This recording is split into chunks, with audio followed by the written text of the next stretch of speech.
Hey everyone, how's everyone tonight? Hey Swans, DJ Natty, Squirrel Brain, Zex, how's everyone? Hope everything's working. I did my due diligence and tried to make sure that everything was, sort of good. But yeah, so tonight's going to be the attempt to get the carrot feeder to feed carrots. I mean, to print something. I'm just hooking it back up right now. I'm thinking I need a couple more, another level of the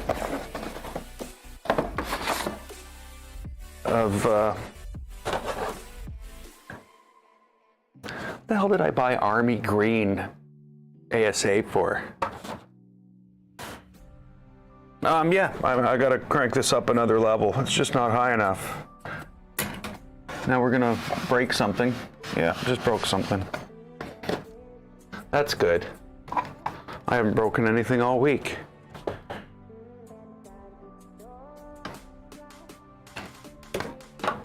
This thing is just an absolute nightmare to move around, eh? So I really can't wait to find an actual home for this thing. I probably should not have done this like that. Let's move everything out of the way and prop it up properly. It's not an ideal situation. All the PTFE cables on it. No, not deleted any code. No. No, I didn't write much code this week. I basically dug around databases looking for data.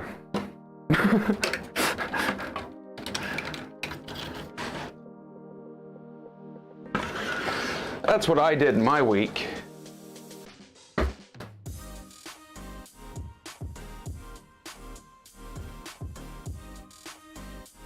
Yeah, the mic's working great.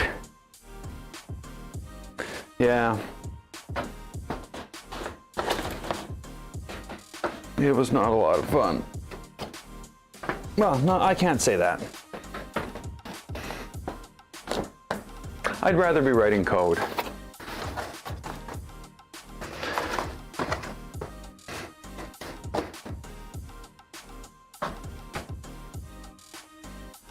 Okay, let's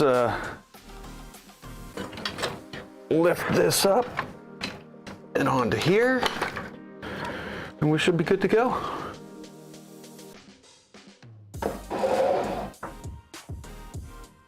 Now that means, oh no, everything's gonna work. We have our special view.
Okay.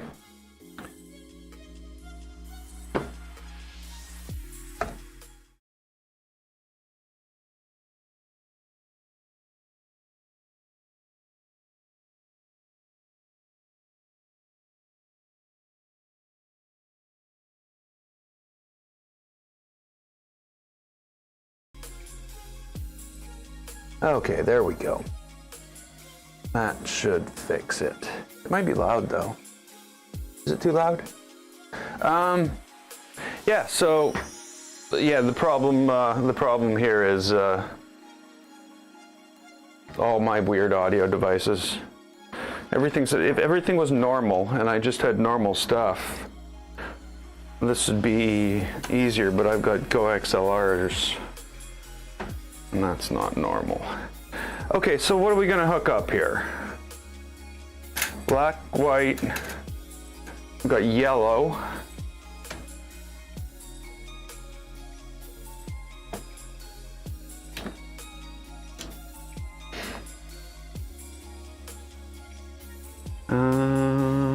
Green. I skipped the red because it's not wound. I was using it to print stuff, strangely enough. There's been a lot of printing going on. Not any PLA. The 2.4 has been going since Monday. And I just finished printing all the stuff the Trident was going to print earlier today, actually. It finished up, and yeah. I got some parts, is what I've got. Lots and lots of parts. I don't have room for that one. Oh well, we'll just plug it in so it's not hanging all over the place. And if anything falls, there's just that one extra piece. You know what? I really kind of screwed that up. Let me fix that. I should... No, I'll do it after. I was gonna say, I should have put the red in, even though it's not there. Okay, so yeah, I've been busy doing some printing on the 2.4 and the Trident.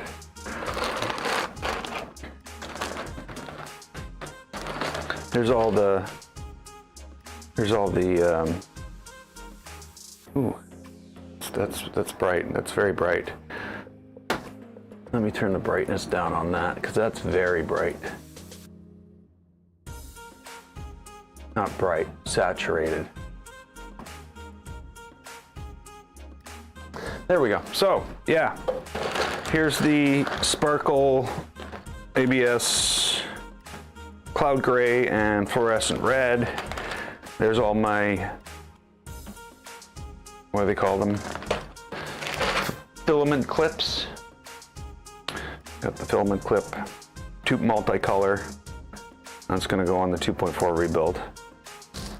So that's what these are. But of course, there's also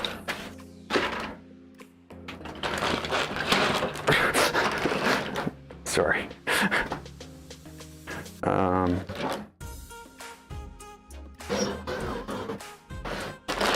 There's the bag of 2.4. It's a big bag. It's absolutely stuffed. It's got, you know, basically an entire 2.4 in it.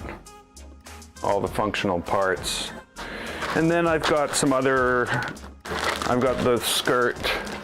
I'm just shoving it in front of the camera. I've got the skirt here as well. The beginnings of the skirt. More of it's printing. I've got my lights. I've got everything ready to go, basically. I haven't decided whether or not I'm going to reprint the mounts for the electronics. I think I might as well. It'd be kind of nice to have the mounts all in sparkle red. And then I've got to print wire conduit, wire channel, whatever they want to call it. Actually, it's whatever I want to call it. And yeah, it's going to be pretty well it. I had a couple failures.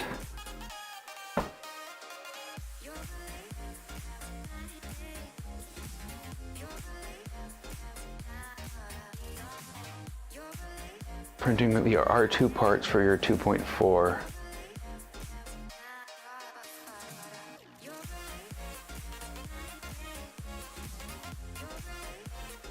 Wow. Everybody's... Yeah, panel clips. I love the filament panel clips. You need it, especially when you got lots of them. I don't know. There's something about that. Whatever. These are custom. I will upload the change to GitHub, but basically, it's like the filament, the standard ones that everybody's got. I just put a notch so you can have something to, you know, grab. So it's not just flat. I thought it would look cool and it would look chunkier. Sorry, that's why I like these things, because they look so well and so easy. You know, with this I only pop off 8 little clips and boom. Yeah. So yeah. Also have filament clips for your two. Yeah. Blue, magenta, yellow. Wow.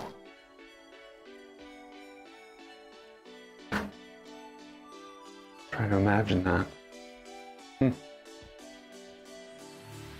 Yeah, cyan. Cool. Okay, so yeah, I guess we got to get to this. We got to do something here. What we want to accomplish today is lay down plastic in multiple colors, is bottom line. The configuration for this has been done. This thing's printing like a beast, you know. That's supposedly transparent plastic.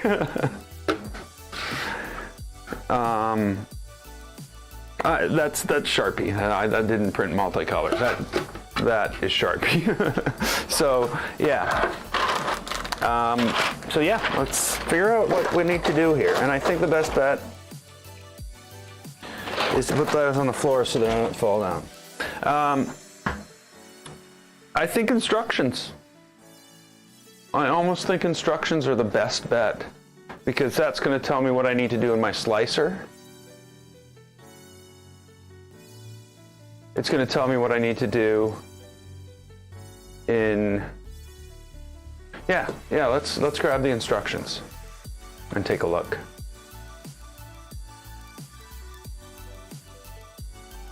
Check my print. 98%.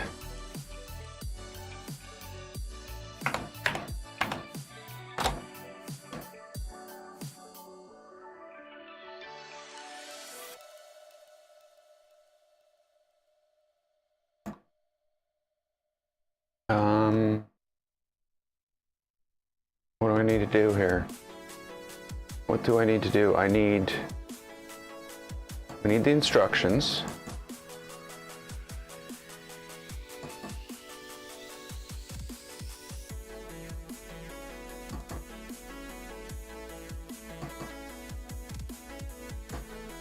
And that's where we should probably start. And a slicer. We're going to need a slicer. Do I have a way to do this? I think I do. Here's a way to do this. Hey everyone. I find the audio's off with this setup I've got going on here, because this is a completely different computer, not doing the stream, but I find the audio is shifted. sorry about that. I haven't figured out a way to fix it yet. So what we're looking for here is the actual final calibration step. No, slicer settings. Okay, not a shortcut. Page 124. Oh, dizzy.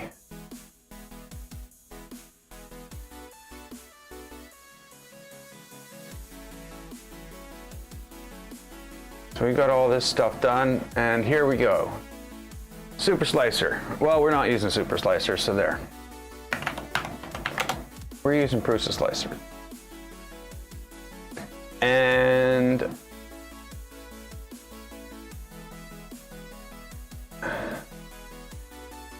yeah, we're using Prusa slicer. And the reason for that is it's already basically configured and easy to do multicolor in here.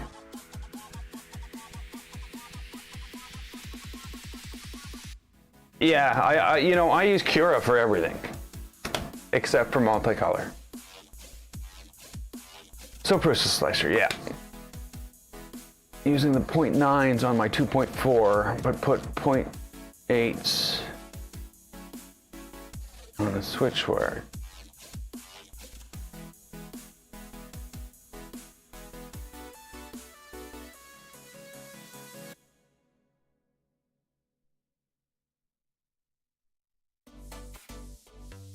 I'd have to see, like, yeah.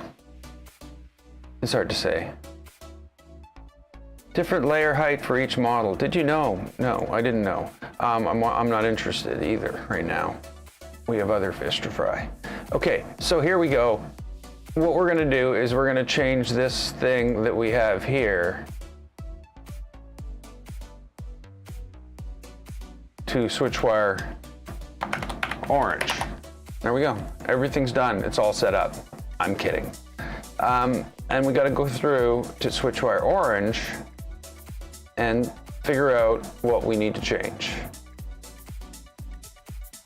I believe that's how it works, right? Print settings, Switchwire orange.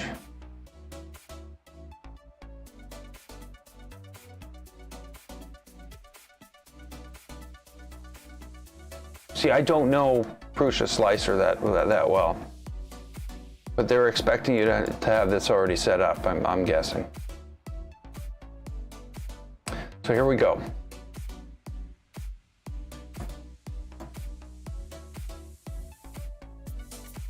Octoprint on ERCF red, so physical printers.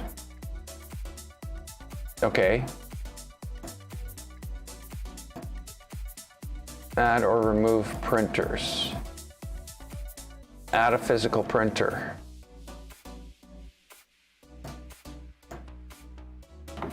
ERCF orange.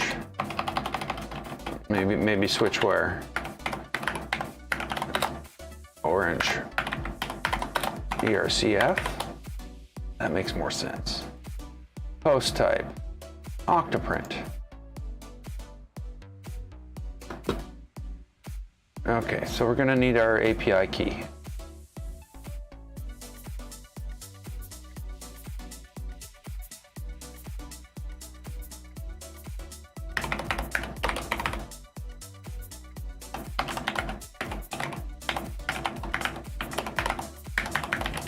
IP address and printer. Where printer? Where printer? Here, printer.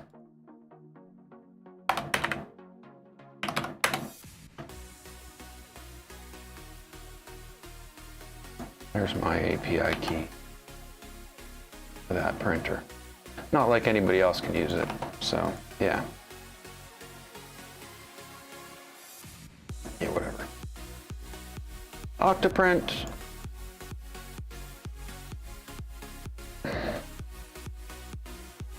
Sure. Okay, what do we need to set up? Single extruder multi-material option in the printer settings. Printer settings. Edit physical printer. No. Edit preset. Yes. So we have our extruder set up. So general, number of extruders, there's 9.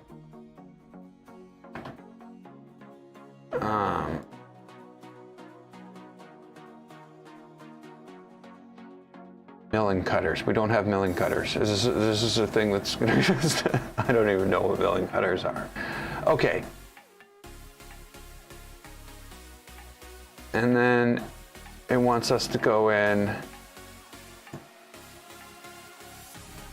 extruder and tool name. For each extruder in your list, make sure that the tool name is left blank.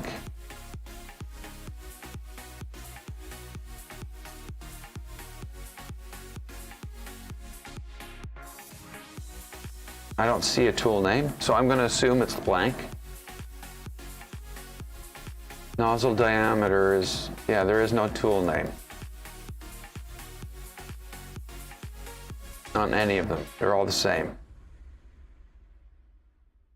Custom G-code, tool change.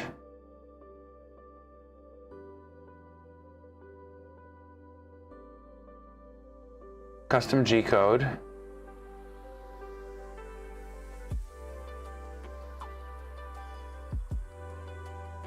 Tool change G-code, and it's going to go T next extruder.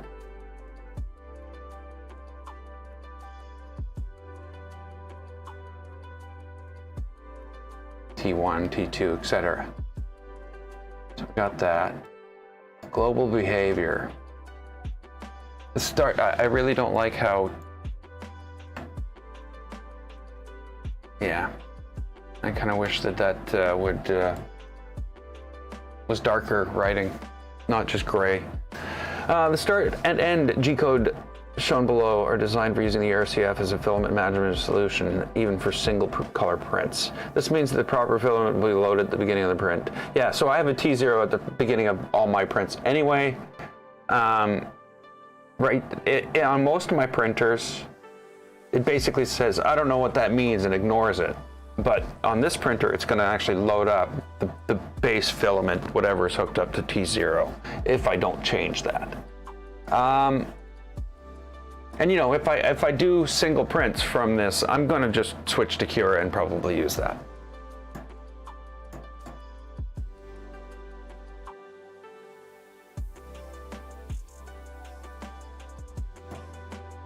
Okay, print start.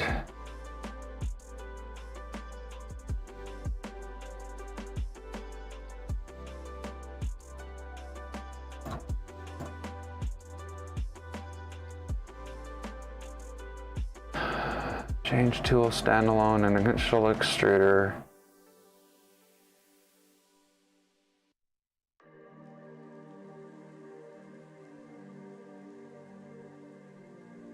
Okay, so I've got the basics.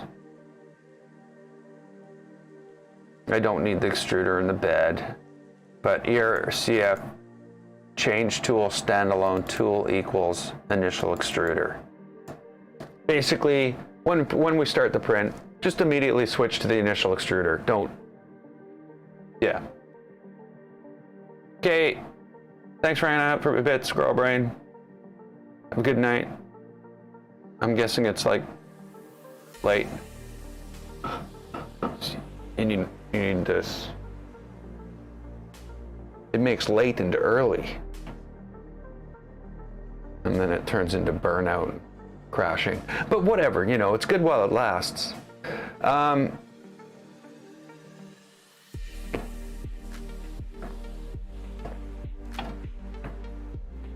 Dedicated parameters, do the option download the print. So basically he's got some custom G-code in his print end.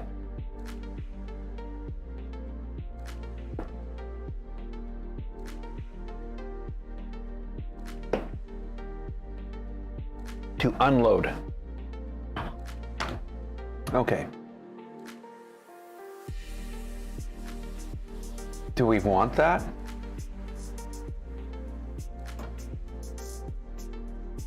I really wish there was something I could copy and paste here, but no, this is set up to be as error prone as possible. So we don't need that. That's basically just adding a line that unloads the filament when it's done. I can add that line to say unload anyway. Single extruder multi-material setup. In the single extruder multi-material setup section,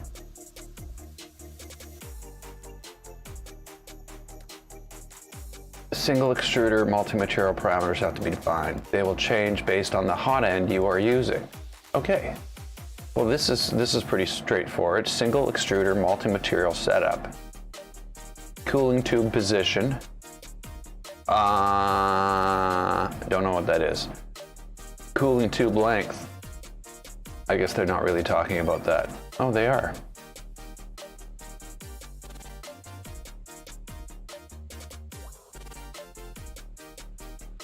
The example is for normal flow. 35, 15, 51, 53, 51. I have a Dragon normal flow on this. Extra loading distance. This is calculated somehow, isn't it? It's important that the filament parking position is a few millimeters smaller than the sensor to nozzle variable in the ERCF software. Okay, so ERCF software.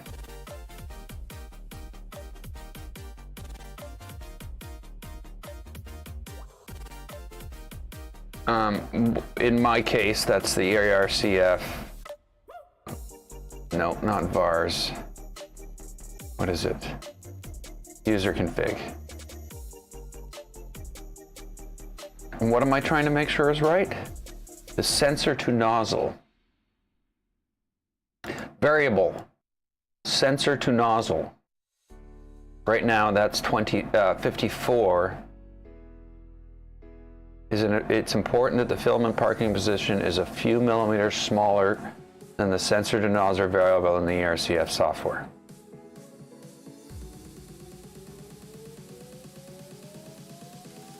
$54, $53.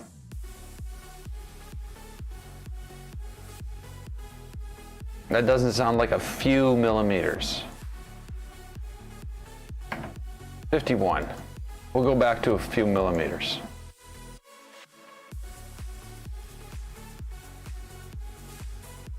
Yeah, okay.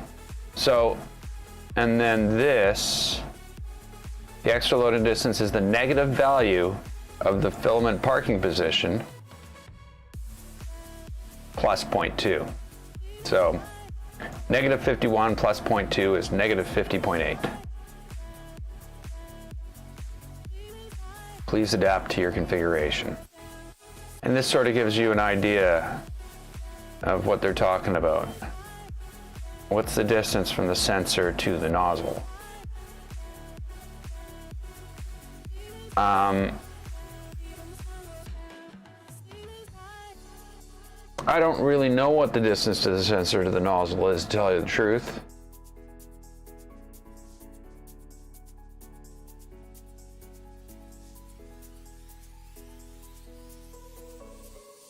So yeah. Okay, multiple extruders. Multiple extruder section.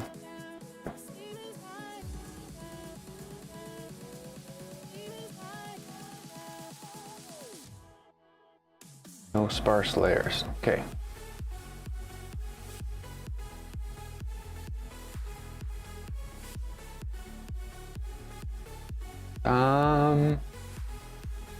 That doesn't seem to be an option there.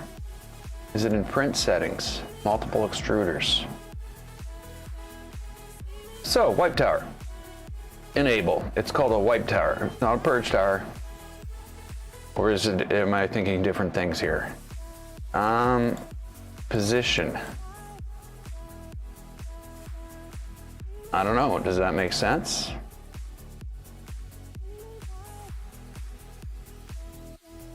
Width, 60, so if it's at...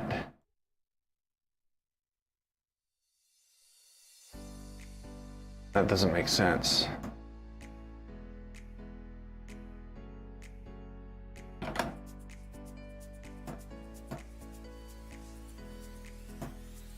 I don't know. We'll see how that works out. Rotation angle.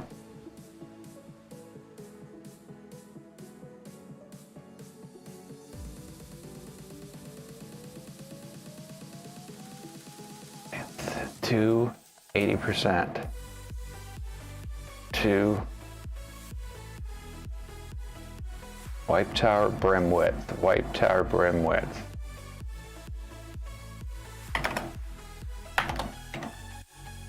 Encountered an error. 2. 10. Okay, so what's the no sparse layer? You can also apply the no sparse layers option to avoid filling the wipe tower in case, that's a really good idea. Prime all extruders? No, don't prime all extruders. Wow, it would load up every single piece of, yeah, no, let's not do that. Okay, moving on. Custom G-code, pressure advance.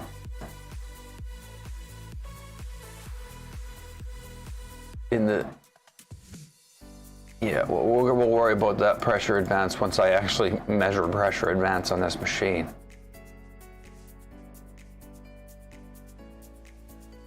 Wipe tower parameters. To speed up the process, increase the max speed on the wipe tower. And where is that? Max speed on the wipe tower. Speed.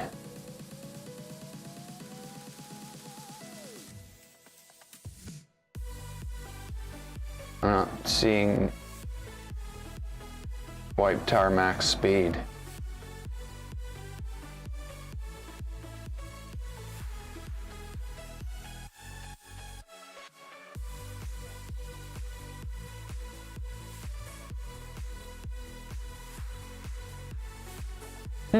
Okay. Again, it's not Prusa Slicer. It's Super Slicer.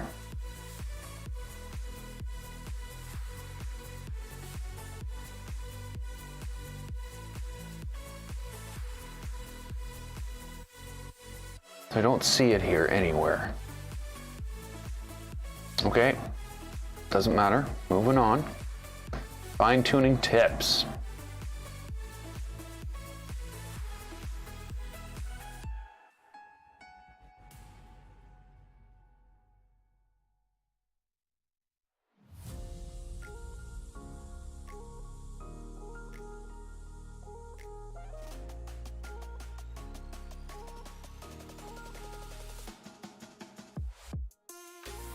Okay, that's fine. We're gonna see how that goes. We might have some issues there, I believe, but we're not gonna be doing a monster print here. Tool change temperature. Alter material, tool change temperature.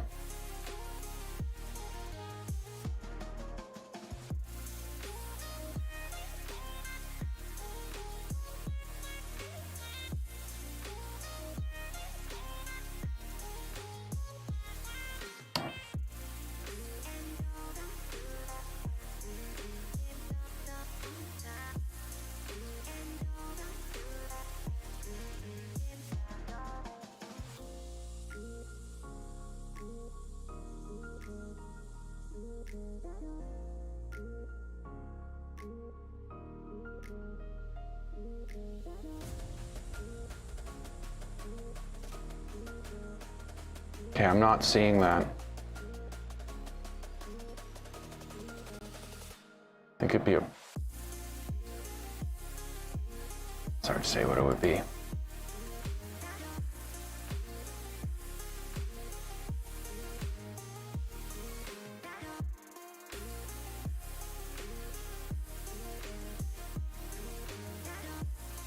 Multi-material. Yeah, I'm thinking there's just a whole bunch of different settings in the super slicer, just not here.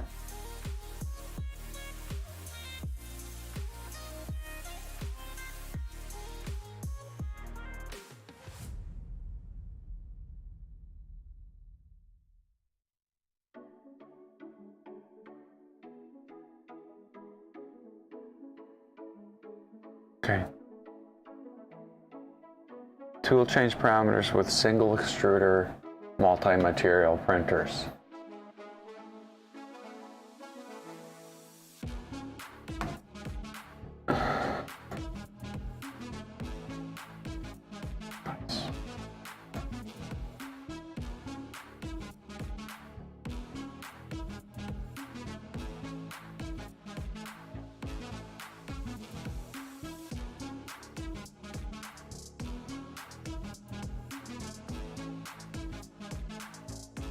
Again, where would one find this setting?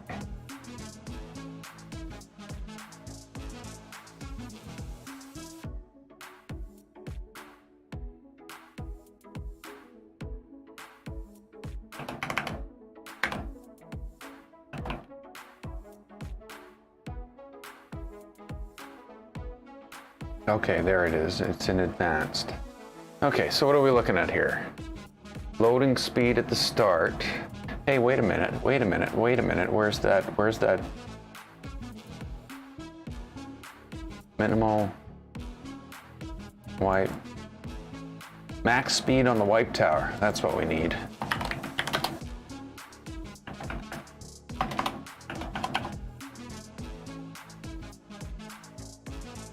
There is none.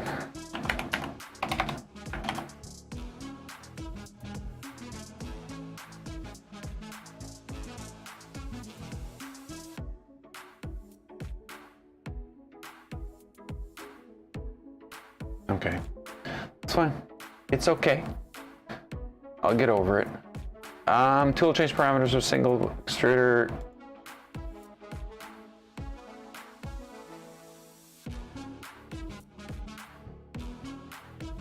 Really? Is it actually going to listen to this stuff?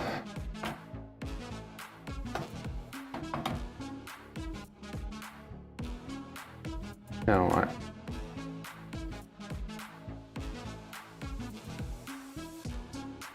filament load time.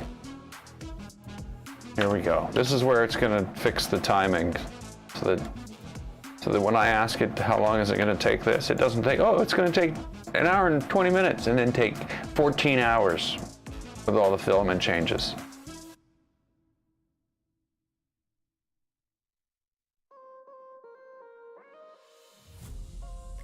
Speed of the first cooling move. I don't know.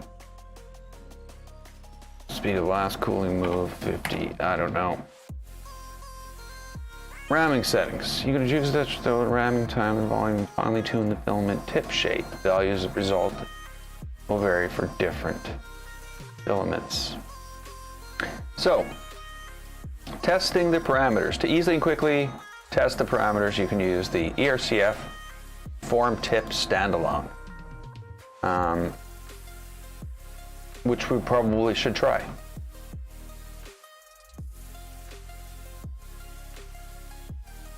Purging volumes, manual purging volume definition. If you want to go in and change the purging volumes, well, this is something that seems you can do. I'm not going to do it.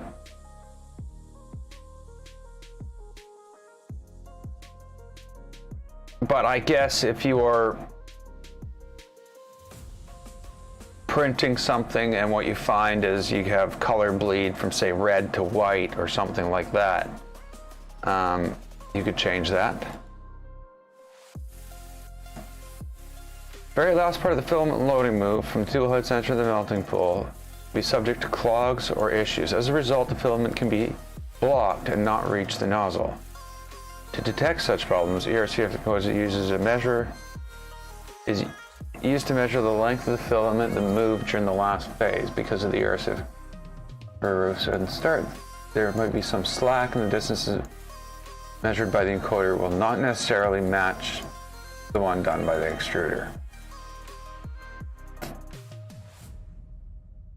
Okay.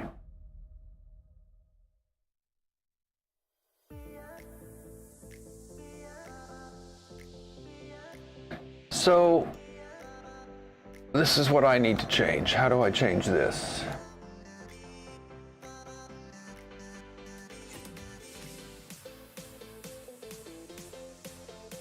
These are presets.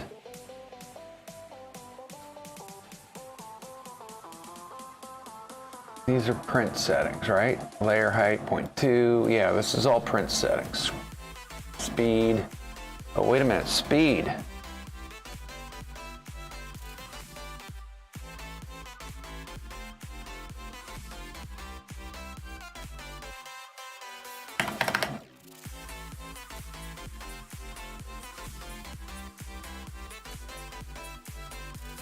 Okay, wait a minute. This is fine. Okay. We've already been here. What I'm trying to find is where the size of my printer is. Where printer size?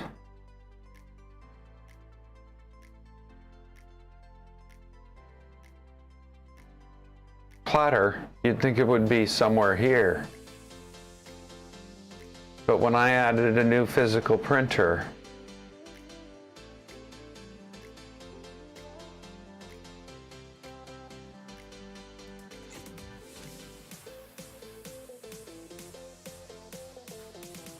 it didn't ask that. So how does it possibly know? It doesn't, is what the answer is here. What am I doing wrong?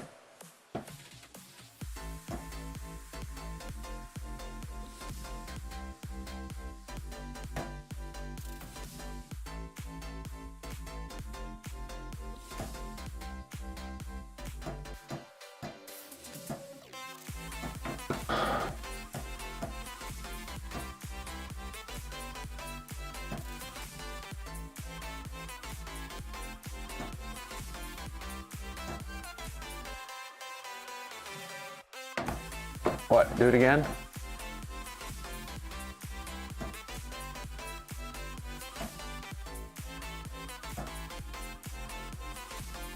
Add a physical printer. Well, physical printers have sizes.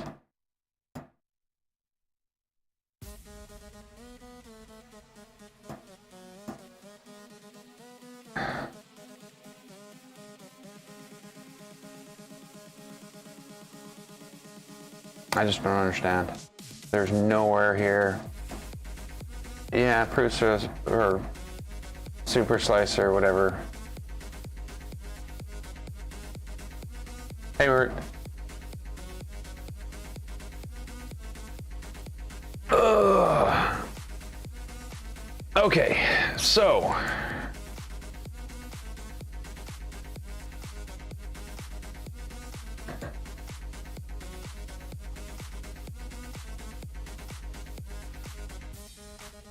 Printer settings tab, machine limits.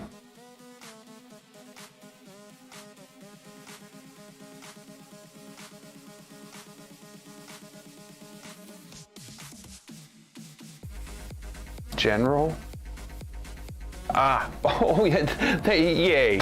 Oh, that's so good of you. Hide the entire settings under a little button that says set. Why? Why? Who are you helping? What's their bed size? 220 by 220, isn't it? I can't remember. Yeah, it's 220 by 220. Ugh.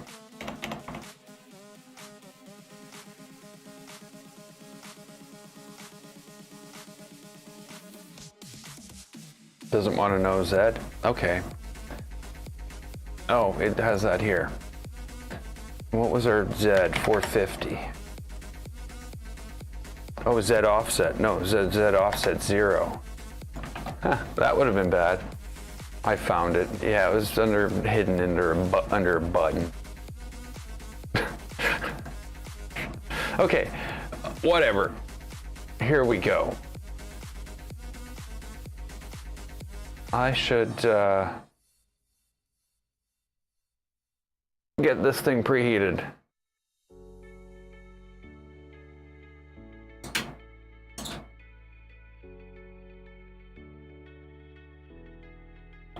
Get load threshold. Yeah. Okay, so let's blow this up. We're gonna go with a platter, and the platter's the right size. I don't know what this is. Some crazy guy's rendition of a thing. Did I put an extra 0 on something or something? Is that what happened? Oh, this is just nightmarish UI.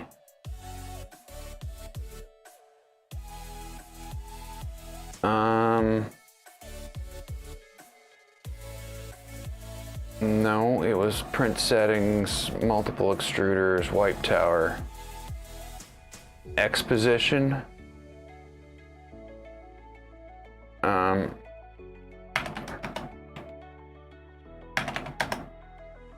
Okay, width 40.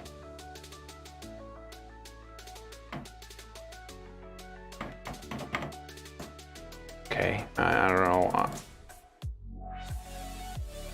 I don't know what I'm changing, and I don't know why that's there like that. But I'm gonna not care, and we're gonna see what happens.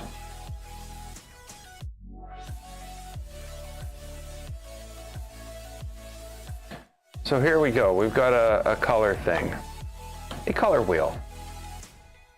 It has 9 colors on it. So we can go, what can we do here? We can go black, white, yellow, green, black, white, yellow, green, pink. I don't know. But how do we do that? Well, we got to go in here and paint the... It's kind of weird that this is kind of like this. Test print, 9 colors. It doesn't look like 9 colors to me.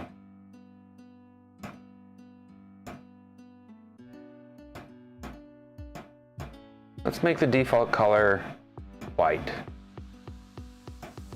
There we go. So let's, extruder 2 is white.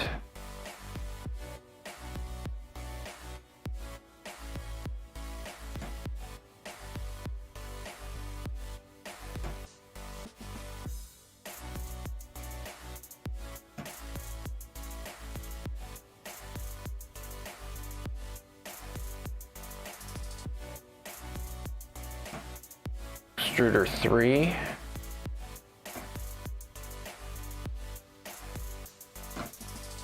That doesn't look right.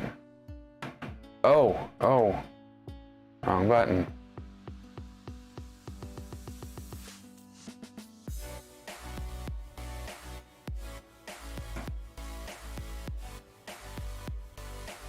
This is going to be fun. I'm kidding.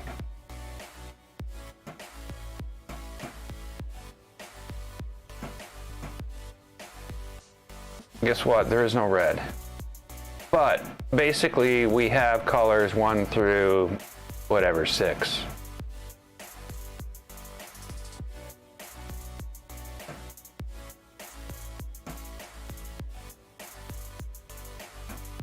Oh, that didn't work. That didn't work. Because I'm doing it wrong.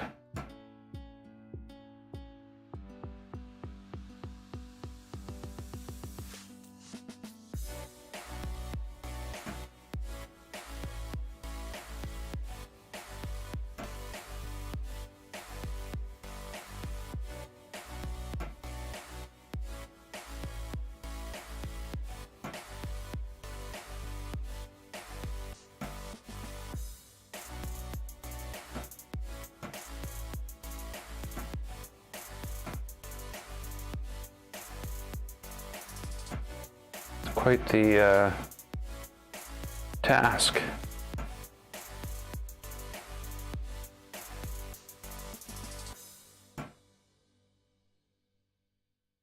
the edges inside will be white. That's gonna make it harder. But that's fine, we're not here to make it easier for the machine. I think all these colors are gonna be off by 1. So what we see here is not what we're gonna get. Just so it's known. This is not the way it works here.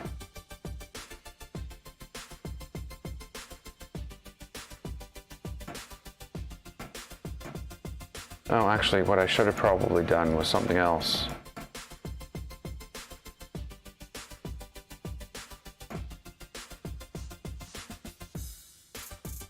Okay, and let's, what do we got here? Okay.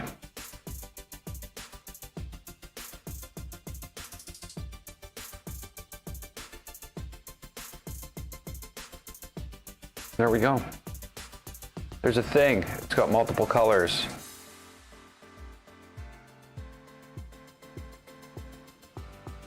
Slice now.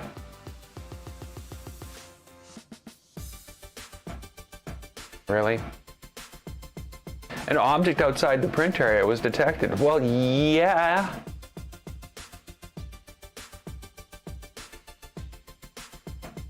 I didn't put it there.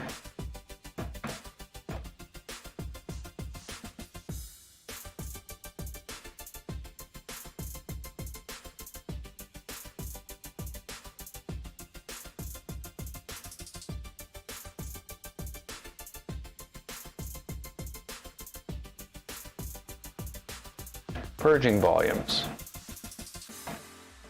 Total purging volume is calculated by summing the two values, depending on which tool is loaded and unloaded.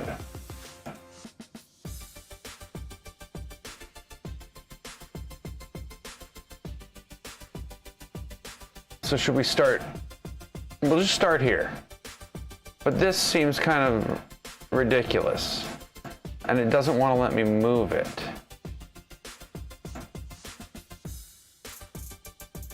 So that's got to be in here somewhere. Ah.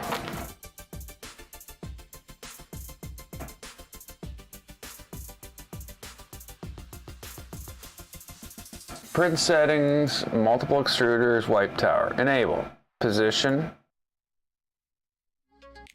160. Width 50, position 160,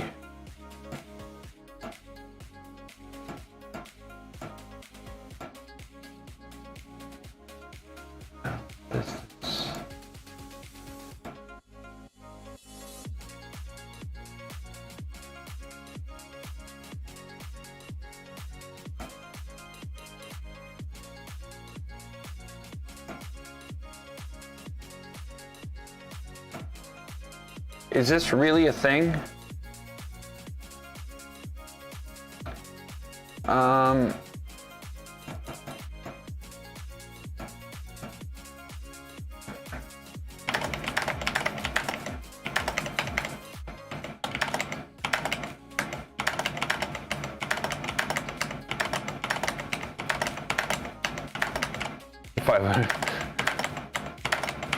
There we go.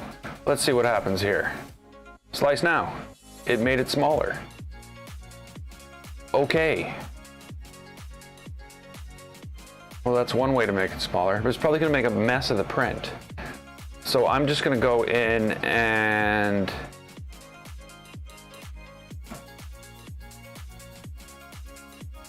edit preset, print settings, extruder. It drives me insane that as soon as I go back to platter, this is gone. It makes me go back and reload it and reload it and reload it and reload it.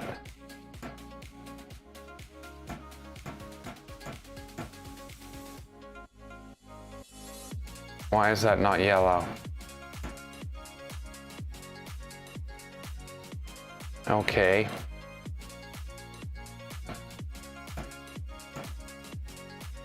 I don't understand why the tabs are going away.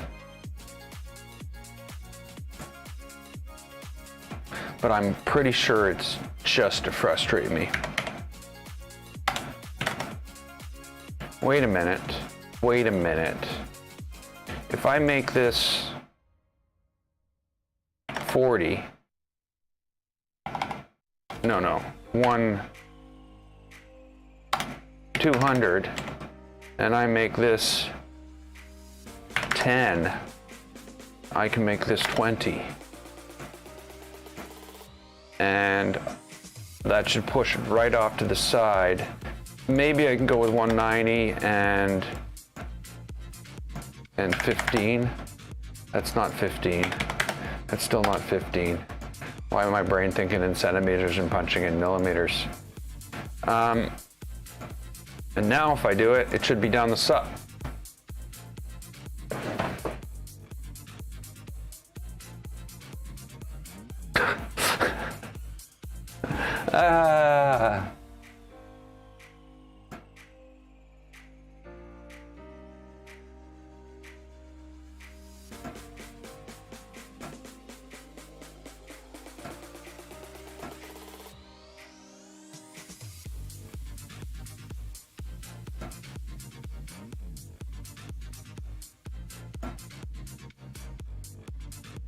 Okay, so now we gotta go and change it more. Maybe I'll make it wider again.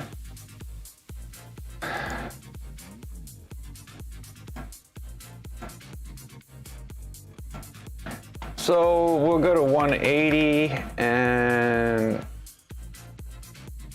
oh, I know what I did wrong. When I went to 190, this should have been 25. But I'm gonna go to 180 and make this 35. That should give me enough volume. I'm gonna have to figure out how to adjust that volume that we're creating after, because it's a ridiculous amount of plastic. There we go. So now I can move it up to here. Print settings. Yeah, it's based on, the amount of plastic is based on the purge volumes, which I lowered to 50. So this is 10, I'm gonna make this 100. This is only for this print, of course.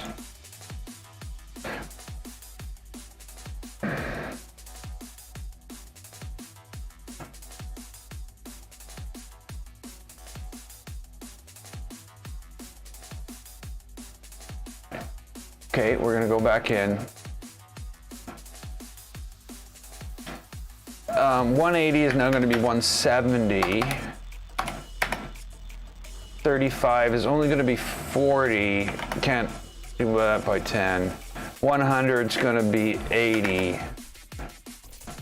And I'm gonna be here for the rest of my life. I'm not really. Actually, you know what? This is gonna be the last stream in a while, for a while.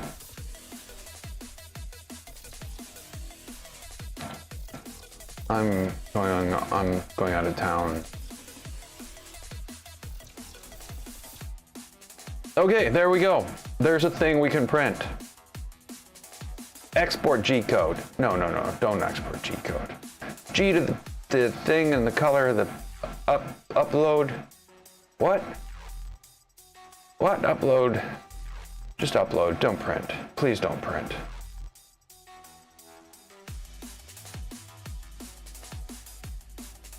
Okay, we have it there.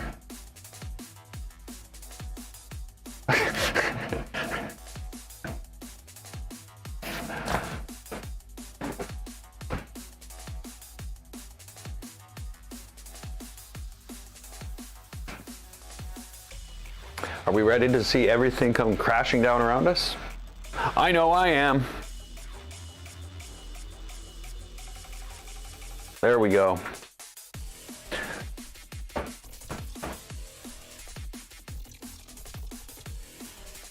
I think we're ready to print.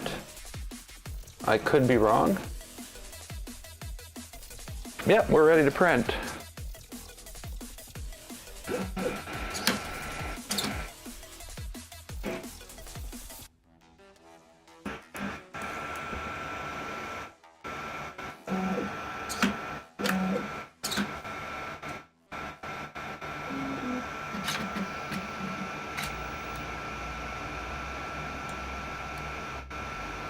It's moving.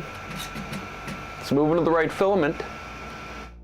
It's pushing that right filament out through the thing, down the thing, to the right place. Hey, look at that.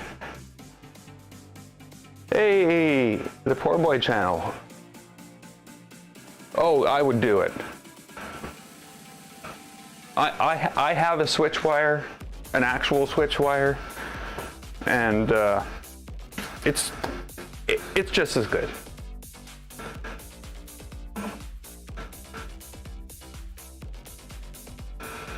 What's happened? I would say bad things have happened.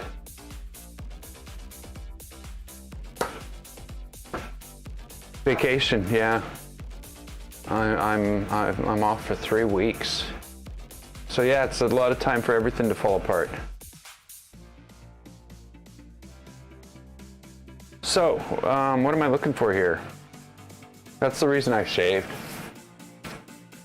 That way I don't have to bring any shaving stuff with me. I can just go for 3 weeks, and by the time I come back, my beard will be back. Why has bad happened? Filament loaded successfully.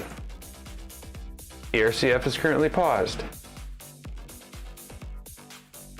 An issue with the ERCF has been detected.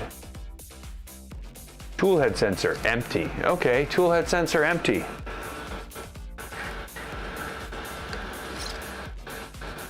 Really?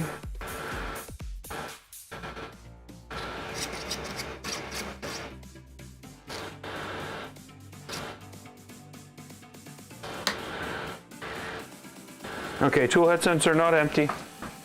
I don't know. So I have no oh yeah, I do. ERCF unlock.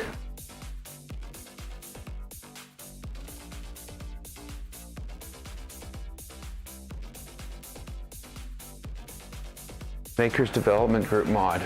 I have never heard of that. I'm a very ooh, my print's done. Sorry, I'm a very very tied to the Voron line right now. Let's see, 2.4. Please don't be out of range. Yeah. So I've got my printer over here, my other printer, right now, and it seems to like disconnecting itself from Wi-Fi.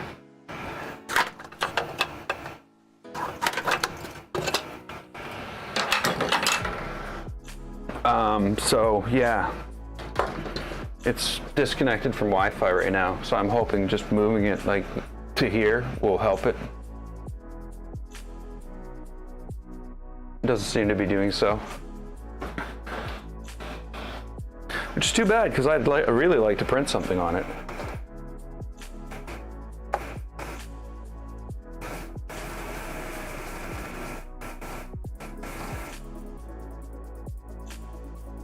I want to know what that is, why it's stuck.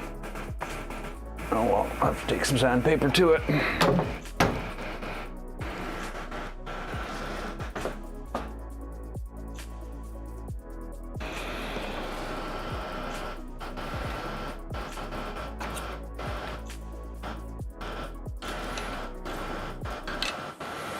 It turned out okay.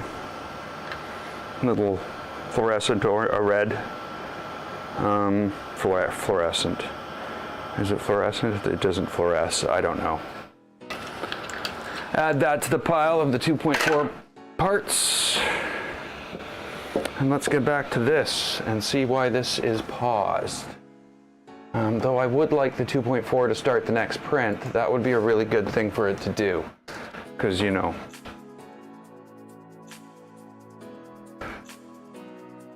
Maybe if I move you over here, you'll print?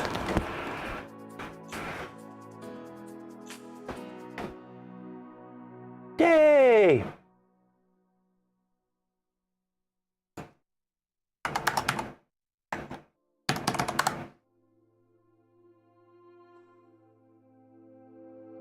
A repeater.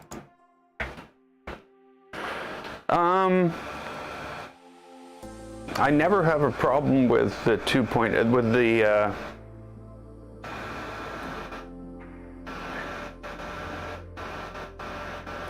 okay, what it is this. I never have a problem with things up on here.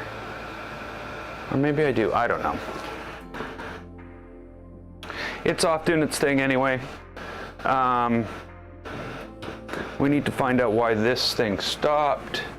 I think it didn't think it had filament. So I'm going to unlock the ERCF and resume the print.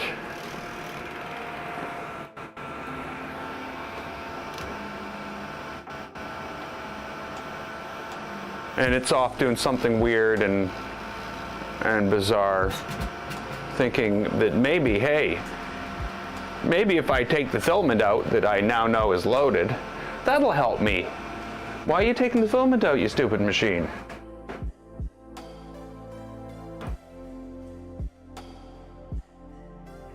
Okay, well, it's changing to 201, which means it's going to unload the filament and load the filament.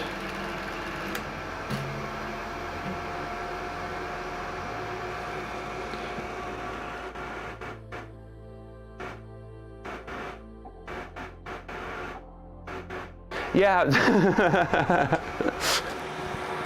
So my Ender mod is like couldn't load the filament. Why couldn't you load the filament? Sorry, my Ender mod is different than most. Like it is the it's Dark Dog's mod up to here, and then like from here to here, it's all mine. And then these are from a Trunksy. So I had the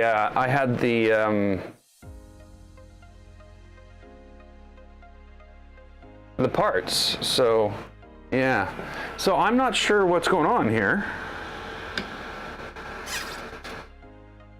Like it didn't push the filament in. It didn't bother.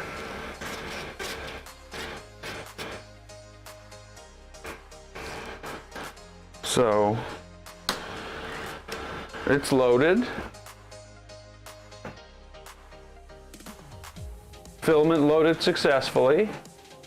ERCF is currently paused. Unlock. Refer to the manual before resuming. Resume.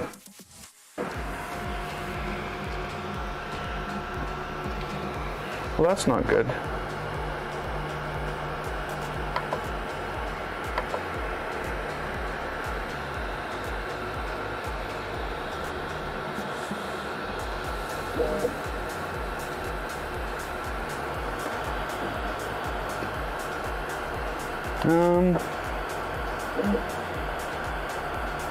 Yeah, we're not getting anything there, are we?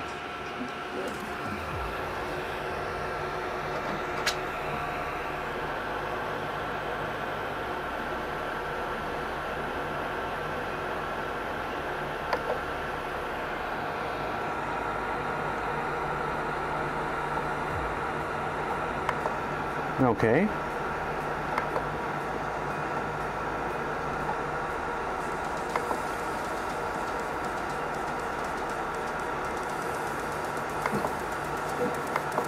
I don't know what it's trying to do to me here.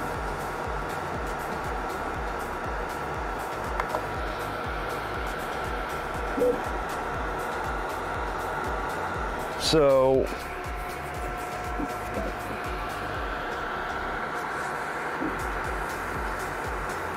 okay, so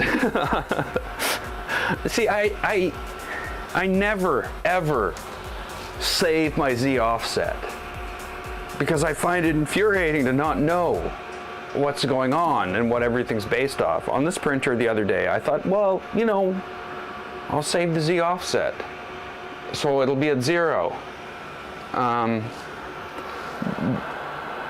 But no, it's not at 0 anymore. It's like at plus 0.15.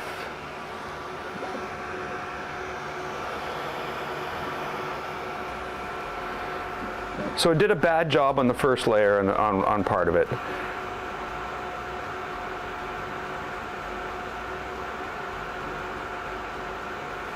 It could be going faster. I'll tell it that. I mean, I'll give you that.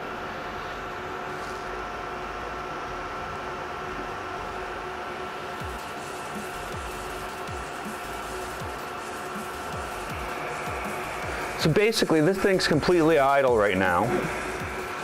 All of this is being pulled off the spool here from the buffer.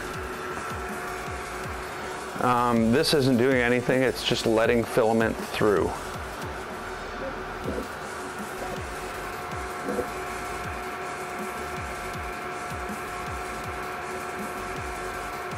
Would have been nicer to have a model that was actually in multiple pieces so that I could, you know, really make it multicolor.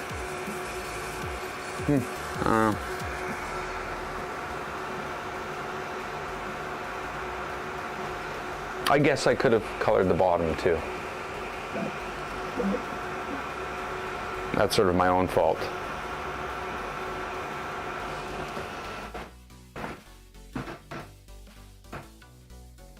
Sort of my own fault.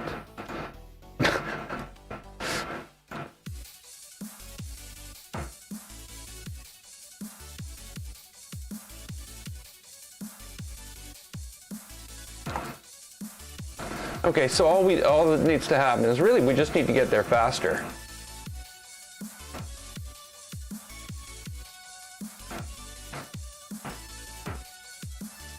So printer, go faster now.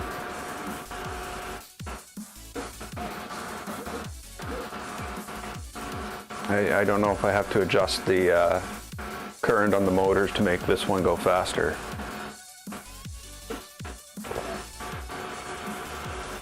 That's not the right thing.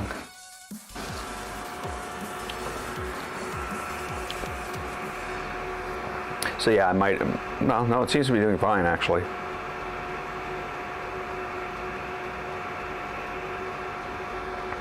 It's a little close to the bed though.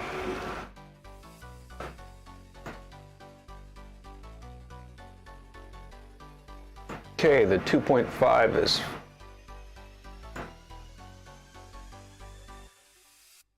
all heated up, ready to go.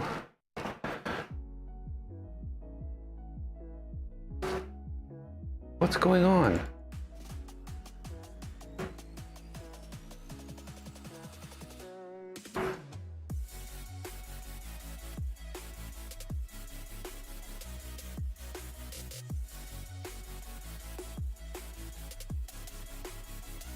Okay, so the weird thing happened today.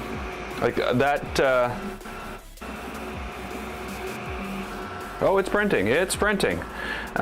These side pieces are actually the second copy I printed.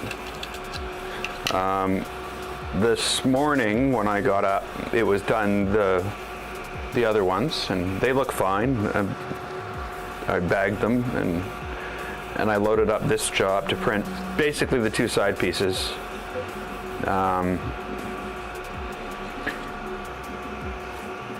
I would have printed more, but whatever. I only had 2 or 3 print jobs left. So, yeah, I fired them all up, printed it, and when I pulled them off the bed 3.5 hours later, there was a thick, sharp edge along all of it. I'm like, what happened? So sometime during the night, my printer, the Z heights reset. So when it went to print the bottom, it wasn't printing at 0.1 millimeters, it was printing at 0. So it squished it by half the thickness of the layer, and it just left a sharp edge everywhere. These are so much nicer. I rub these against my face. The other ones I've used all scratched up. Of course, it's also home printed ABS. Maybe rubbing it against your face isn't the best idea. So there we go. We got the side pieces. Right now I'm printing the ends for the fan shrouds. And then I've got to figure out I've got to print the rear pieces. Yeah, the rear piece and the key, the one with the key jack. And let me see. Oh yeah, that's right, because the plug isn't in the middle anymore. The plug is off to the side. I am really happy about that. The plug and the switch on that printer being in the middle. I almost wish that they would use separate plugs and switches. Need to try ABS.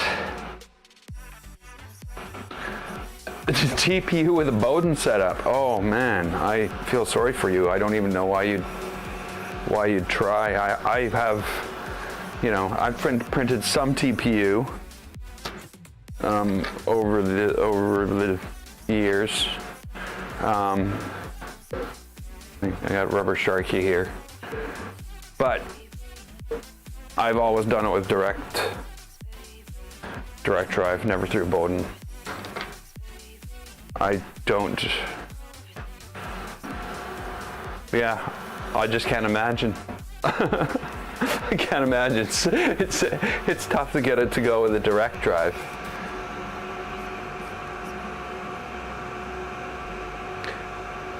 No, I can't auto Z calibrate. There's no. I don't have a distances from both sides. I only have the distance from top. On the 2.4. Okay. So auto Z calibrate. I did set it up, and the first time I ran it, it told me negative 2.5 millimeters. And I'm like, no, it's literally 0.1 millimeters. After I got my thing set up, I'm like, oh well, it's like negative something. I'm going to go in and I'm going to move the sensor to get it closer to zero, so as close to zero as possible by default. And that's what I did, and it's 0.1 millimeters. If I put a textured bed on, and I want true texture and no lines at all, I generally go about minus 0.3 millimeters. But Auto Z Calibrate told me my bed was minus 1 point something millimeters down, and I'm like, I'm not using this thing. I've had to throw away enough beds because something went through and just tore it apart that I can't.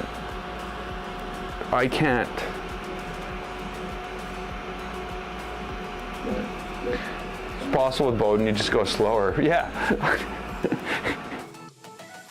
Yeah, it would be a challenge. Though this, what you see here, the printer you're looking at, it's the Ender 3 V2. It printed all of the plastic for that printer right there. All of it. The skirt, every single piece of plastic on that except for the updated Z idlers or Z, was printed on this while it was an Ender 3 in a tent. So it got rewarded with being completely abandoned after that. When the 2.4 was done, that was it. This thing never printed another thing again. It just got thrown to the side. Like, really, really slow. Yeah, everything, my first Voron was printed on an Ender 3 V2 with ABS inside a Creality, it was a Creality printer tent that I had actually bought thinking I could put my Ender 5 in it, but the Ender 5 was too wide and wouldn't fit. So I bought an Ender 3 and a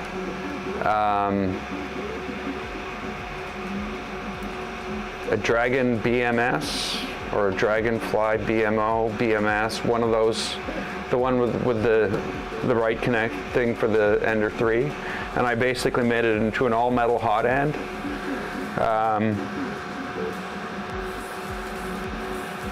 Slapped the whole thing in a tent, put it out on a side table out in the other room, and printed for 2 months. 2 months. And now I can print an Ender, now I can print a V2 in less than a week. Probably even quicker, because I was only using 2 printers. I could have used 3 or 4. But, you know, then you need all these printers that are sort of like tuned. Like, that's the one thing I find. I wouldn't go and print part A that needed to physically integrate with part B. I wouldn't print part A on the 2.4 and part B on the Trident. I should get those printers to the point where they can do that, and I think they might be able to, but, you know,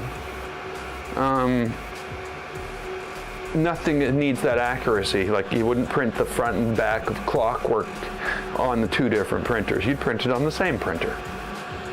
The latch, of course, doesn't need that accuracy to fit together. So I do think there might be differences in these 2 printers. And if I was going to print across more printers, I'd want to be sure that they're closer.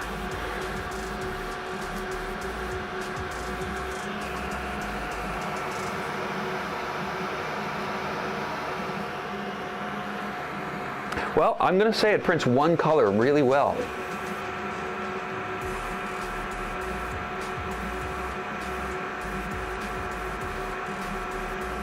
I don't know why it hasn't done any color changes.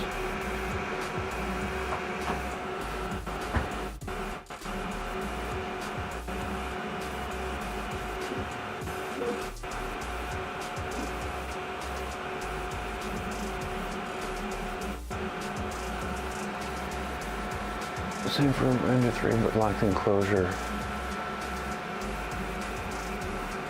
An H2 extruder hot end printer on the V2. That's one thing I didn't change anything. When I started printing ABS, oh, well,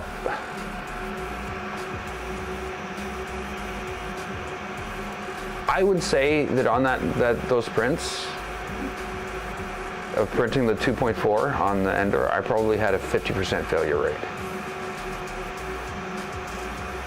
When I got parts out, I was like, woo, look at these, they're awesome. But, you know, they were okay.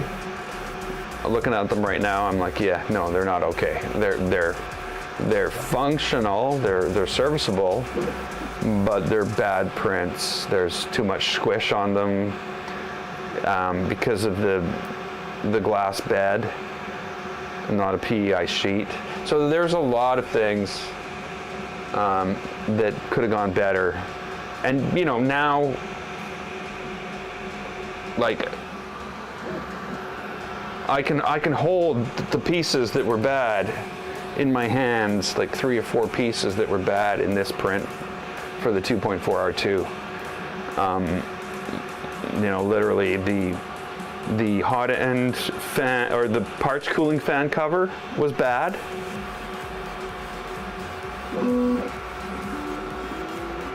Oh, we're getting a purge. We're getting a purge. The hot end fan cooler was cooler cover was bad. The 2 side pieces, I screwed up printing them. And what else? There was something else I threw in here. Oh yeah, the for some reason the back plate on the piece that goes behind the thing on the R2 LCD cover. The back inside of it was just, there's nothing to it. There was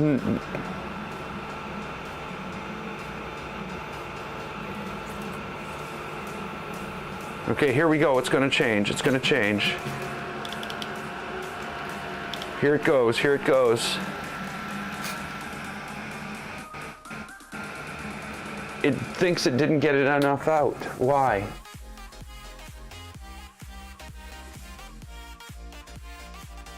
That's not the right printer.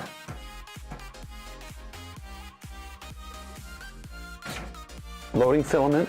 Loading tool 0. Here we go. Black filament on its way down to the printer.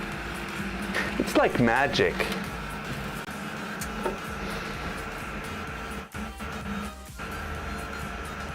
Oh, and you know, that's the other thing I've thought about it now.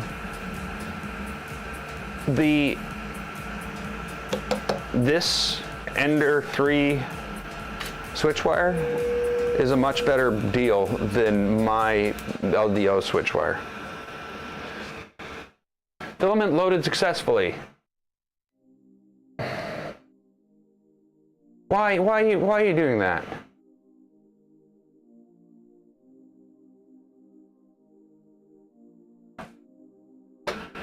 Why?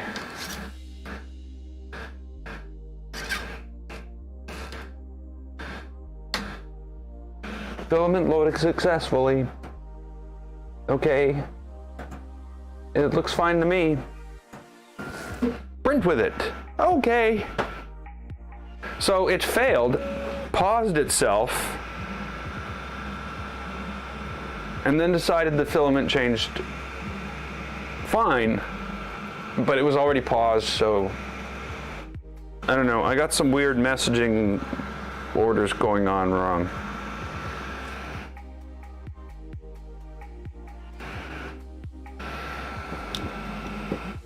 Oh, we can do that. There we go. Get right up in there.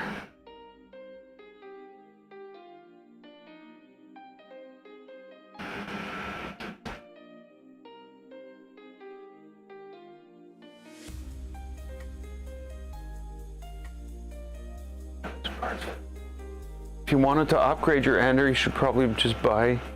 No. If you want to upgrade your Ender, what you want to... Like, you want to upgrade it to print ABS?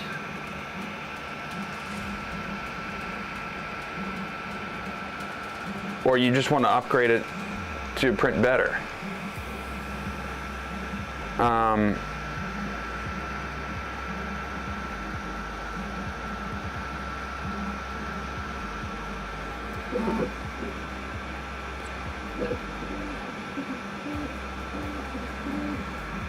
Oh, it's doing a thing, look. That's why it left all that space around those ones. Okay. Print it forward. If you don't want to go through the... Like, I learned a lot. I learned a lot about printing ABS, and I learned a lot about printing by going through that. I've never bought any pre-printed stuff for any Vorons, and I have 5 of them right now. So every one I've built, I've learned a lot from doing it. And I think skipping that, sure, if you don't have the time, if you don't have the ability or the hardware to do it, it's fine. But if you do, I think you might want to take up the challenge. Producing your own parts gives you a much more of a pleasure out of your build, rather than basically having the whole thing brought to you and just assembling it. And you will learn a lot about printing ABS by printing the parts. Even if you print it in an upside down cardboard box with tin foil on the inside. Like literally, that will work.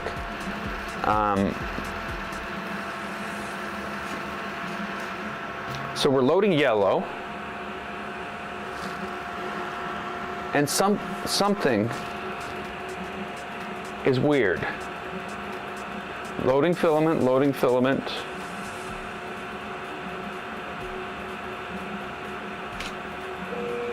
And it failed. But why? Because if I take the filament and do what it just did,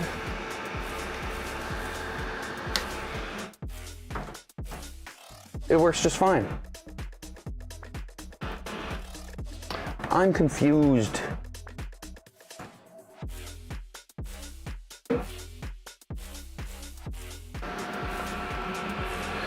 So you know that's the one thing about it. If you feel like, okay, I can just speed up the whole process, I can get this done and just get to skip that whole part and start printing ABS in my finished Voron, yeah, that's one way to go about it. But I learned when I started this that I didn't know as much as I knew about printing, and that whole progression to parts, I learned a lot. I was even dumb enough to start to print this thing on that Ender 3, and that was just dumb.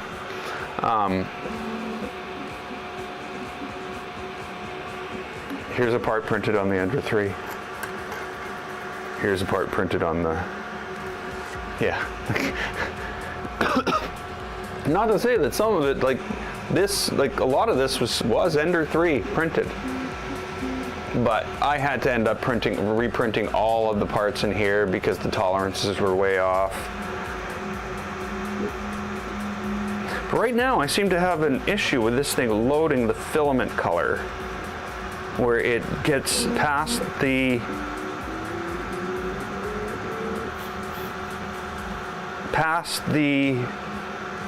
loader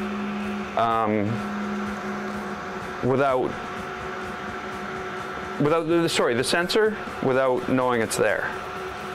And then it goes, something's wrong.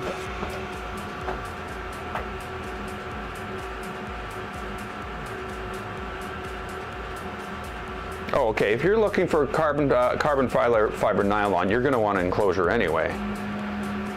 So if you're heading towards that, learning to print ABS is a good start. I think carbon fiber nylon is one of the worst for warping, and it's horribly hygroscopic.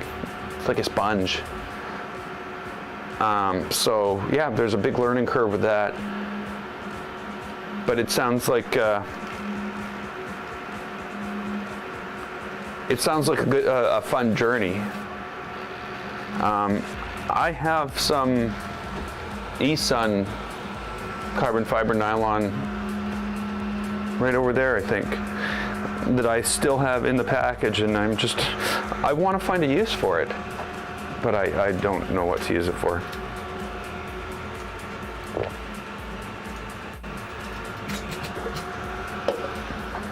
Let's see here. Orange and black TPU.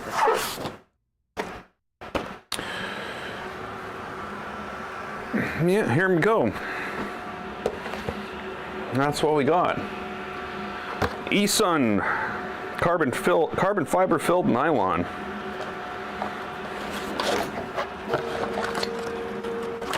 Yeah, it did the same thing. It did exactly the same thing. It's like, oh, there's no filament in me, isn't there? Is there no filament in you? Oh, there's filament in me. I don't get it. I just don't get it.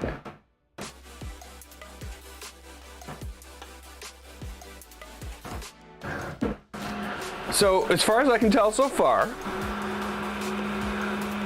the filament sensor likes the human touch, and it'll only sense filament if I push it through, but if the machine pushes it through, it doesn't sense it. That doesn't make sense. Bowden tube length. Did I calibrate each color distance? I did the full calibration from 0 through 6. 7 and 8 I've disabled.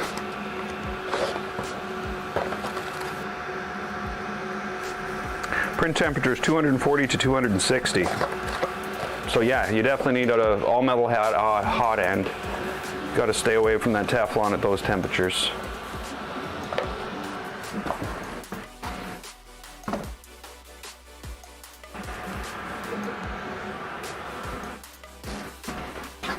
But yeah, you know, like, this is a 2.4, so there's obviously a lot more material here than for Ender conversion. A lot more material.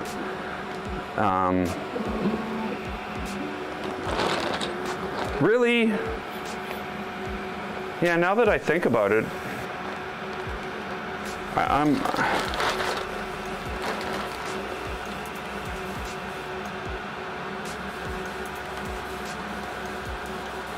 yeah, some of this stuff is kind of not purely structural. You don't need it.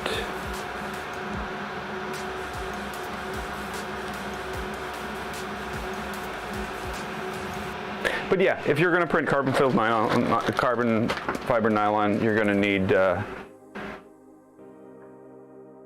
Oh, it uses a lot less than a full 2.4, yeah.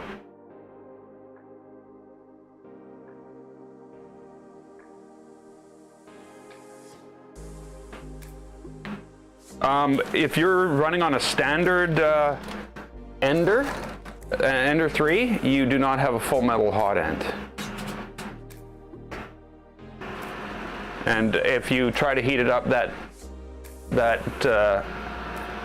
hot, you'll basically vaporize the toxins in the PTFE tube. And that's why you need full metal hot end.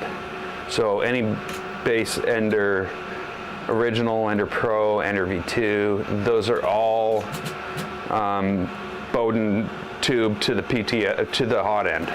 So that the end of that Bowden tube gets heated up to 210 degrees, whatever. Did it sense it? It didn't sense it. It's like, I don't accept your filament. Your filament means nothing to me. And it's gonna go over here, and I'm gonna have to bitten it.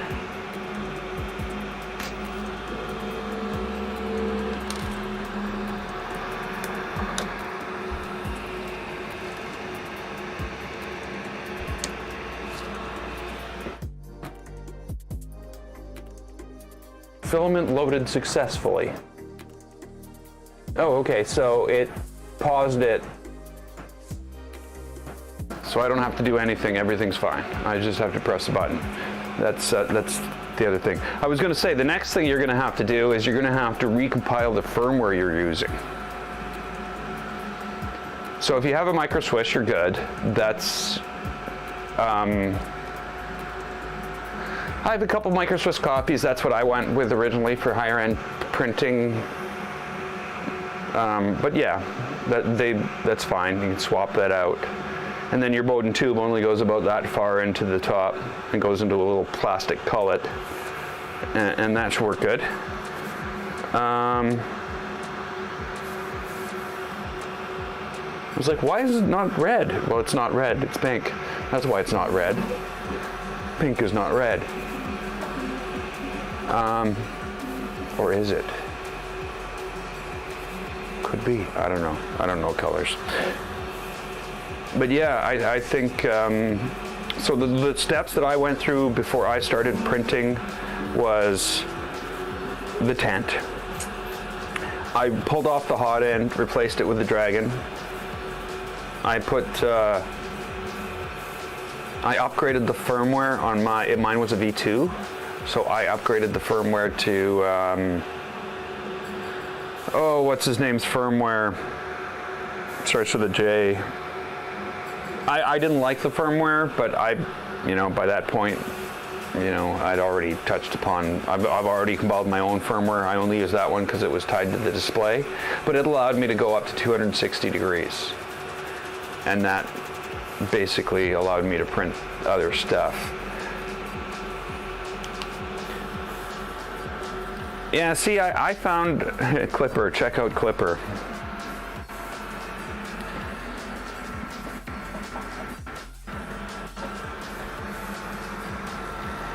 No, out comes the filament.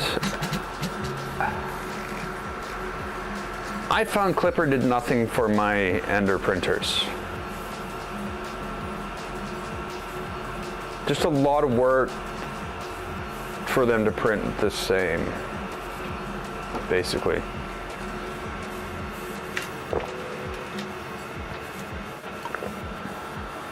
Of course, that wasn't Ender. I shouldn't say that. It didn't print the same as when I bought it. Okay, let me rephrase that. It printed the same as after all the upgrades I'd already done to it. I put a bullseye cooler on it. I put all metal hot end. I wasn't printing anything but PLA and PT, so none of that mattered. So yeah,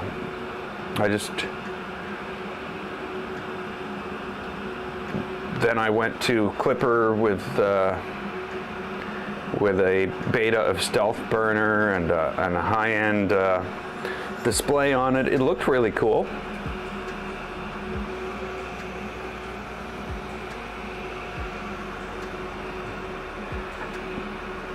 Oh yeah, see, I had already gone and I had a Pi attached to the side, and I was running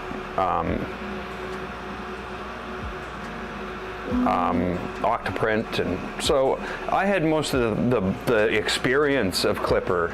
I just didn't have the configuration access of Clipper. Like, that's the bottom line. Like, Marlin's just made those steps to now you can have an INI file.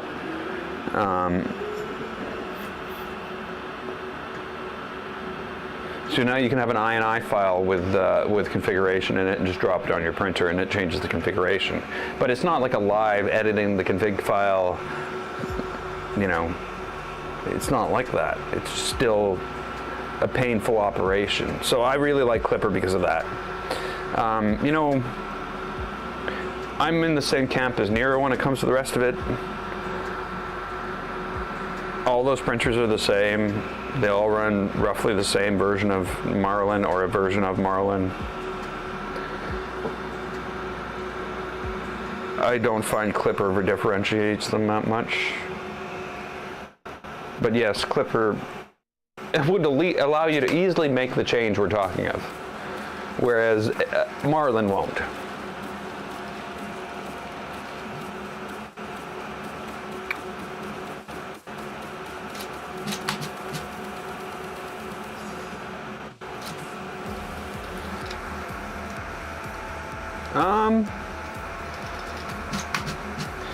I have no problem with Z lead screws.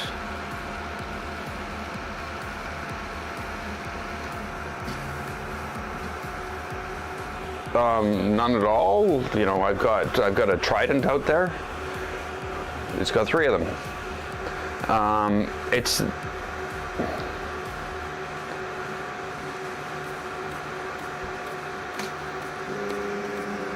doing it again.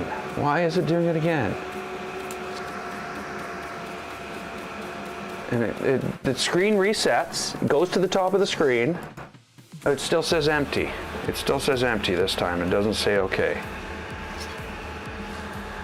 And the weird thing is as I move this up, before I even get it out of there, it's saying, okay, we're good to go. That's a mess. So it requires some tuning, and I don't know what it is. I'm not sure what it is at all, because it's definitely getting past that filament sensor. Because on the pull up, it's like, oh yeah, there's filament here. Which probably means this is my fault, because I designed the filament sensor. It's been sort of a roadblock for this whole thing.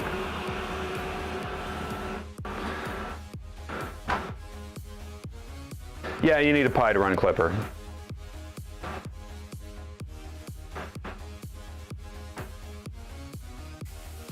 But yeah, that's the huge advantage of Clippers. Like, oh, I can go change my configuration like that.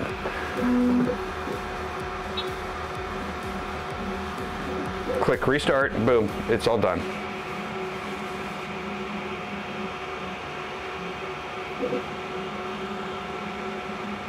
No, Pis have actually started to come to, well, so we might actually find some, again, another increase in prices for Pi, because one of the manufacturers that make Raspberry Pis is now not licensed to make Raspberry Pis by the Raspberry Pi Foundation.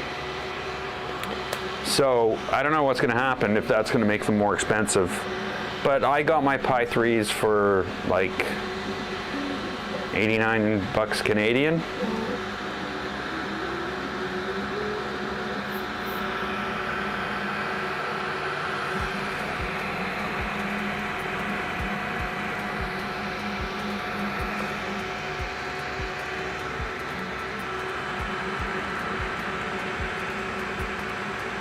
I was like, well, that's blue. What the hell's blue doing on here?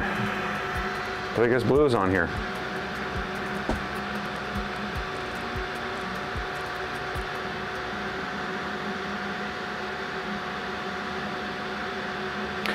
But it does seem that, you know, right now, the only problem I'm having is that filament sensor does not trigger. And it has skipped triggering on every single every time I've pulled it out. Well, sometimes it triggers after. Like, let's watch. Instead of looking at this, we'll look at this for a second. And what we're looking at this. It says empty right now. Blue filament's out.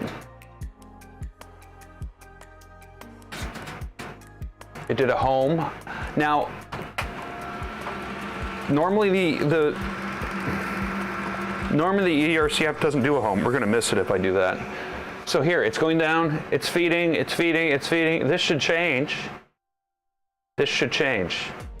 But it hasn't changed once yet. It's gonna go into pause mode any moment now. Even though there's filament where there should be filament. So,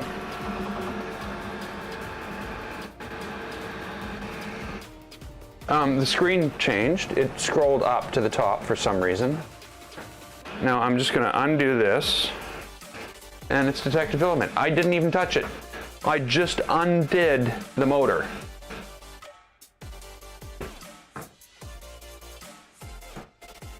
So I have a problem with my filament sensor.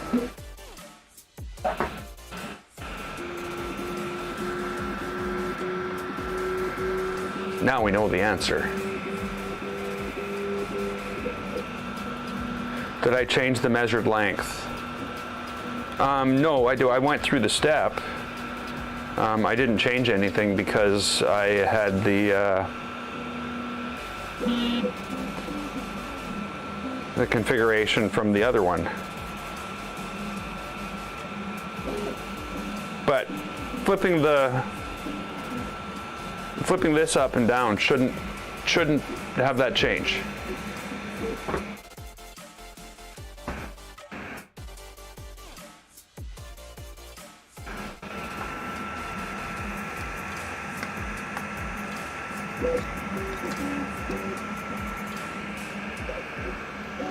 Oh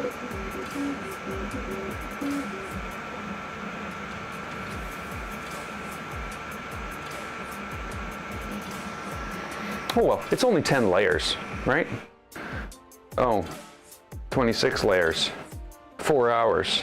Oh. Oh.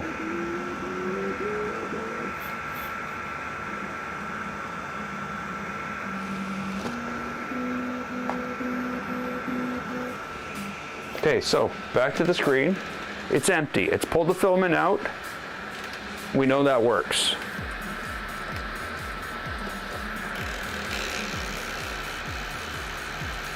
It's making bad noises.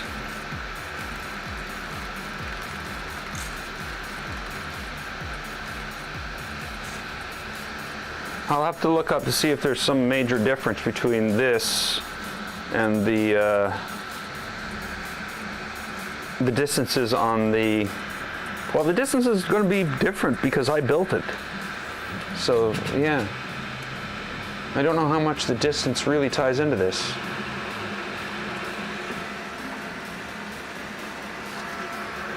But now the yellow, hey, look, it flashed. It flashed to say that everything was good for a moment, and then it switched back. Did you see that? No, you didn't see that. But it did, really, it did. And now it's printing with yellow.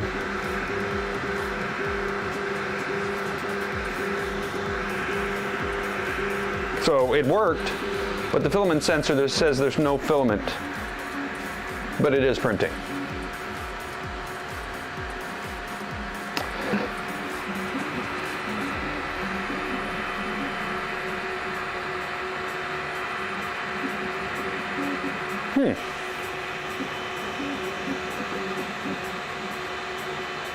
It's nice to see, though, that everything else is working. Nothing's getting all jammed up. You know, like it, just like on the LDO switch wire. You know, it's going to be fully capable of printing these type of things. Toys. It's going to be fully capable of printing toys.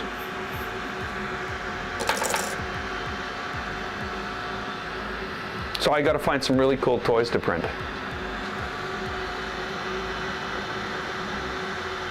I might try to reprint the Rose Dragon, but with leaves, or green, not leaves for the bottom, but green for the leaves on the bottom, and then red for the rose parts. That would look cool. That would actually look really cool.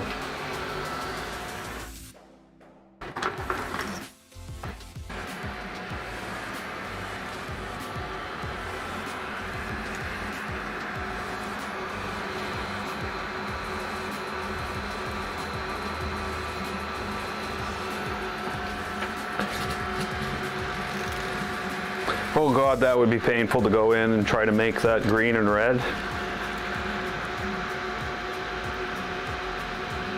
But damn, that would look so awesome printed.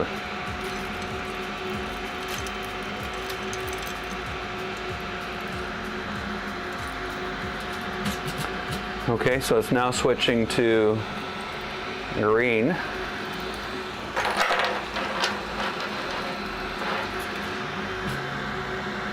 Guess it wouldn't be that big. I think this. Was that printed on here?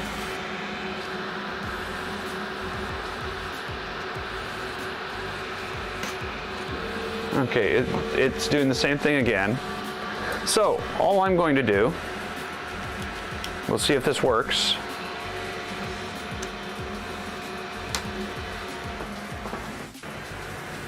And yeah, that worked. Now, it says detected, just from me doing that.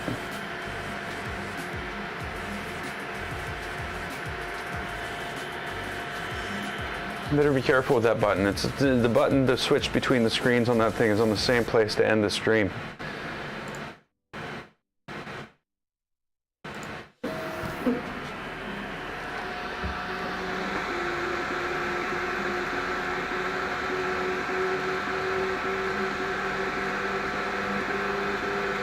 So it is obvious to me that the 50 millimeter purge is fine. I didn't get any mix in with the white. We don't have any colors blending. All the blending seems to be happening on the thing there. Now it'll go into the infill. You know, all in all, I'm quite happy with this. I'm really happy with this, actually.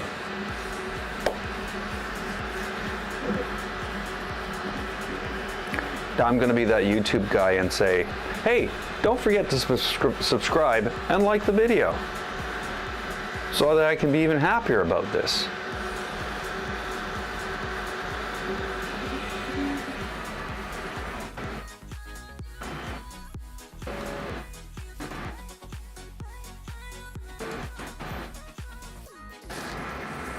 And let's see, is it going to do it?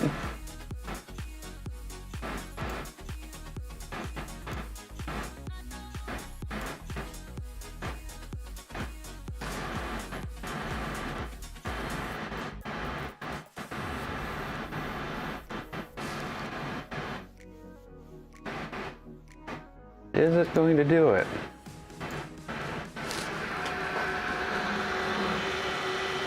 Says detected.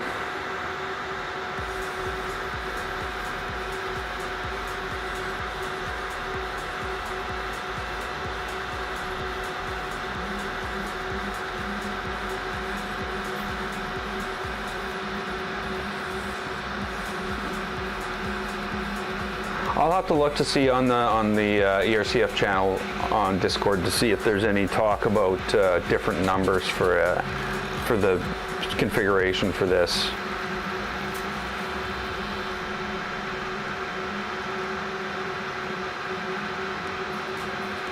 It must have some slippage. No, filament removed, all good. Homes. So the reason I added a home in so that it would home every time was because what was happening was it would get caught. The filament wouldn't roll all the way out and it would get caught and it wouldn't be able to go anywhere, and then it would just roll the same color out because it doesn't know it can't go anywhere. So I added a home on each color change so that it would do a home, and that would fix that.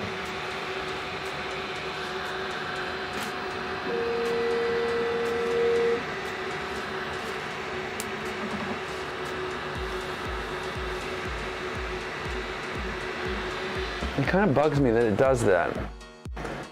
Scrolls the screen up. So again, on the screen, we've got empty. I open it. I close it. It's still empty this time.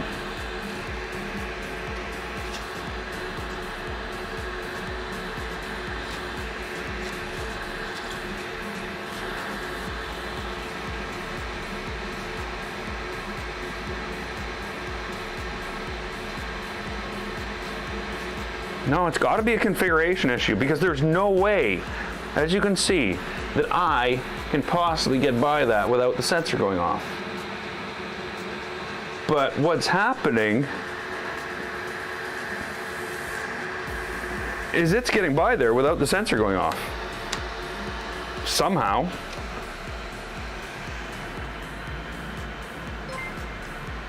And I don't even know how that's possible. But it's got to be one of those timing, it's got to be a timing thing where it's busy doing something else. And yeah, those distances probably have something to do with it. I don't like these little wormy things either. I got little wormy things all over the place.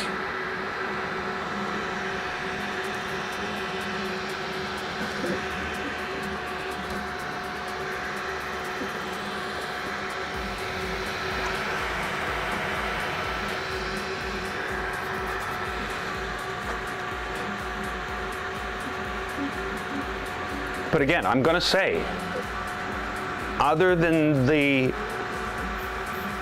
weird not sensing the filament, this thing's working pretty solid. More solid than it did initially on the LDO switch wire. But that had afterburner and clockwork, not clockwork 2 and stealth burner, which was basically a proven, measured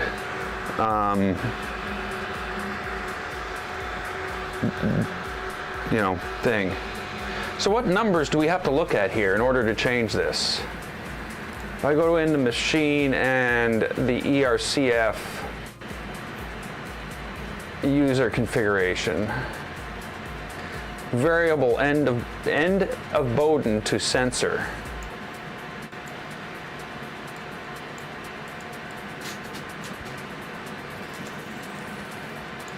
And this says afterburner clockwork with the Hall effect center being set to 36 or 3.6 centimeters.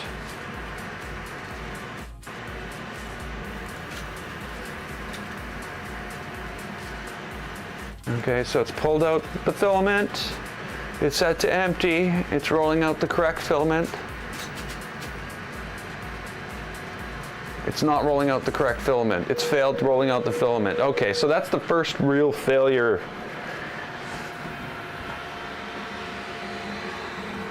And why has it failed to roll out the filament? Because it rolled it back too far the last time.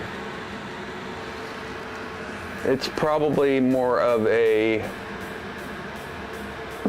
issue with the Bowden tube going to it.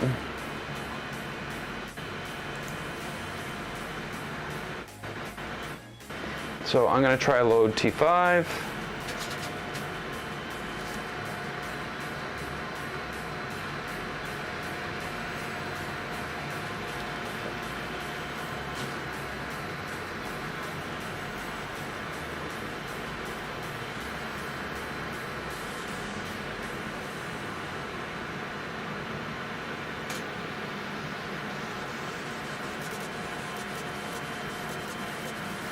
And it loaded by itself.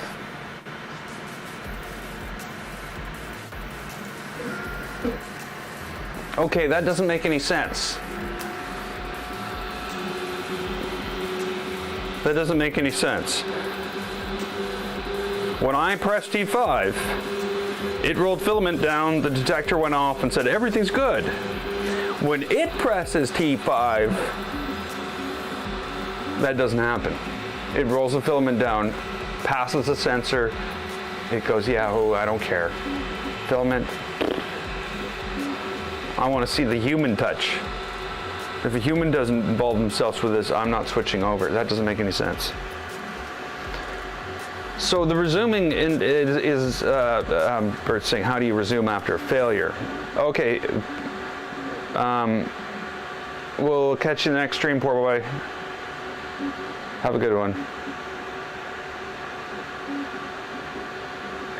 So yeah, the resume depends on what happens. If it just stopped at the bottom here, I'm just saying unlock and go. If it rolled up the thing to the filament and couldn't get the filament in, I'm checking it up here to make sure that it's loaded far enough in so the gears can catch it.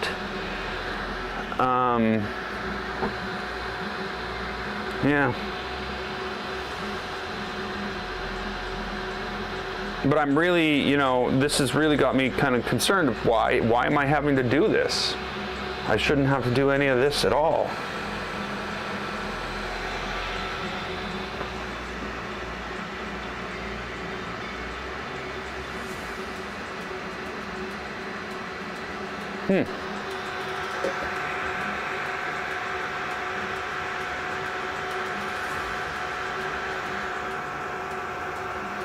Okay, it's pulling up the filament.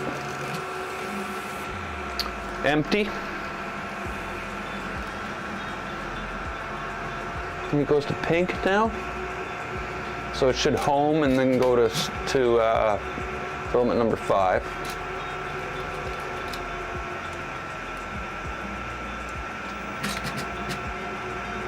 Oh no, it's doing black.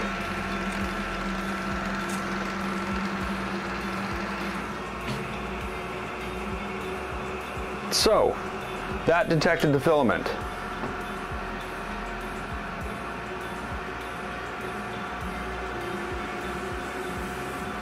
You see what I'm saying? I noticed that when it was here, everything was basically straight up and down, and it was detecting the filament. When it's over there, this thing's been pulled to one side, and it's not detecting the filament.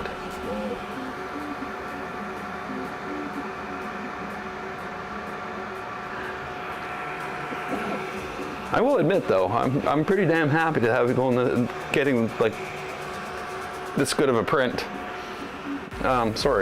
This good of a print. Nobody can see it.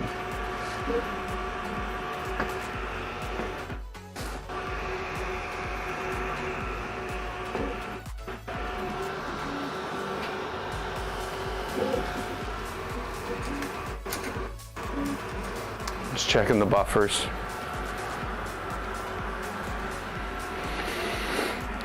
Oh, I guess I gotta clean my house tomorrow.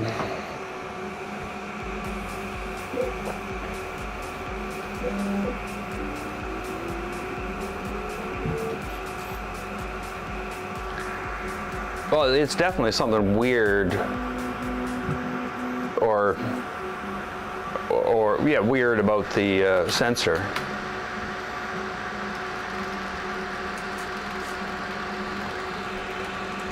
So it's empty. So I'm going to hold this like this. If this is just a matter of me creating a clip-on thing that clips on this and holds this straight like that, I don't care. That's no big deal.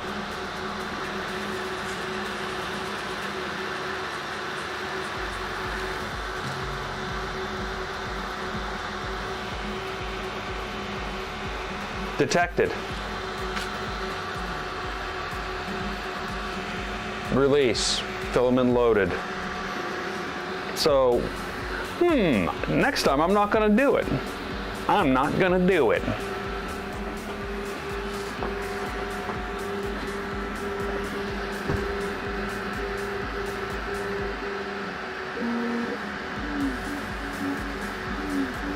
But yeah, we definitely have some type of issue with distance from somewhere to somewhere, or we wouldn't get those little worms.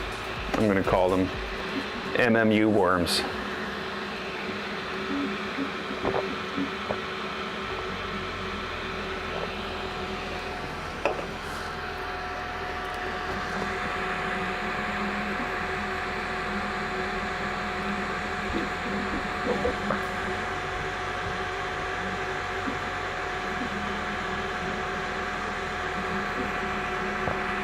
I left a pretty good mark in that plate. And to see if my plastic brush will scrape that out.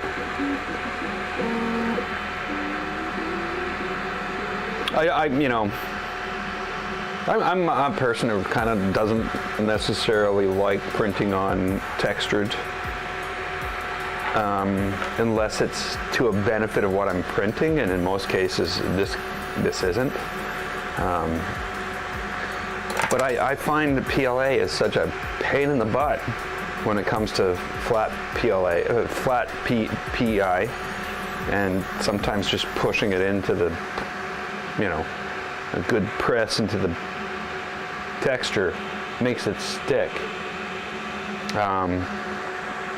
I love smooth PEI is awesome, yes, but like with this, getting this right on smooth PLA so that every foot stayed down and every piece just stayed down. Oh my God. Oh.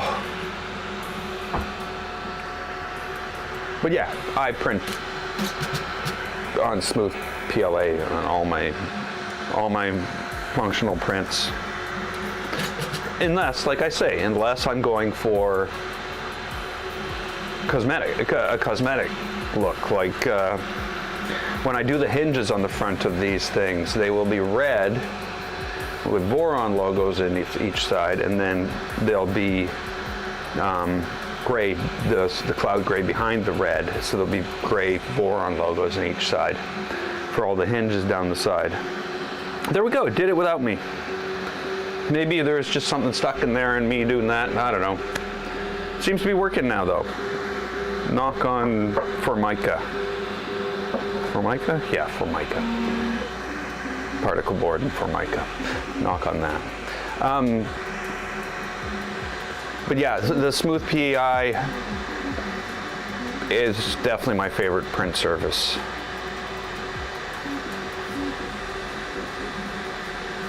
But my favorite material is ABS and ASA, so sort of a given, I guess, that's probably going to be my favorite.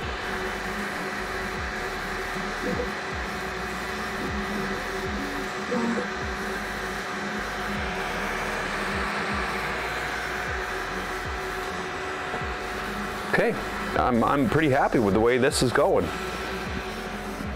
We're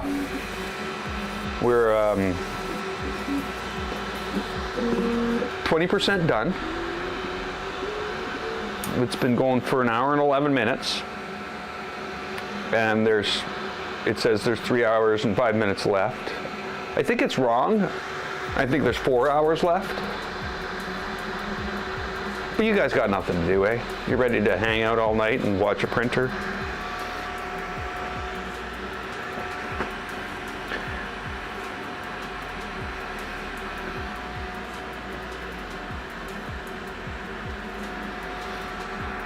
So yeah, I'm happy with it. I'm very happy with it right now. Especially now that it just suddenly started working.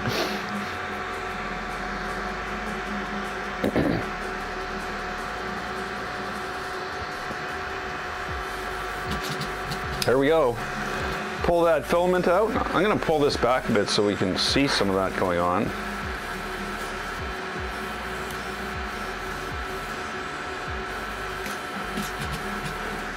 And it's going to home. We're off to find some, I don't know, pink filament. We're on the pink filament now.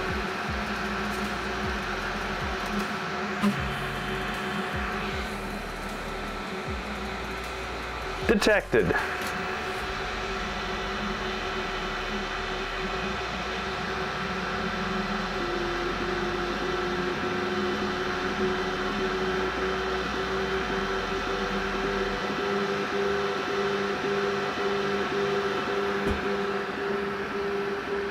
So I did eventually get installing flooring and listening to filament changes. Yeah, I saw the flooring installation on a picture that you sent out on the Discord. I wish I could do that here. I should actually get the landlord to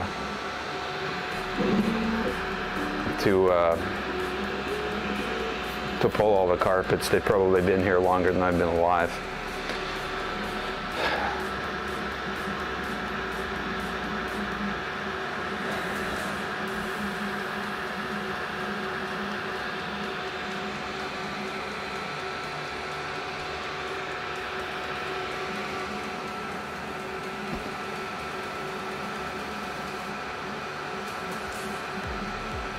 Might agree if I do the labor. Yeah, see, yeah. What, you know, I've got, basically this apartment has that classic tan-colored low pile carpet that you have in almost every apartment in the world.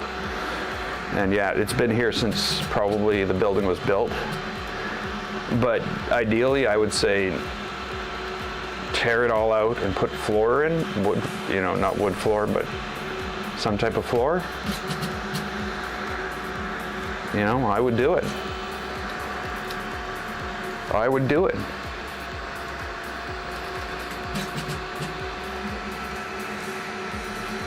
See if my brother wants to come here for a holiday.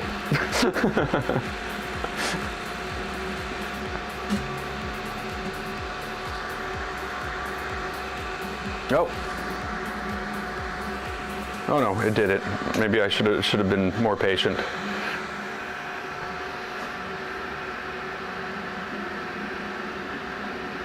So that is strange. Very, very, very strange.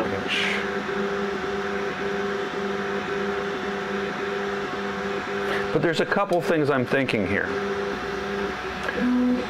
This is 4x3 Bowden tube, which means 4 on the outside, 3mm aperture on the inside. And there's a lot of wiggle room in there, and you can come in at many angles.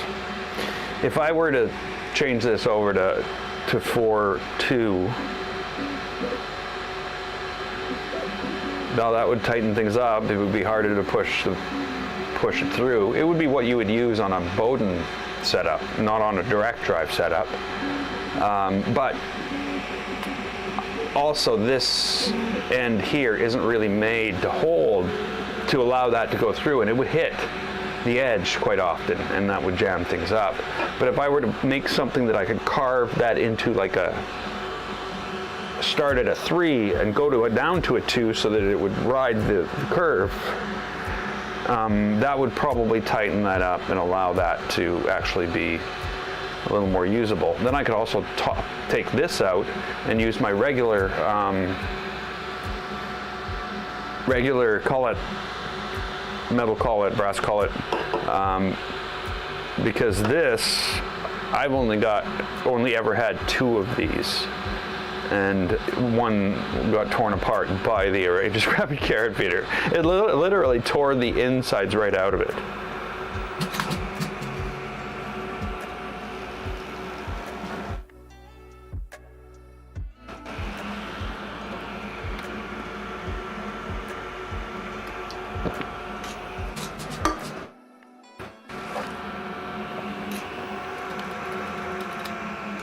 Okay, so this is the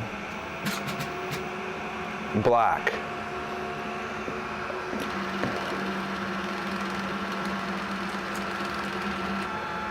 Oh, something bad happened there. Oh, it found it. It got it. It detected it.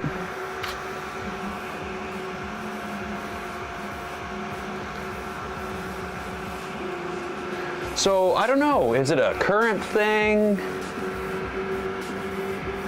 What is this that makes this motor do that? Where it spins, pushes everything forward, and then suddenly goes, ping! Like it's not doing what it's supposed to do, and it's broken.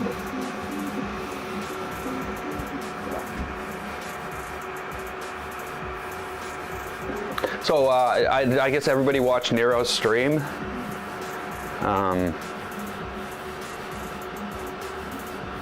They've got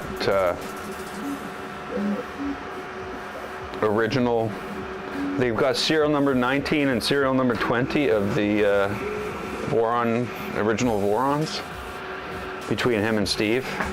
I'm kind of sad that Steve's building the Micron right now, because I would rather see him build that, because that's going to be a cool build.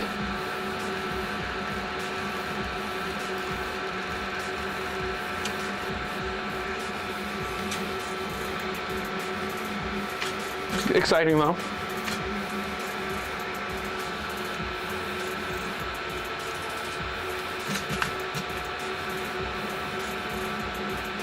I got my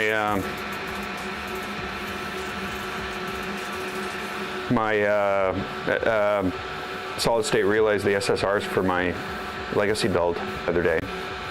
That showed up. I haven't ordered anything else because I'm going to be away for 3 weeks. Oh yeah, it's not Micron, it's SolidWorks. Yeah. Yeah.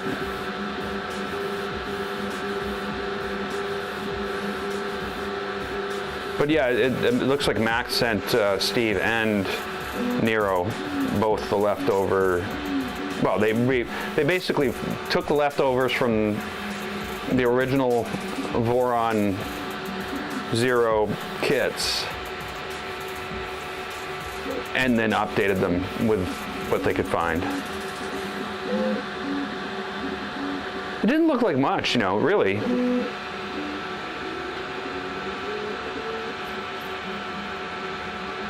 Like a lot of that stuff is stuff like I have on hand right now.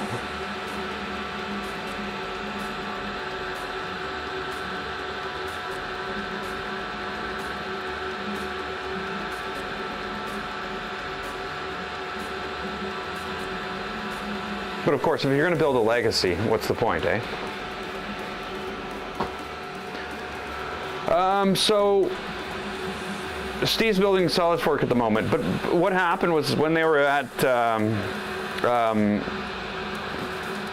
you know, whatever, the Rep Rap Festival thing, when they were there, they were talking about the old kits, the original Vorons, and how there was basically 18 Vorons sent out.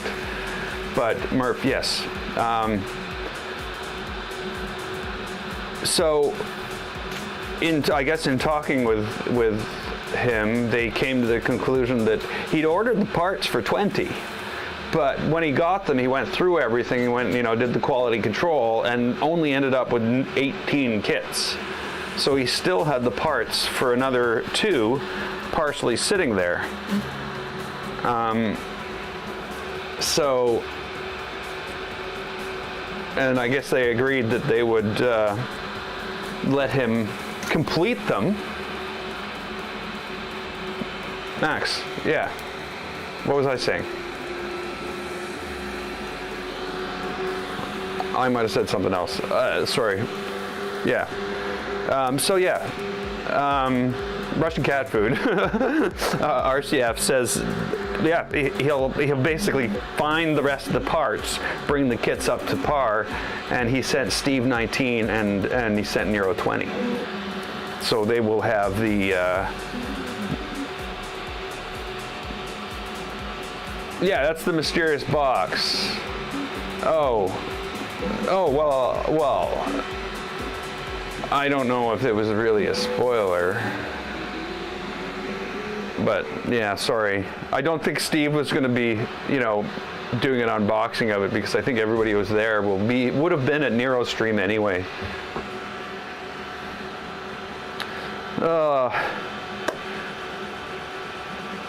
So I didn't spoil it for you. I just saved the surprise for you until now. Sorry. But yeah, it should be interesting. I'm really looking forward to that build, watching that build, the same as I'm looking forward to building the Legacy myself.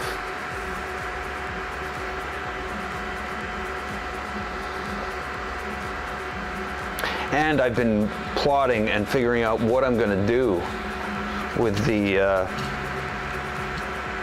R2 build. What am I going to do? Because what am I going to do to make it my build, not just like follow the instructions like the R2, right, or the 2.4 like there.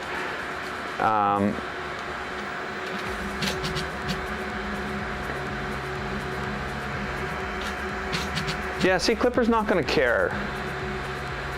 The limit on that thing is going to be current. Oh, look at that! It failed. It failed because it pushed the filament too far back. We're trying to go to T4.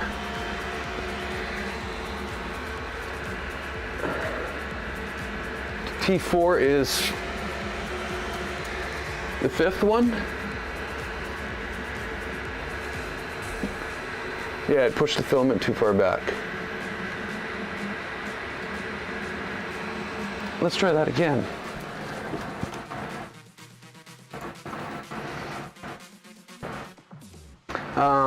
T4.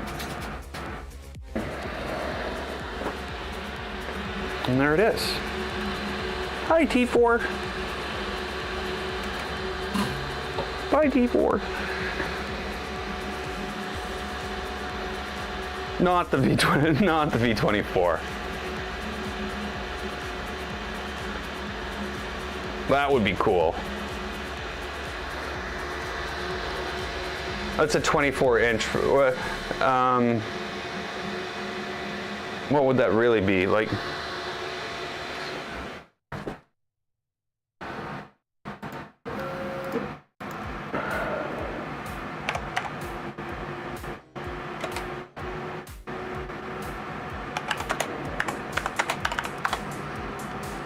So that would be like a 600 millimeter print bed.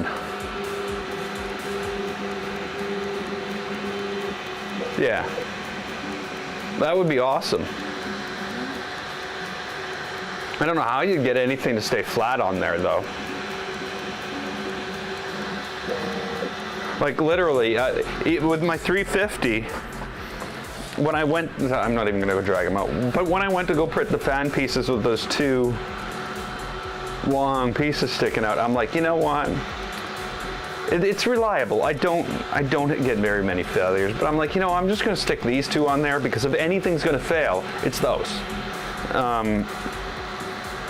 They didn't, but actually I'm really, really surprised.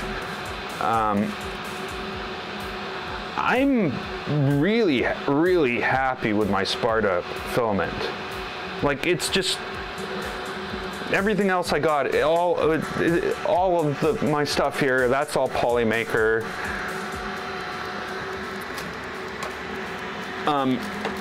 These are all Arion. What's this? This is Overture. But most of my stuff is Polymaker. I really like the Polymaker filament. I wasn't a huge fan when they went to the cardboard, but you know, I understand it. I'm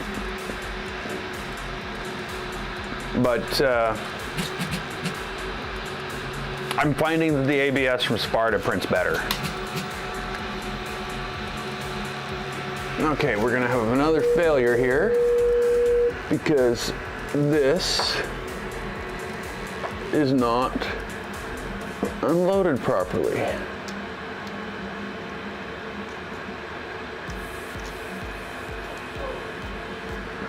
So what's happening there is, I think because of the coil here, it creates a pullback and it actually pulls some of the filament back. No, Steve didn't stream today. Won't Steve be streaming on Sunday?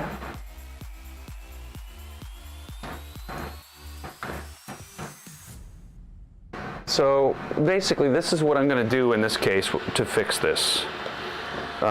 It's paused now. I see here that we're going from T4 to 5. So I'm just going to go to T5 manually.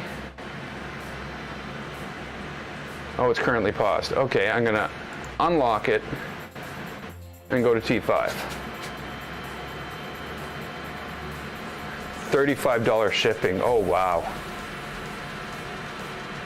Yeah, I went and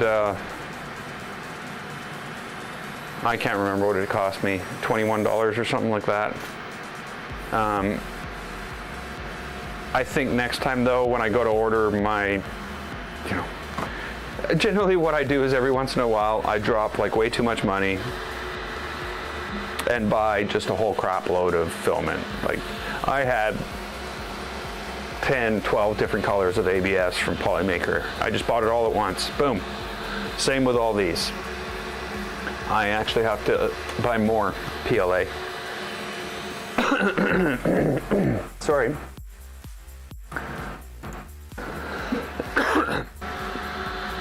So I gotta buy more PLA, but next time I'm just gonna buy my ABS from Sparta, and I'm gonna probably not buy Sparkle.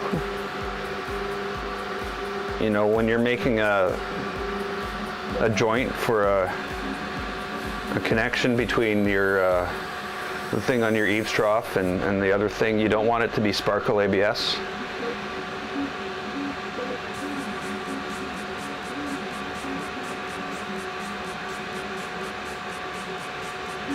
Oh, yeah. The Canadian US shippers are in collusion. They're a bunch of criminals. Totally.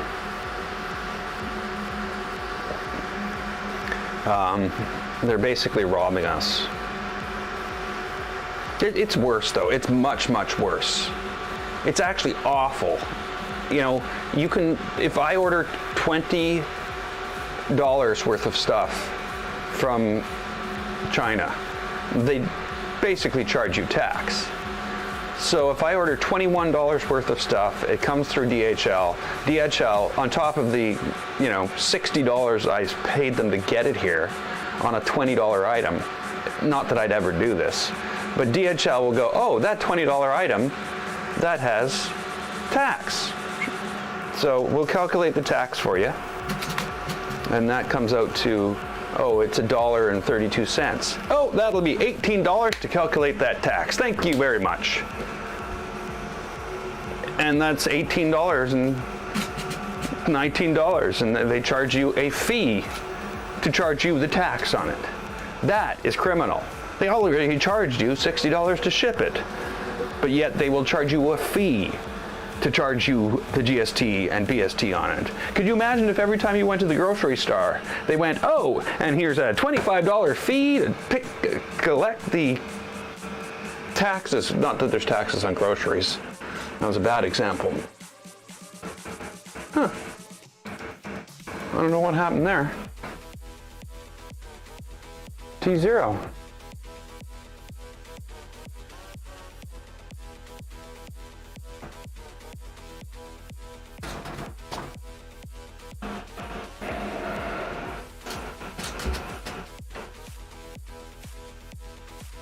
Oh, I don't know what happened to free trade. Wasn't free trade. Free trade was free for rich people and corporations, and screw everybody else. That's what free trade was. If I wanted to buy a big block of aluminum, they're going to charge me duty. If aluminum corp cutting can maker corp rich people want to buy a chunk of aluminum, oh, duty free. Sorry.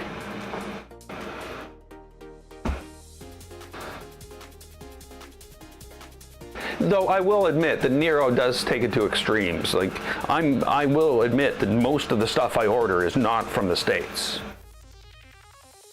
It's either from Canada, and if I can't get it in Canada, what's going on here? Filament empty. Filament loaded successfully. Well, that doesn't look like successfully to me. Why are we going through this again? We just made this all work.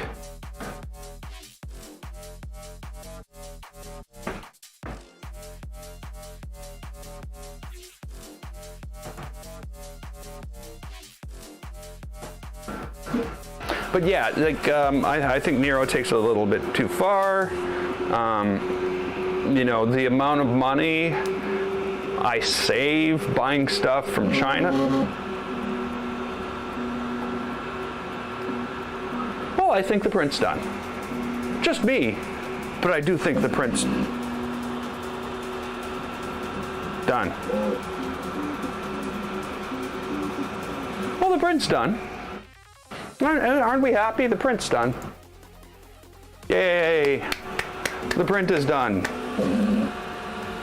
What?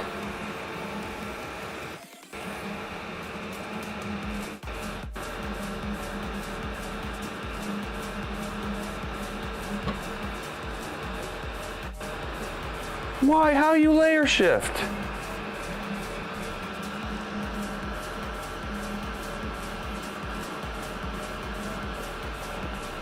I'm in shock. I am in shock.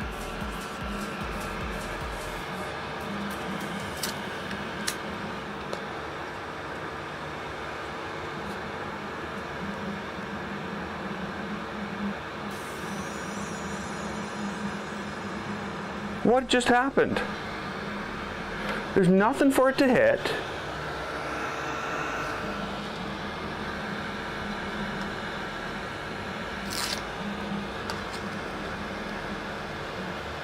What?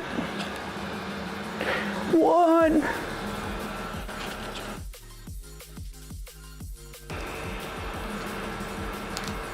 Government-induced layer shift.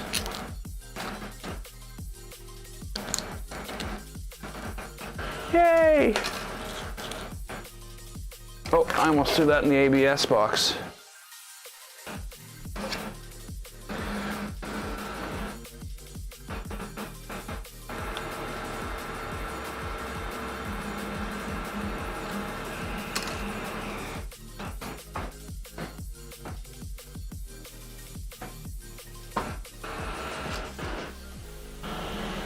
What?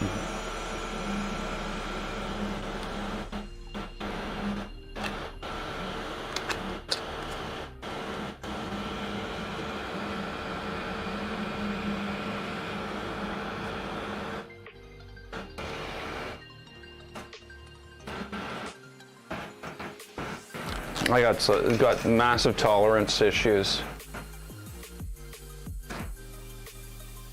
So 210, 60.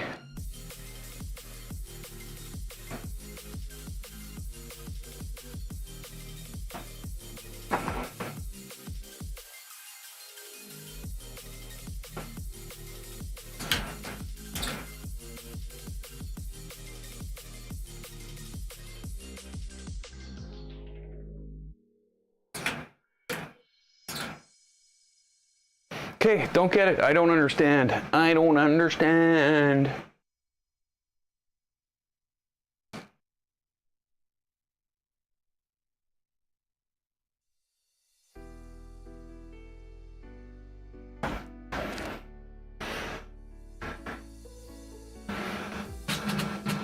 Let's just say that ended awfully abruptly.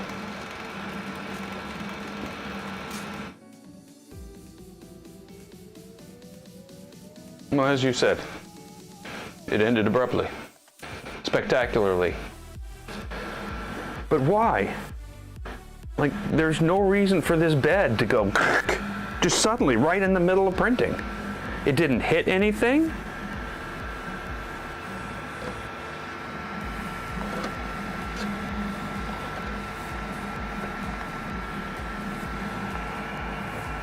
It's like the motor just said, no, I'm done.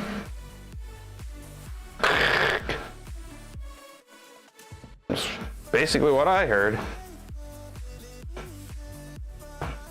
Okay, so it's all heated up again.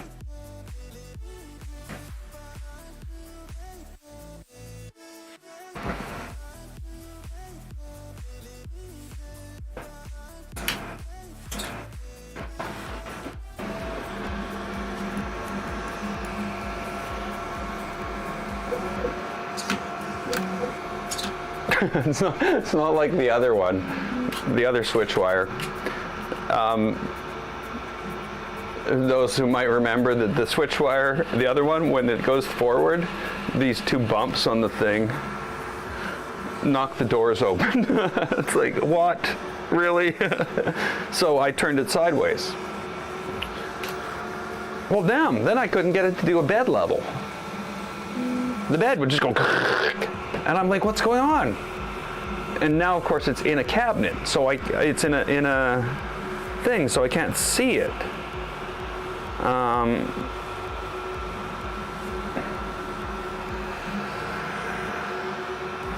Uh-oh. Well, that's not good. Hasn't purged out all the black yet, and it's printing the white. Oh my goodness, what's going to happen?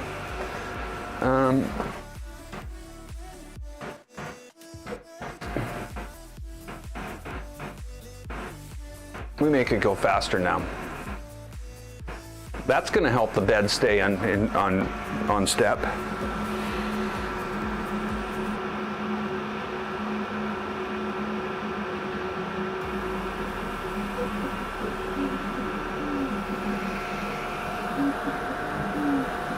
Okay, air conditioner's got to go back on.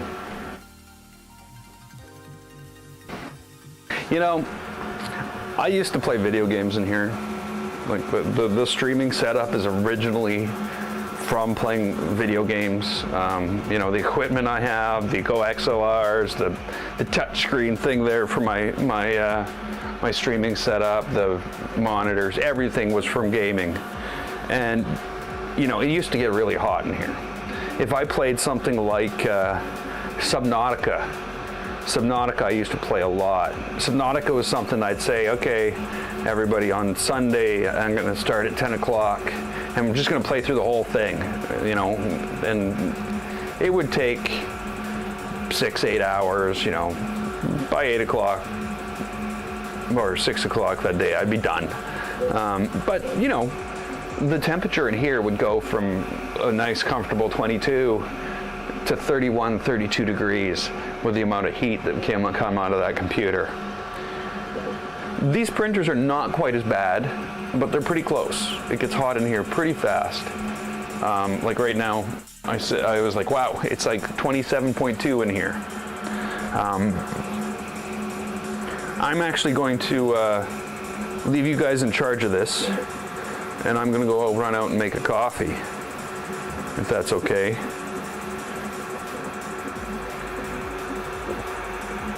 This is looking a lot better already.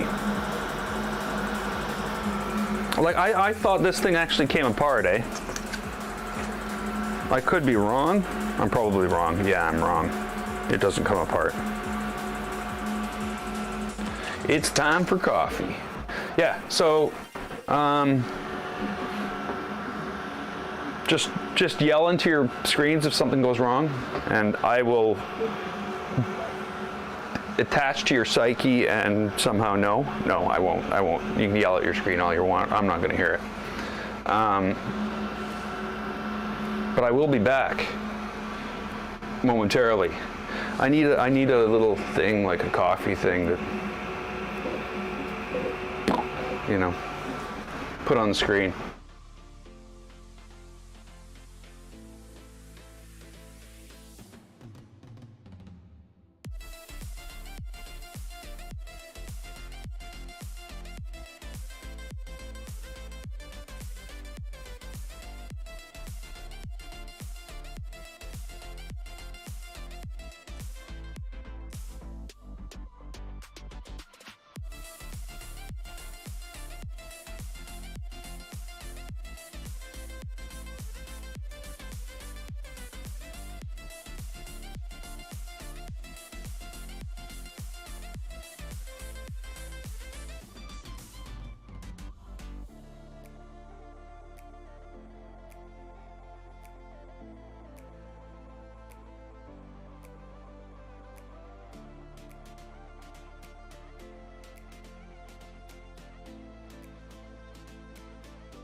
Okay, so air conditioner's on.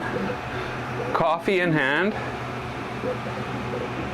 Oh, what did you miss? Okay, this is what you missed. Sorry, I had to go get coffee. This is where we got to, and we suddenly had an unexpected stoppage in Y motion. Basically, it was moving the bed and it just went. That's the kind of noise it made. So that's where we ended up. So yeah, it's time for coffee.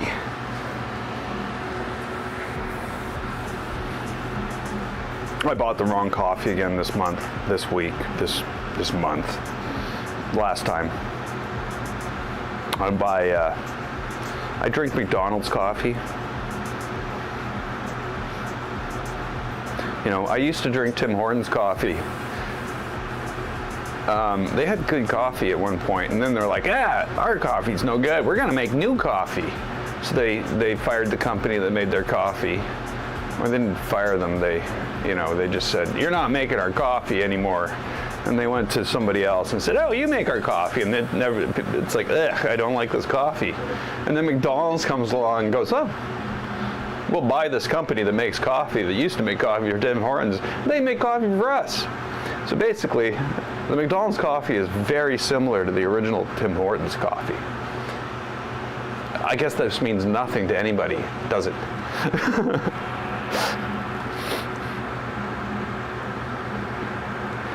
But yeah, it's McDonald's coffee. Whoa, everybody's gone.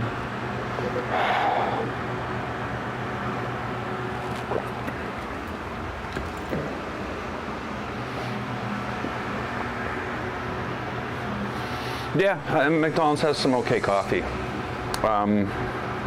I'm going to get my DeLonghi coffee or espresso, cappuccino, Americano, machino, thingo. Working again. Working. It's not that it's broken. It's not broken at all. I'm gonna use it again.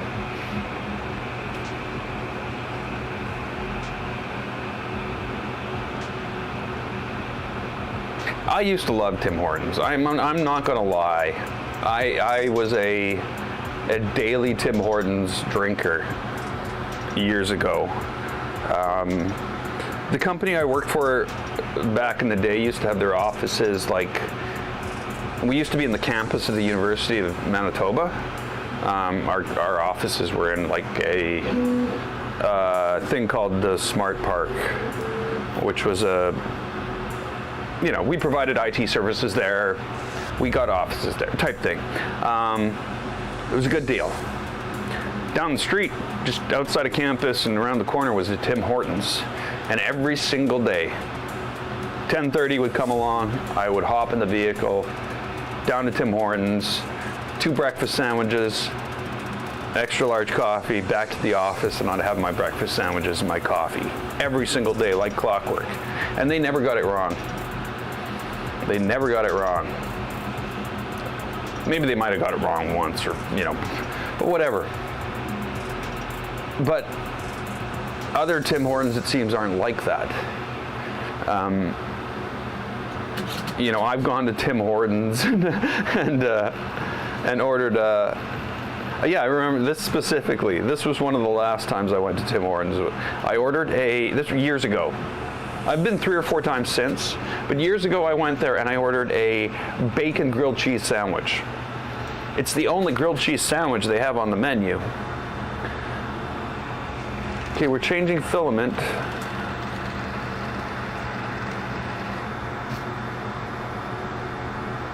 More of a blob on this than a point. I hope that's not going to cause a problem. Filament sensor empty, empty, empty, empty. No, no, oh! Oh, it's okay now. I don't know what's going on. Oh, I gotta unpause it.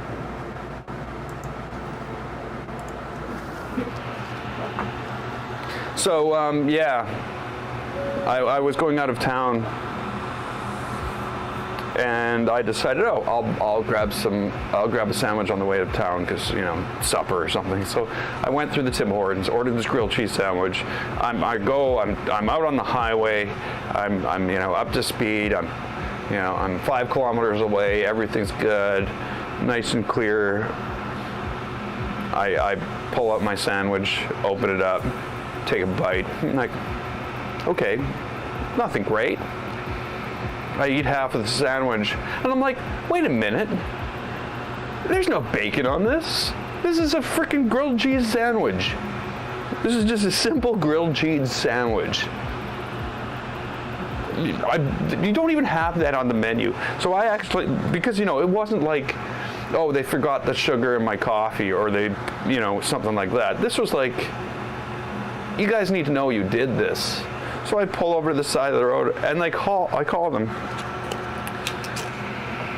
and they say, oh, we were out of bacon.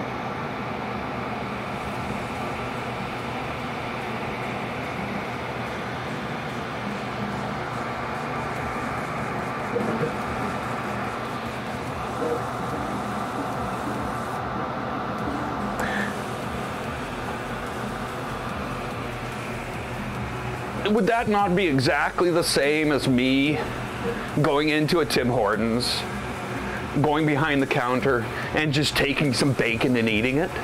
Isn't that exactly the same thing? Is that it? To me, that seems like exactly the same thing. Well, maybe exactly the opposite. But, yeah. Yeah. They basically stole bacon from me.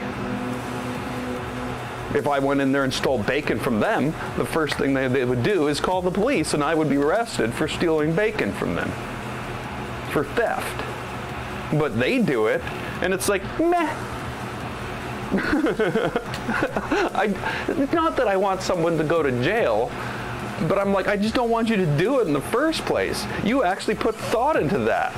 That, oh, we don't have any bacon, so we'll just steal his money. Made the sandwich, through the drive-thru window. Bye-bye, loser, we stole your money. How can you be proud of working for a place like, oh my God. Oh, I'm not paying attention. But yeah, that's my oh, it didn't do anything. Oh, I wonder, did I do something pushing that down? No. Oh, where are we here? We're on number 3. And yeah, so what it's done is it's rolled back the thing so far that it can't grip it.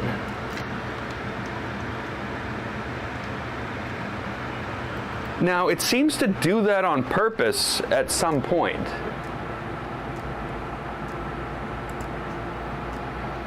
So I'm going to click on T2. It should load up T2.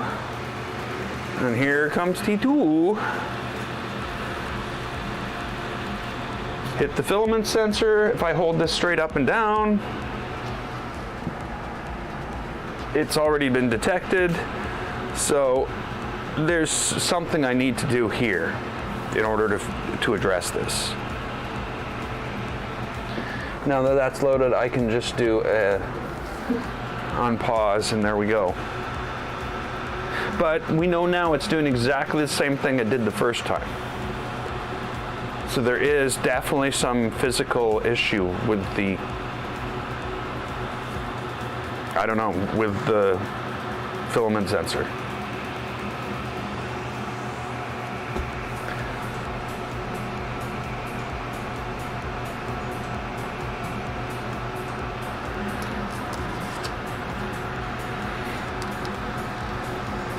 The other thing, I did go to the Tim Hortons down here probably about 3 or 4 times in the last 2 months, 3 months, because I've been running out of coffee to grab. I had to run out to grab some stuff from the grocery store during coffee break, and it was handy to grab something on the way back. I know I would have been better off buying groceries and cooking them and eating those, but you know, sometimes.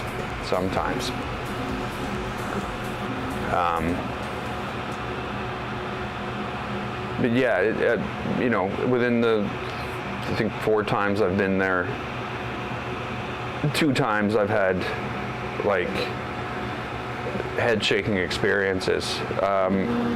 You know, one, you go there and you say, I'd like this and this, and they have a screen and it shows you what you've ordered.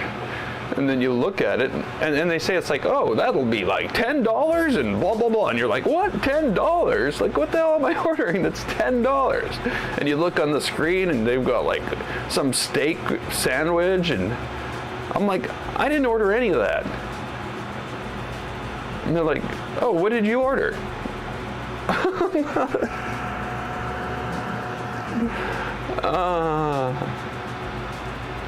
So I tell them, and it comes up on the screen, right? We go forward. Everything's good. You get what you ordered. Happiness. Actually, heart disease, but because it's all fat.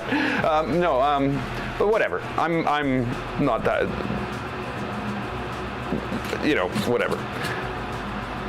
I was coming back again, and I thought I'd just go grab some two sandwiches, 2 breakfast bun things, and I went there,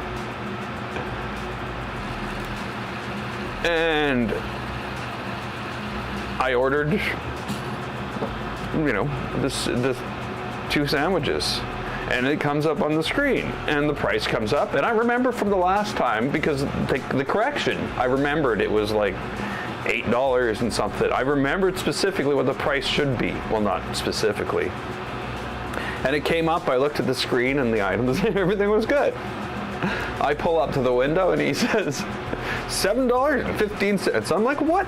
No, it can't be. It said this much on the screen, and I know this is what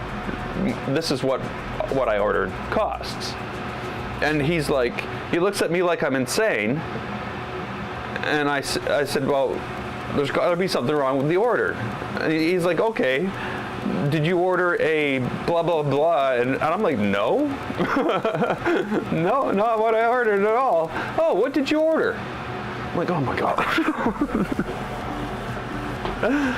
So I tell him what I ordered. And I don't know. It turns out between me driving from the place where you give the order to the place where you get the order, somebody else removed the eggs and the cheese off my sandwich. It only had bacon left on it.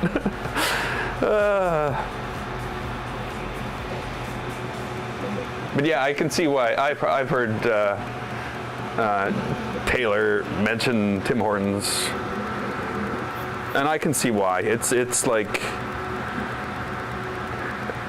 I don't know if you would say famous here or infamous.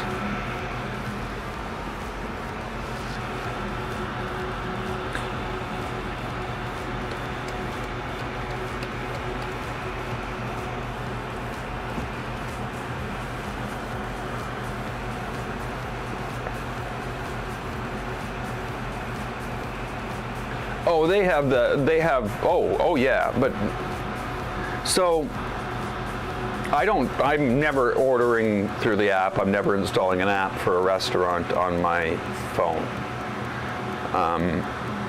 They track you. It might be different in the EU due to, you know, privacy laws being different and them being more strict in applying them. But for instance, Tim Hortons is in a class action lawsuit right now. They're being sued because they were tracking people's locations on their phones once they installed the app.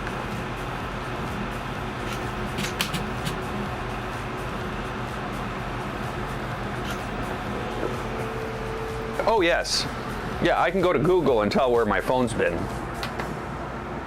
But they should not be able to go to Google and tell where my phone's been. What happened here? We were going to T4. And I don't think I got any filament.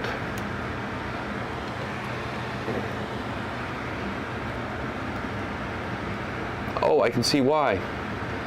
Again, it pushed it too far back. I want to find out why we're having that inconsistency.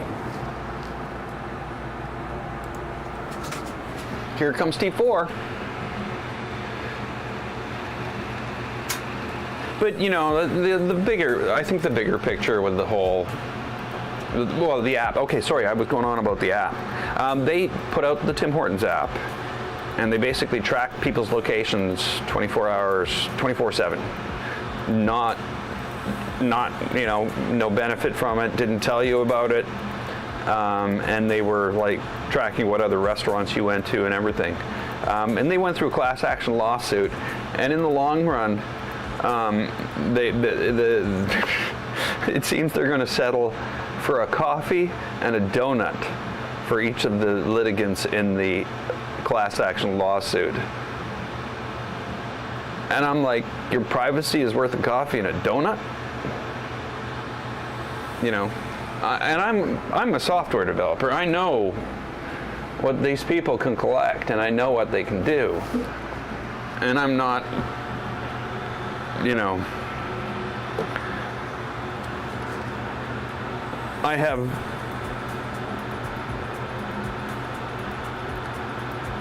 don't have any trust in Google, or sorry, in Tim Hortons. And no matter what they say in the terms and conditions, I don't believe it. I'm pretty sure Google and other companies try very specifically to make sure their terms and conditions are good, because for them it's not a coffee and a donut. For people, it would be billions of dollars. Yeah, as they've already paid. You know, it's not like Google hasn't been sued.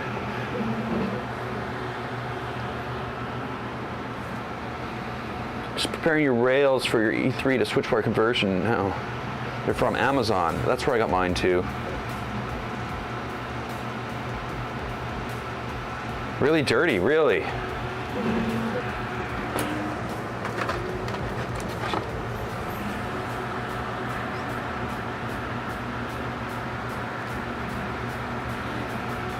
Do they have a line on the back like that?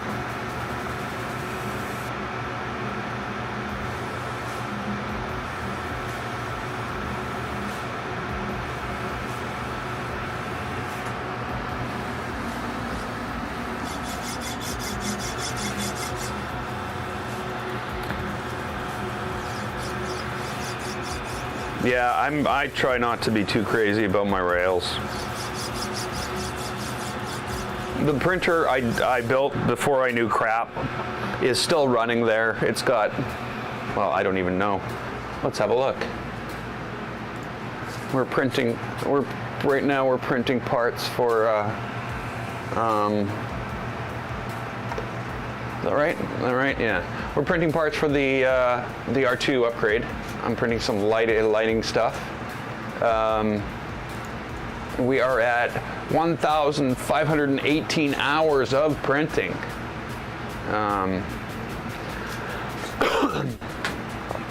So, yeah. And I'm going to say most printers won't print that much. Ever?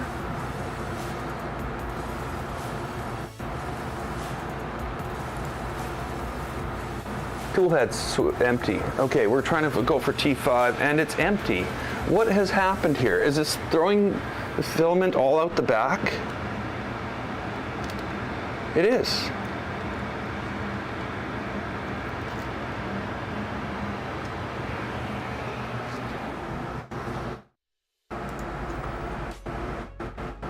So load T5.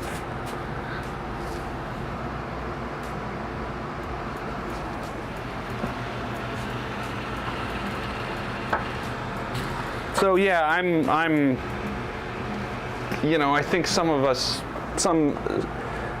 I think since then I might have overdone it on the rails. On those rails there, all I did was squeeze a little bit in here and move it back and forth and then clean it all off. That's all I did.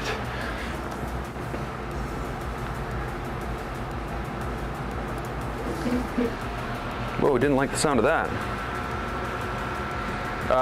On these rails, however, I cleaned them, sprayed them with IPA.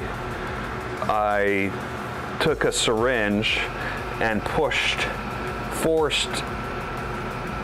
grease into where the actual ball bearings are. And that's what I did with these. Maybe they'll last longer. I won't know. I'll never wear them out.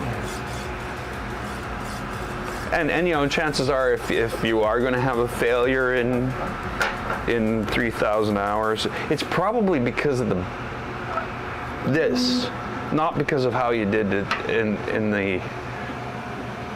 how you know, cleaned it or something. It's probably something that was wrong in manufacturing if it fails in 3,000 hours or 5,000 hours.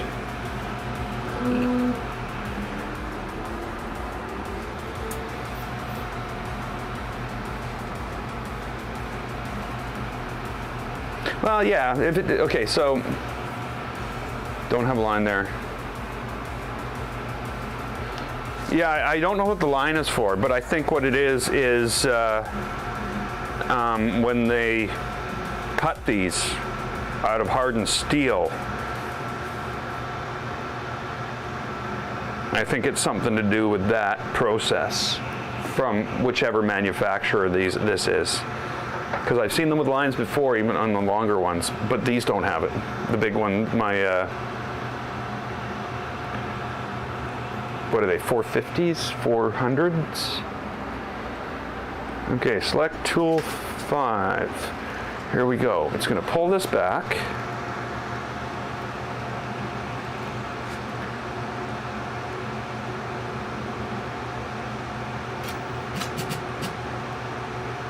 Okay, and it just pulled it out of the back. It just actually purposely brought the thing up right before when it was supposed to move, then it threw it back down and rolled it right out of the back. And if I go and check 5 right now, it's exactly what's happened. Is it because there was a stringiness off the tip?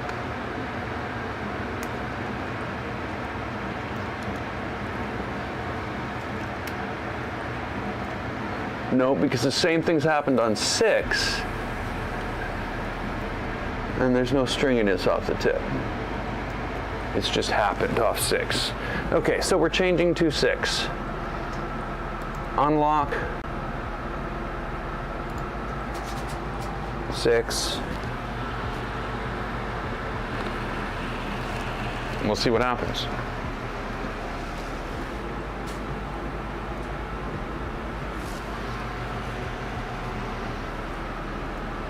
And detected.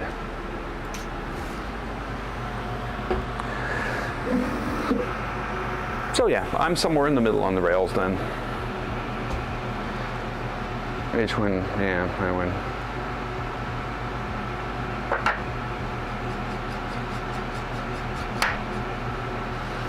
Yeah, I've never thought to myself that I need to spend $70 on a rail, on a linear rail.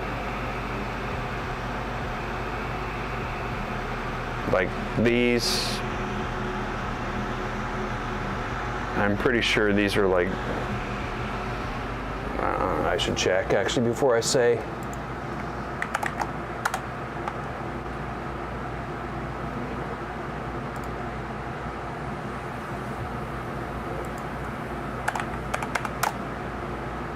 So those aren't.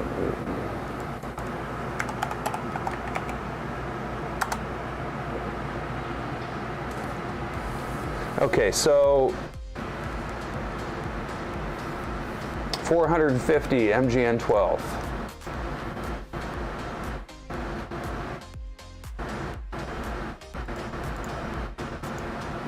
$35. $30 for the 400, and the 300s I bought for this were $28.99. It's like, yeah. So I already had this one. This is a better one. Better in the sense that the quality of the rail is higher. The quality of the company is lower. I can tell you that because there was a $5 coupon in the package for a good review. I don't like that.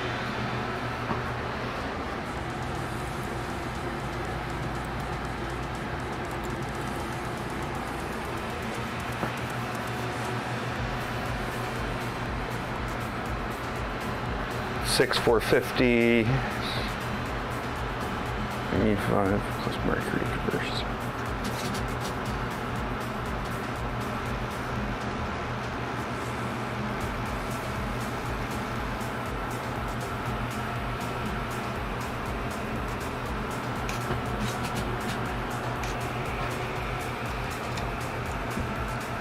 Yeah, I can't remember what this cost, but it was probably in that list.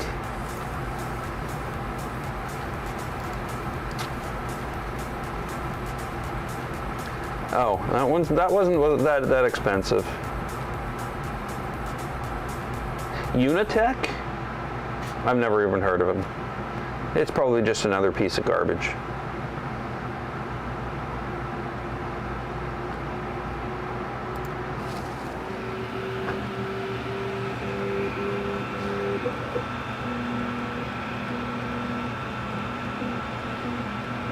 I don't mean garbage. I mean, it's just another mass-produced material, piece of equipment.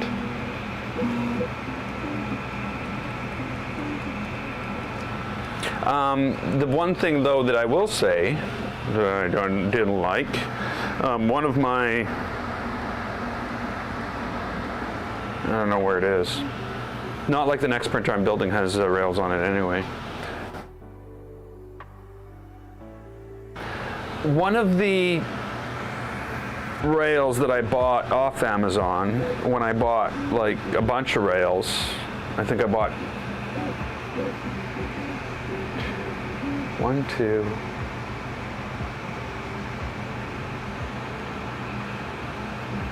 okay, so how did my printer work here?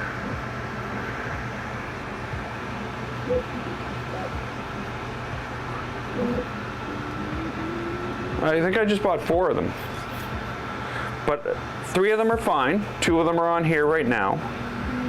One of the other extra one's fine, and then one of them has these little almost looks like rust marks on it, but there's no depth to them. It's like someone said it might be varnishing. That something's like but I don't know. What are we doing here?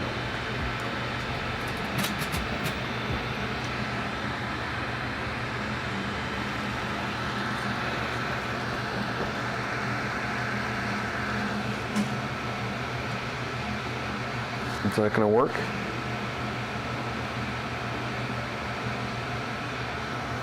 Not going to work.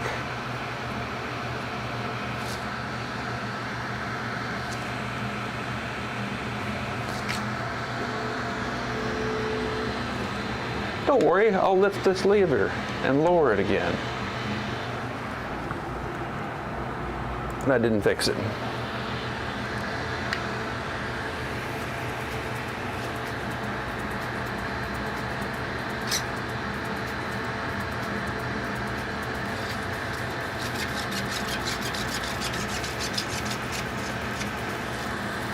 Okay, there's some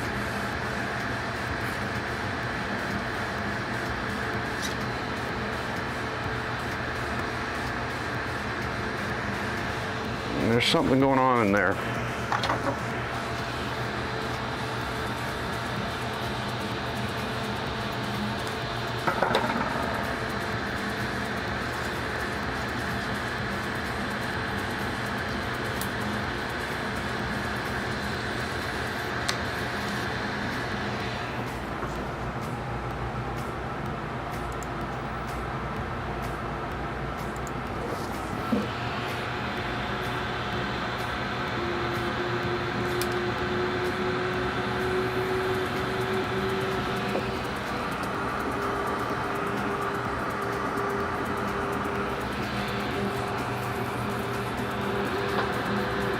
So it's definitely being very flaky on the filament detection.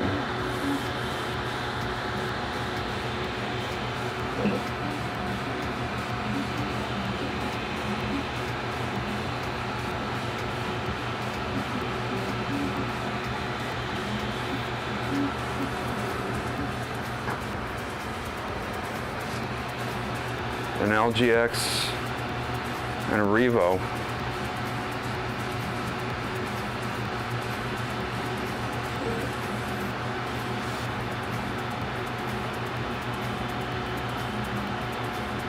Yeah, I don't know.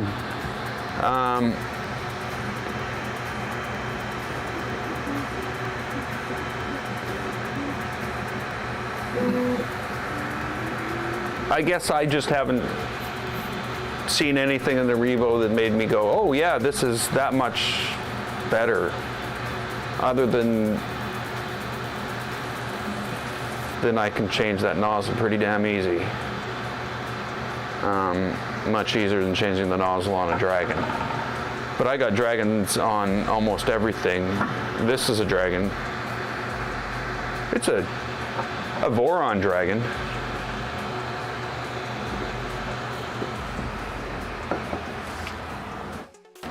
But yeah, I can get this, a Voron Dragon for, I think they're 108 bucks or something like that.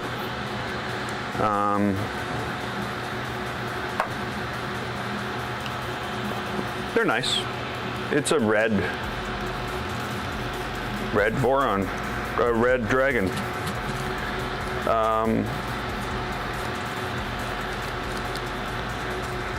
So I've been happy with them. The price is about right.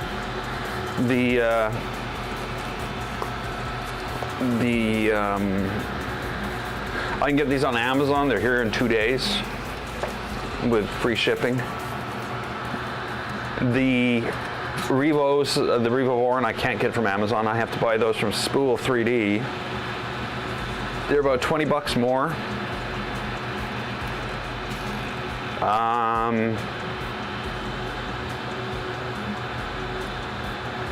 And yeah, I don't know, maybe 20 bucks is worth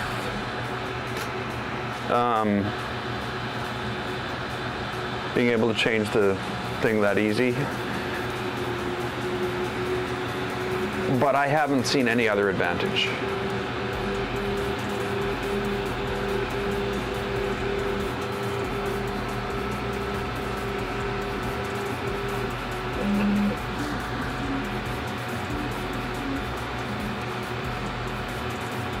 You know, going forward, I don't know what I'm going to do, though. I will say that.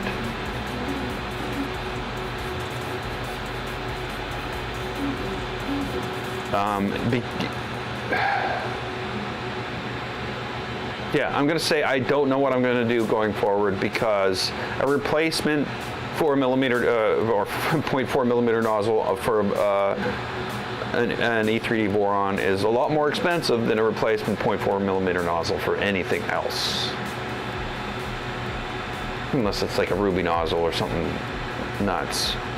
But you know, the hardened steel nozzles, or the nickel-plated brass, whatever the case may be, you can get those for next to nothing. Whereas those, it cost me, when I bought my first Revo Voron, it cost me $190 to get the base one plus 3 more nozzles. Now, I will admit, I'm glad I bought the 3 more nozzles.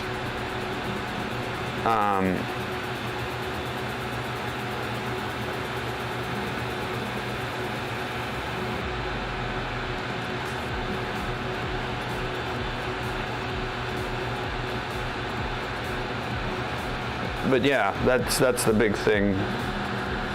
Now, how often do I replace nozzles? Well, when I find things are going weird and I can't explain why filament will just not go like this and it continually goes like that generally. But I don't replace nozzles very often, so I don't know how big of a deal it is.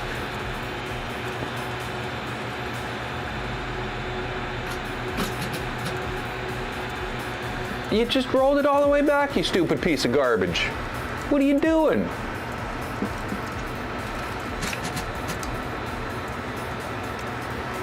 It's like, oh, you're not going to need that filament later.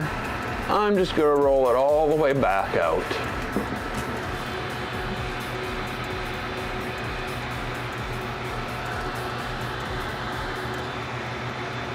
Gonna work?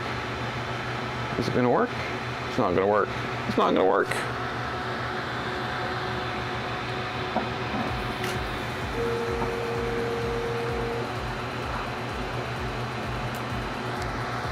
Yeah, I guess that's another thing. People are waiting for the hardened one, which, you know, I'm like, really? Why? Why? It doesn't make any sense. You're paying more for something you're not going to use in 90% of people's cases.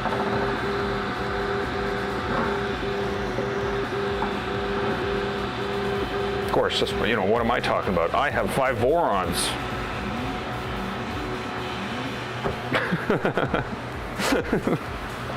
And, you know, just a reminder, if you haven't liked and subscribed, there's buttons right there to do it. It's really easy. I should probably take care of that right now so we can do this more often. Well, except over the next 3 weeks when I'm not going to be here. But so that you don't forget.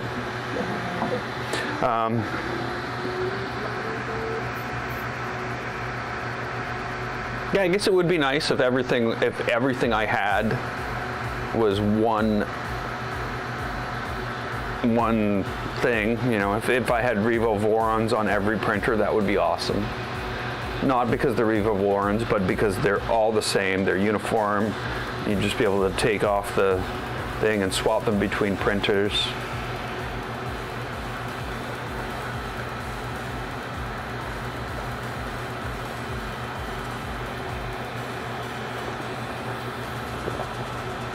Yeah, and I'm with you. Oh, no, I've heard the same thing, DJ Natty. It's been, people are 50-50 on them. The people who got them for free are raving and screaming about them. Got to take that with a grain of salt, I'd say. But I'm happy with it, but I'm not raving about it. I'm not unhappy with it.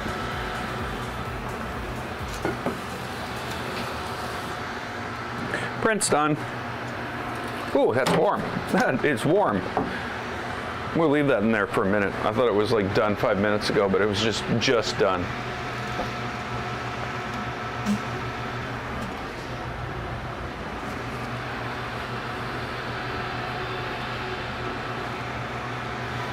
What are we doing? Failing? Failing miserably?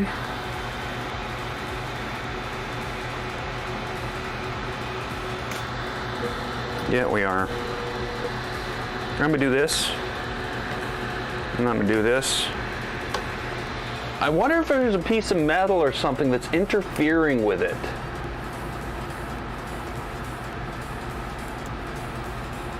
Like, is my sensor... What was that? Oh, that was that clicking right in. Okay. Is my sensor too something? Is it too close to the gear, and somehow when I drop the gear in there, I don't know, it's kind of weird. A mixture of Triangle Labs and Phoenix Dragons. Yeah, I noticed that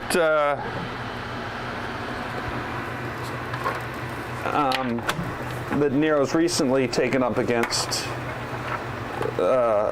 Thetis, so I don't know. I don't know what the reasoning behind that is.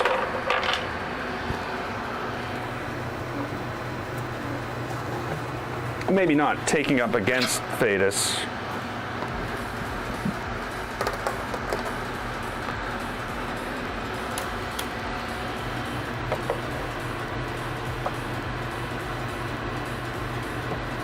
Sorry, I'm not actually going anywhere. I'm still right here.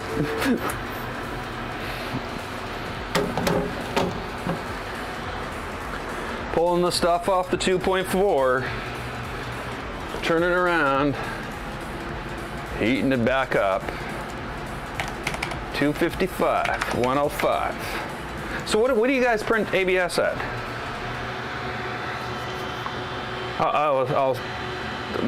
I started 255, and after the first, I think 3 layers, I go down to 245.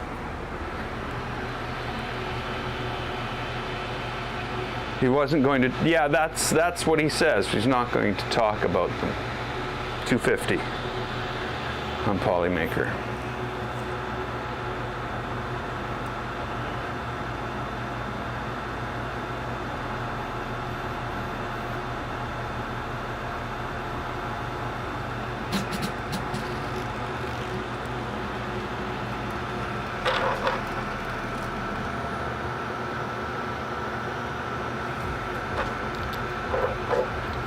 Okay, so now I've printed these in gray and black, cloud gray and black. I still don't know what I'm going to do. Kind of wasteful printing both, but you know, you want to get it right.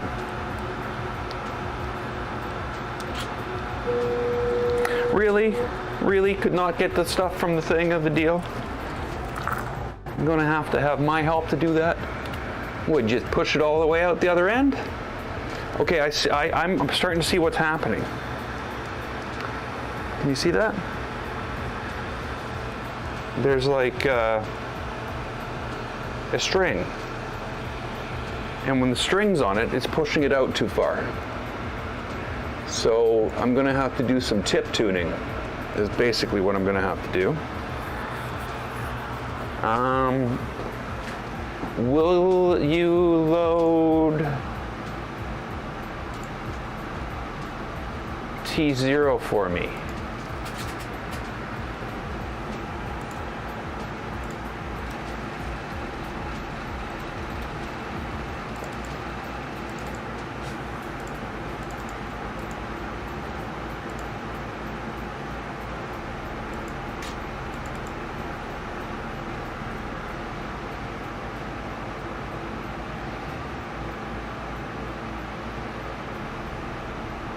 So power inlet filtered is back left.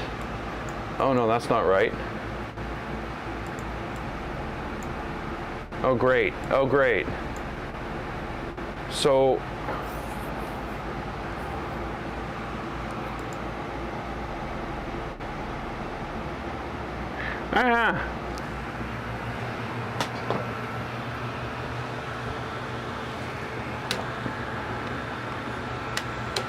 I'm sure that's all you need me to do, right?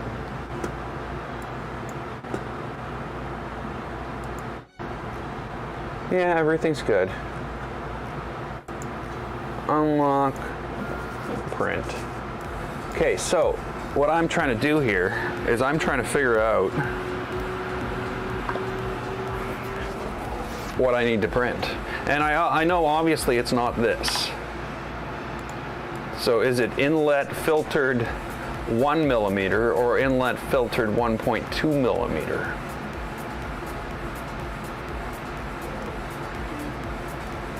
And what I think that is it 1 millimeter there and 1.2 millimeters there? Like the thickness of the thing that it clips into?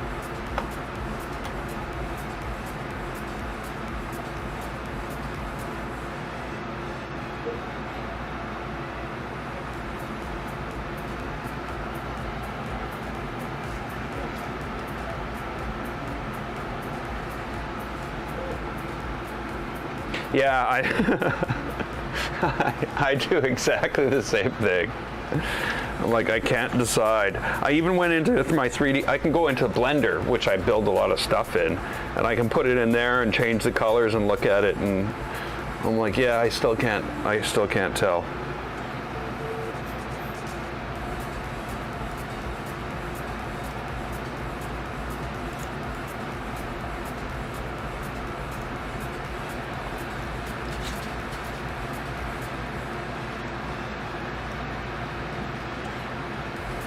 So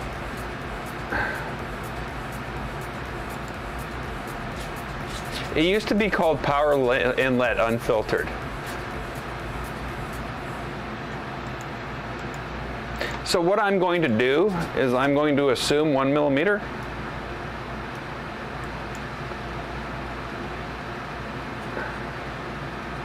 And then on the 350, I'm going to go in and add the rear center skirt. And then we're going to add the keystone panel.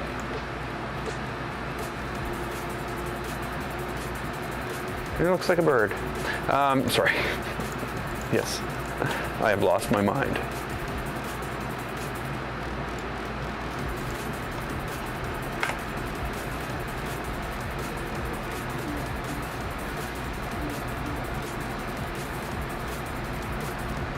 Oh, I guess I could probably pop it into Blender and measure.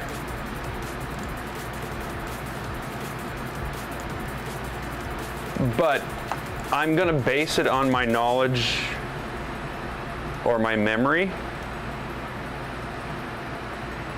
Yeah, I'm gonna base it on my memory of what I think. Okay, so Control A, Control G. Spin this some other way. We'll print it like that, right?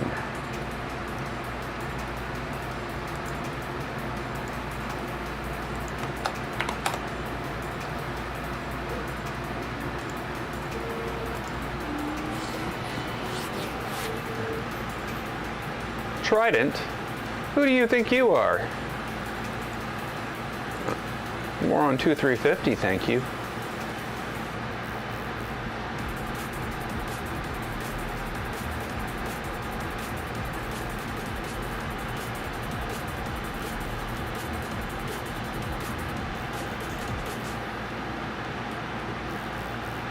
Yeah, I don't know.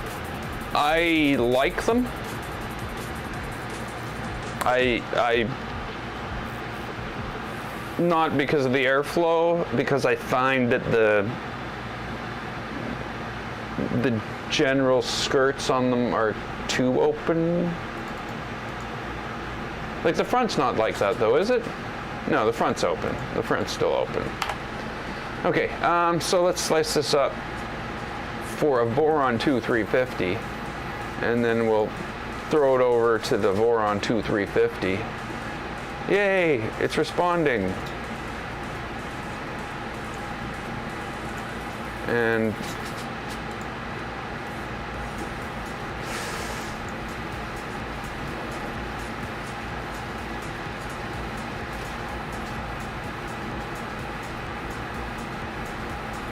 what, you know, DJ Natty, what I was thinking was, this was actually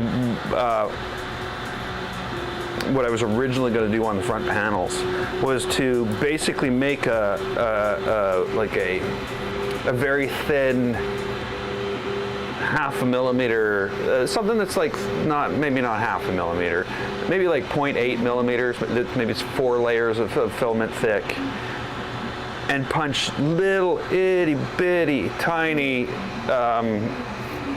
hexagons across the whole thing like a grill, and then basically embed those into the actual front plates. And when I'd print them, I would print the secondary color first for 4 layers and then print the primary, because the tops of these things are completely hidden, and what I'd end up with was that fine grill behind the front, with the gray inside the red, you know.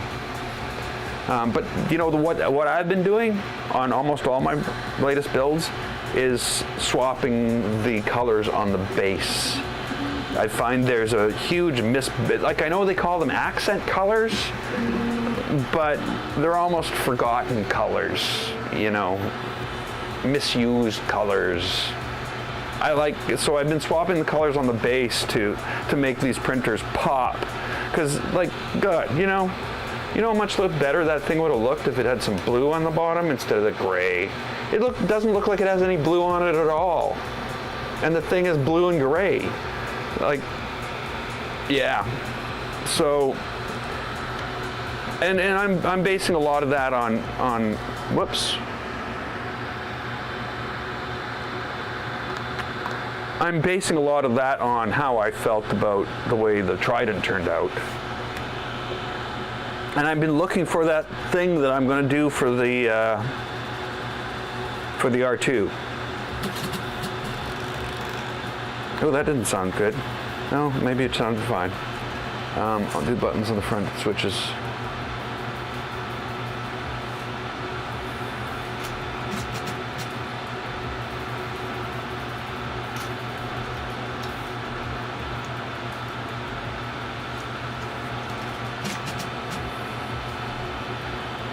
So yeah, I'm going to do color swap prints on the cover for the air filter, and I'm going to do color swap prints for the hinges, and the handles. I don't think I'm going to do color swap prints for anything else. Are you finding it? You're failing. You failing? It's like failing.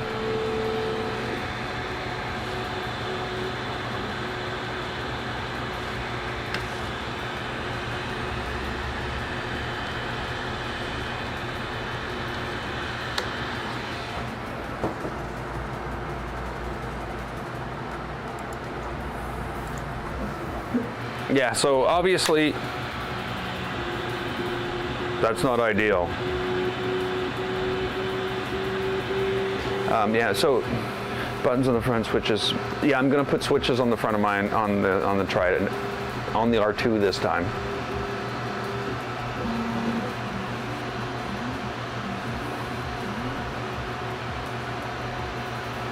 Oh yeah, I'm gonna have to be spending some time with this.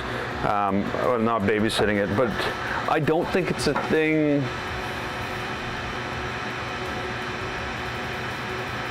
Yeah, it has to be a thing that you don't have to babysit. Well, whatever. We'll work on tuning the tip, and eventually an official filament sensor unit will come out. It won't be something that I threw together in my garage. I don't have a garage, but I threw together in Blender, because literally that's what's in there. There's a filament sensor that I built, and it not working is not surprising. It was like the third or fourth iteration. They kept on changing Stealth Burner in the background as I was going. And eventually I got up to the latest, the beta 11, but I never got to the release version. So, you know, it is what it is. I'm sure when I get the release ERCF Clockwork 2 filament sensor, things will be better. Things will run a little smoother. I hope. You know, this is for toys. I do plan on another ERCF for ABS.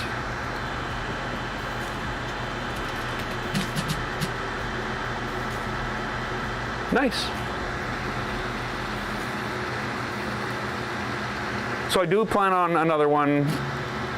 3 colors, not 9. I'm never doing that again. That was, I'll tell you, a mistake.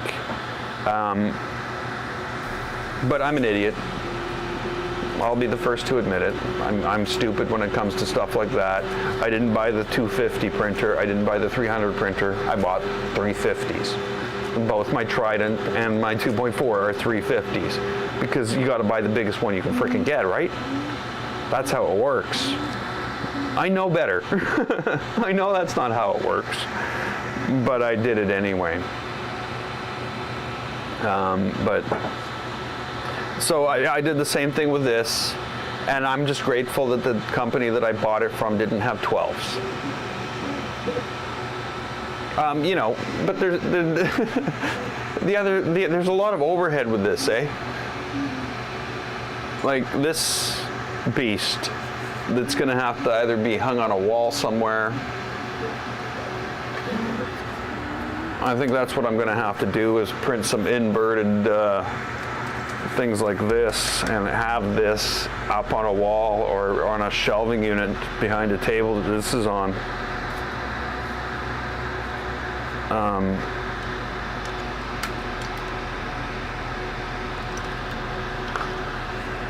I don't know what else I'm gonna do. 350 kits are still.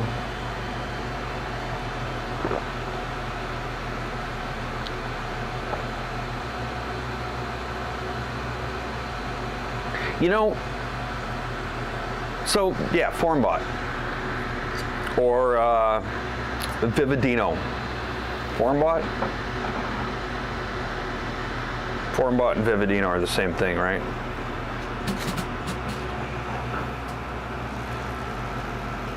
The FizzTech ones, I've never tried a FizzTech kit. But that's most of that is a FormBot.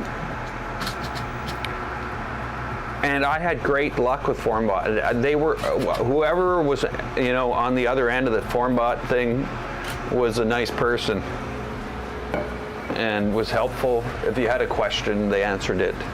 If you said, hey, I want to buy this, they would say, hey, it'll be this much. But then, the best kit I got was the kit, and I can't call it a kit. Yeah, I guess they kind of, I don't know.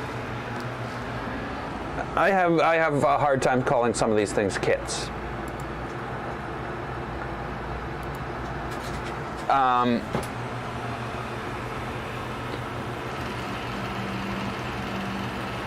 So, yes, that was the best kit box of parts that I got, I think. It's a kit because things are cut to the right size, okay. The wire, it's not a wiring harness, it's just a bunch of wires. That sort of takes away from the kit aspect of it to me. That no work? That no work?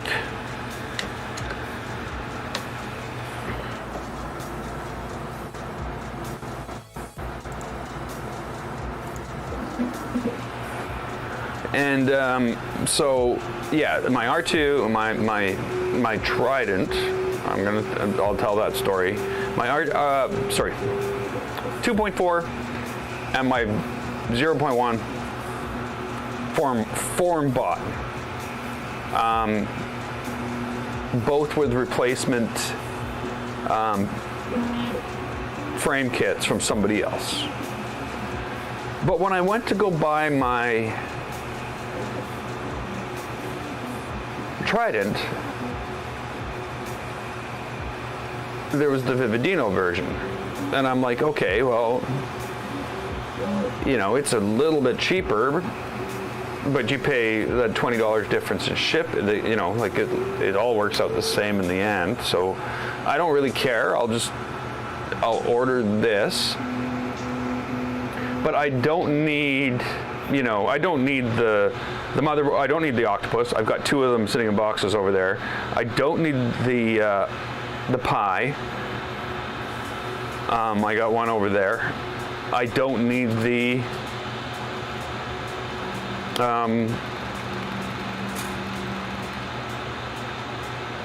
the kit. I don't need the frame because the frame is an LDO.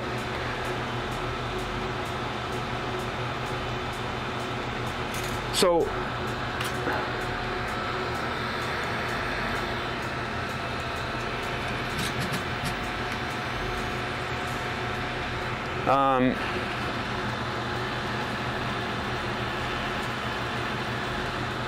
so when I ask, how much for this kit with these four things gone from it, the guy comes back and says, you can only take two things out.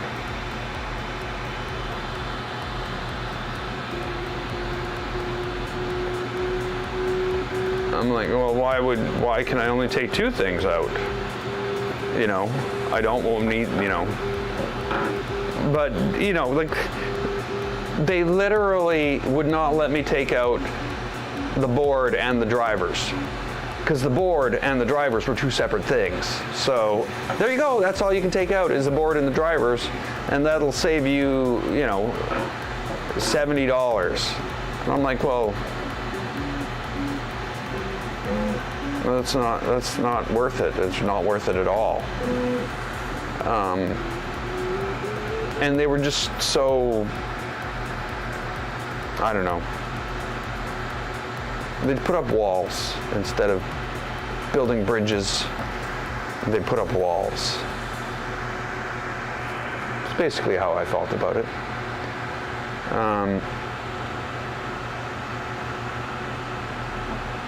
So yeah, whoever was on there would only change 2 items from the kit, and in those items they included, they treated the MCU and the drivers as the same, as 2 different things. So that was it. As soon as you had the motherboard and the drivers and you didn't want that was it. You couldn't take the Pi and the frames out. I think part of the reason is they're basically overpricing the Pis by so much. Like, a lot of the money they're making off this is because they're basically charging $200 for the Pis. So I think that's why they didn't want to take anything off like that. And I don't know if they would have sold it to me if I would have asked for the Pi and the frame to be taken off. But whatever. I just said to hell with it, and I said, okay, whatever, I'll buy it. I bought it. Hey.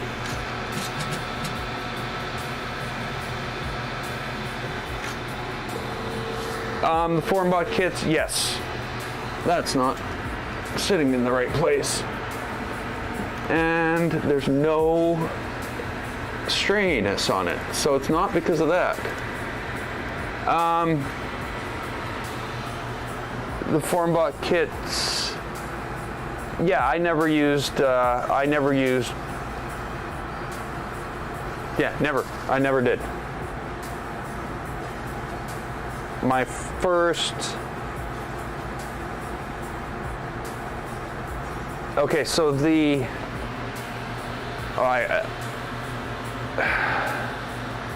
that frame is, I'm pretty sure it's Phystech. The frame on the 0.1, the purple frame, is Blue Rolls? Is that what they call it? Blue Rolls? And then I was like, then I got my LDO Switchwire, and I was like, hey, I want my frame to look like this. So I ordered the Cloud Gray, I think it's Cloud Gray. That might be Sparta. What am I doing here? T3, I need to load T3.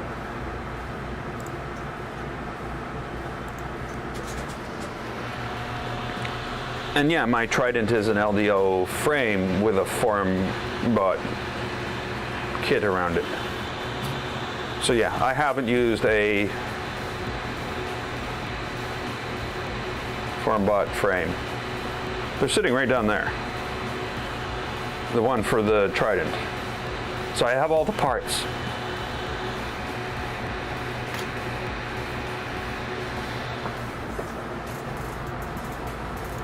This is just so weird.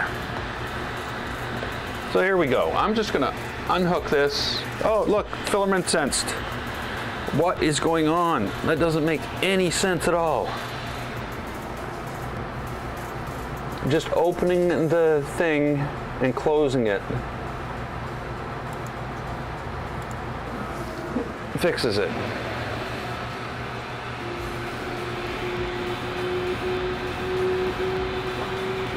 Yeah, the first 2 printers were from AliExpress.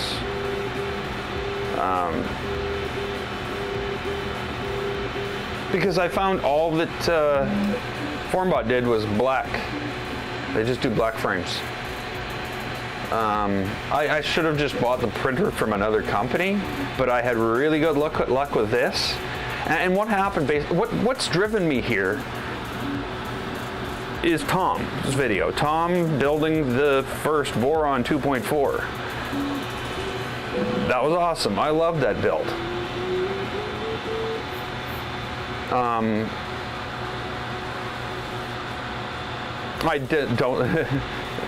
I don't blame him for not using Clipper though. I'm gonna say that. The people were just being buttheads about it, but whatever. So that was a good build. That got me going on the idea of building the Voron. But of course I had to print it first.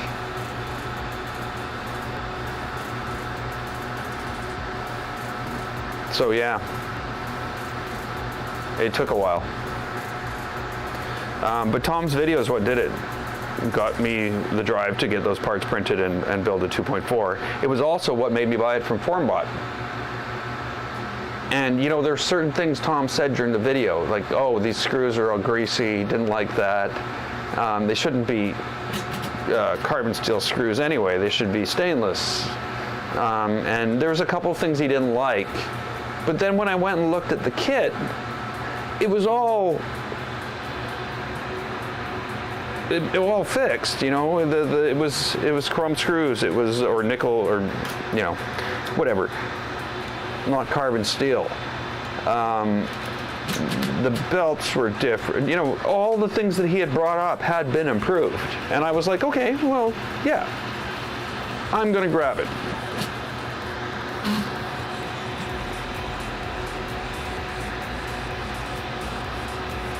Come on, sense yourself.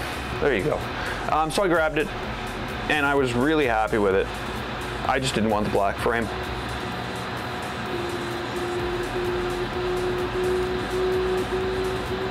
And I've generally had pretty good luck ordering from AliExpress, except for, you know, the taxes. Or the duty. No, they're taxes, because there's no duty on 3D printing stuff. But I've had, like, stuff just disappear, and like, what do you mean you're gonna wait 75 days to give me a refund? It's been sitting at the border for 50 days. I don't think it's going to suddenly arrive. And they're like, nope, you gotta wait another month. That's the only thing. And I lost 3 orders that way. And it was all the PTFE tubing for this is what was in that order, as well as some other stuff. And that's the only bad experience I've really had with AliExpress, except for ordering from Vividino, or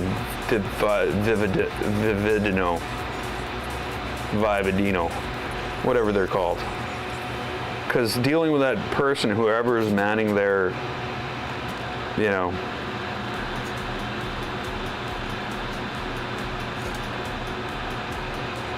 not a good experience at all. Worse than Tim Hortons.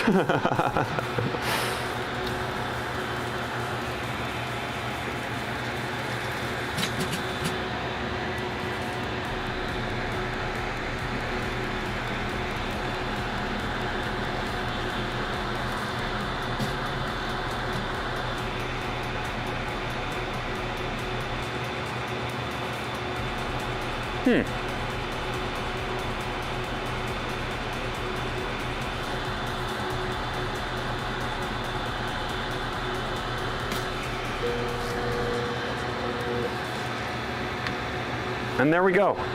I don't understand that.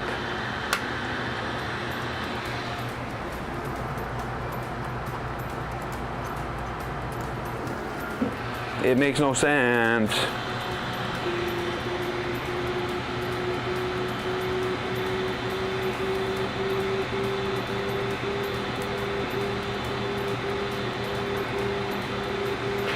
Coming from an ender. Okay, so where are you with the enders? Because this is an ender. This is literally an Ender 3 V2. Yeah. So depends on what you wanted to do, and if you have more than one printer already, I would say. I like my V0. Let me rephrase that. I think my V0 looks awesome and looks cool.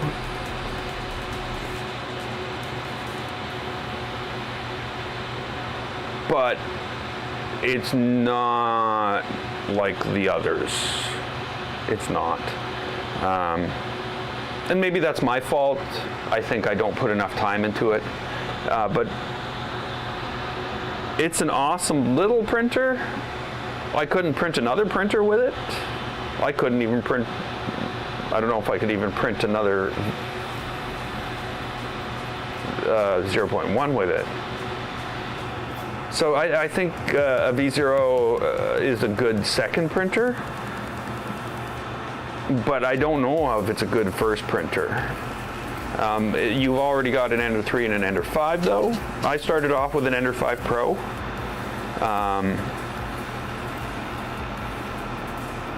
Awesome printer, really. I was able to tune that thing so it printed very, very nice stuff. But I think what I would do, you know,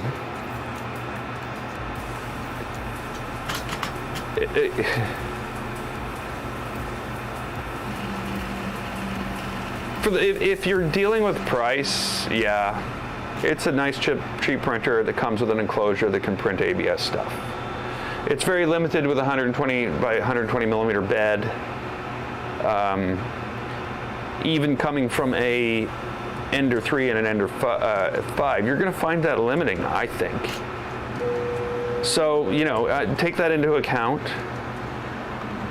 Another option might be to print your stuff for a switchwire conversion and convert your Ender 3 into a switchwire if you have the willingness to do things without a kit.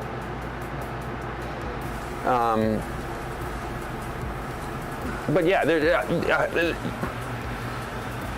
0.1 is a very capable printer if it's built properly. I'm going to say that. I have horrible times with my Mini Afterburner. I'm not rushing into changing it. I'm just going to wait till Mini Stealth Burner comes out and see if that's any different. It could be the extruder. It also has a Dragonfly hot end in it, not a Dragon or a Revo. Again, that's my selection. Not that all of them would be like that. But yeah, you know, good printer, not as capable. Trident and 2.4 are definitely much more capable. If you get a 250 and a Trident, you know, you've got a printer that can print any printer, basically. You don't have to go to the nutty level that I've gone, where I've just got multiple 350s. Uh-oh, we got some stringiness stuck in there.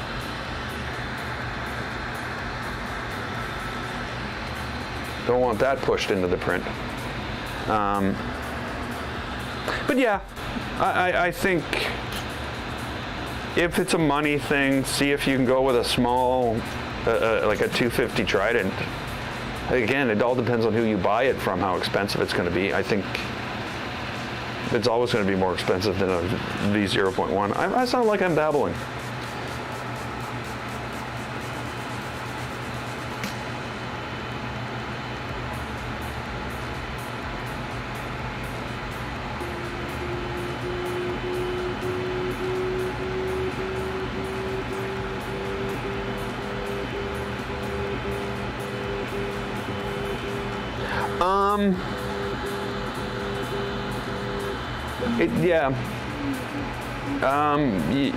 I haven't noticed anything on the belt. If anything on the belt is showing up on my prints, it's on the Y, I think. And I noticed that in the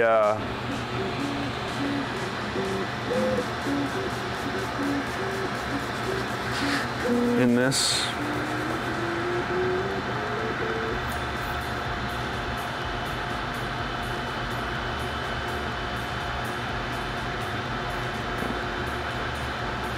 Then again, the more I look at this, the more I think this is actually, because this is like made out of the circles are made out of lines.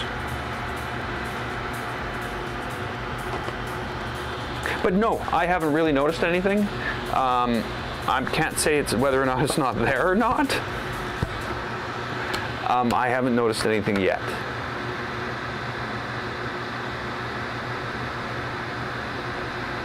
I will say though that Gates belts would have been a nice thing. But I didn't order them and I used what I had.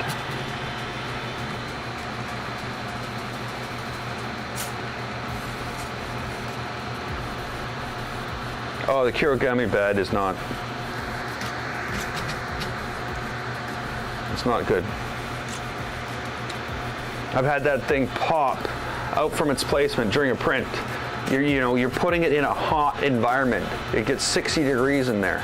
And you got these 3 screws that are in elongated oval screw holes.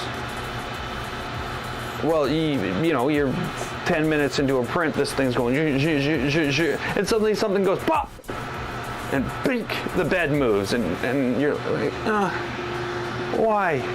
Well, the why is because they didn't think out the design of the bed, and they made everything have these wide screw holes. When you turn the thing, the screws aren't in something solid, so they go at angles. When you turn it, because you're turning a thing on a thing, it catches more on one side than the other. There's more friction on one side depending on everything else. So you end up with a screw that's like this, a screw that's like this, and then a screw that's like that, and then at some point they just decide, oh, we're going to equalize. Bink. So yeah, the Kirigami bed. Sorry. The Trident build is definitely easier. If you want a really hard build the V0.1. That's the hardest of the 3. The 2.4 is the next hardest, and the Trident is the easiest. The Switchwire is the easiest, but you don't want a bed slinger, I'm guessing. But yeah, V0 is the hardest build. 2.4 is the middle build, and Trident's the easiest build. Trident and 2.4 are basically equivalent devices. They print just as well, and as Nero will say, what do you want to move? Do you want to move the bed, or do you want to move the gantry?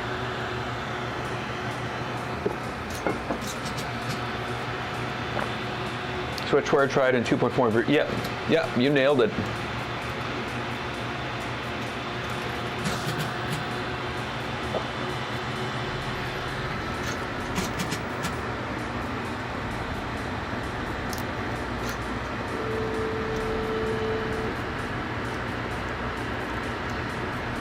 So for some reason it's still rolling things too far back. Not that we've changed anything to fix it.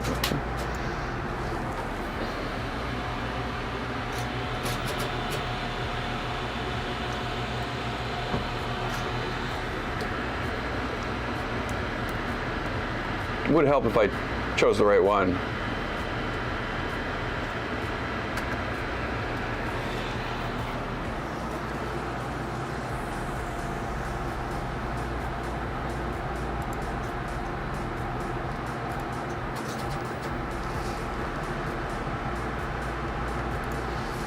But hey, the other one's fixed.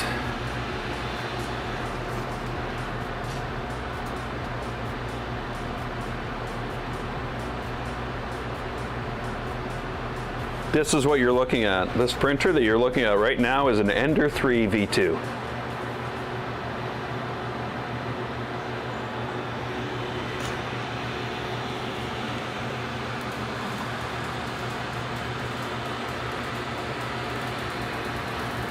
So yeah, it's the Dark Dogs conversion. It's the most talked about conversion on the Discord, with a few of my own customizations. that he's actually worked into them in between now and then. So really, they're pretty close.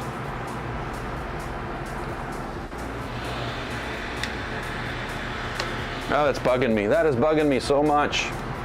Why does that fix it?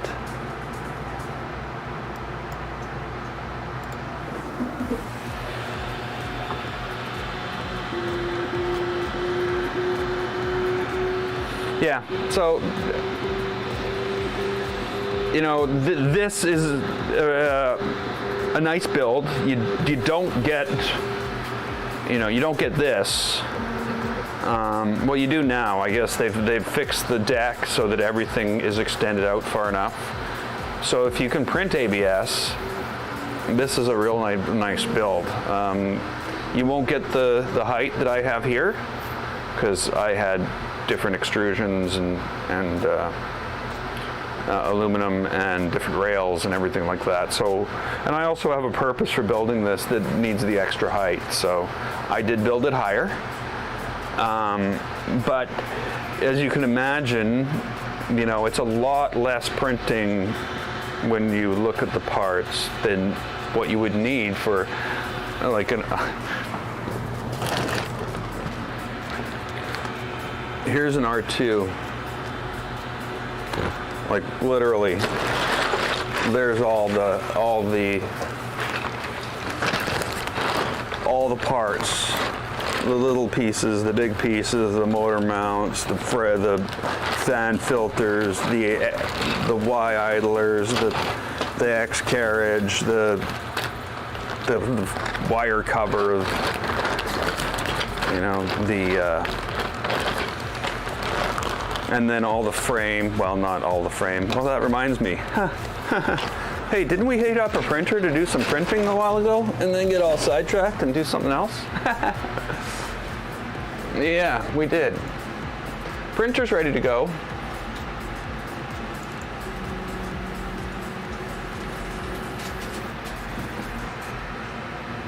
Okay, so let me see here. What do I need to do? I need to extrude some filament because that's a printer that's been sitting there hot too long.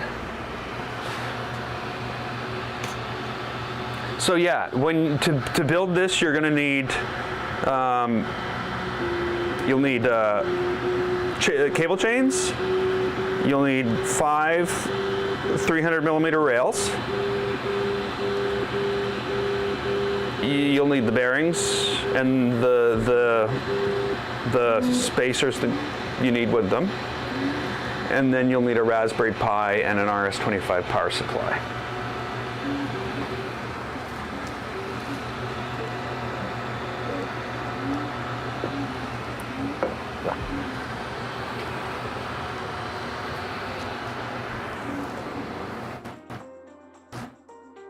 Okay, why no filament come out? Why no filament come out?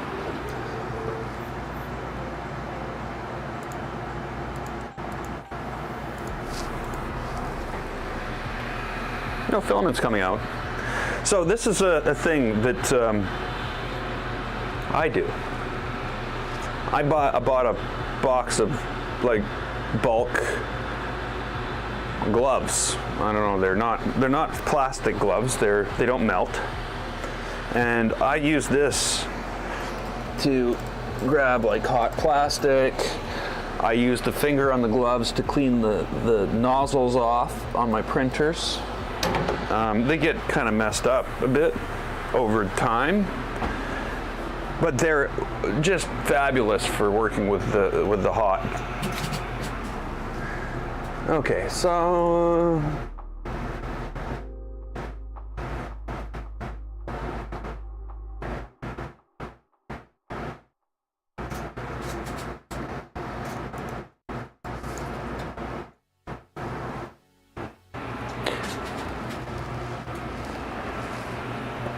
yeah, the panels is the biggest thing with the Ender conversion.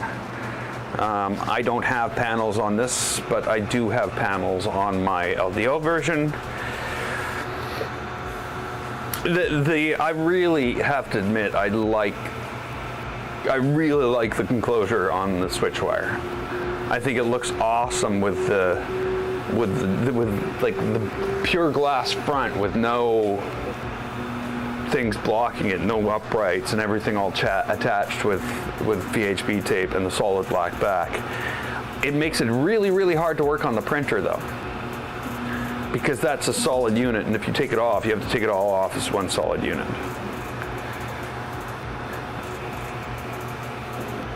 Oh, screws, yeah.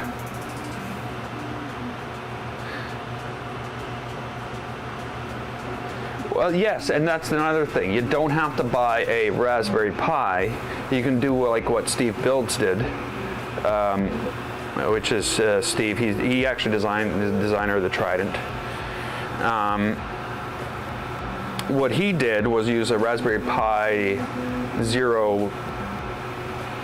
2W, and that you can power right off the MCU. And you can hook it up through UART, so you're not even using a USB jack or anything like that.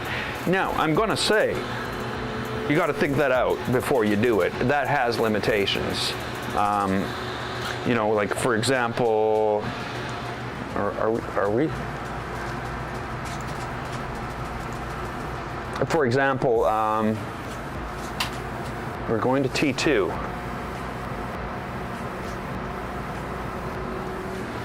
I'm concerned. T2 didn't come out.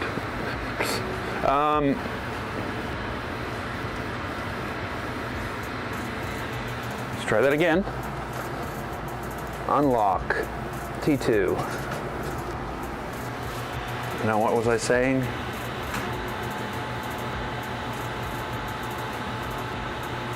I can't remember. But yeah, all in all, it ends up being a very capable printer.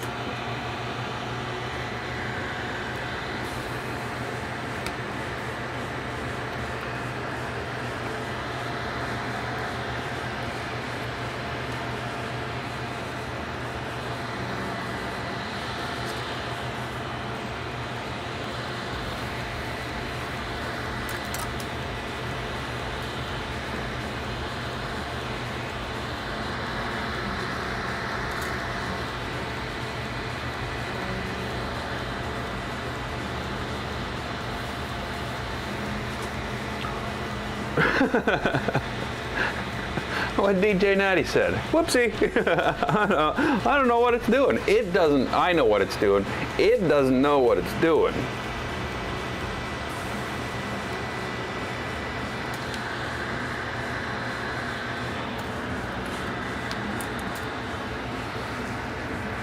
So we'll fix this. It was trying to load too? It was trying to load too.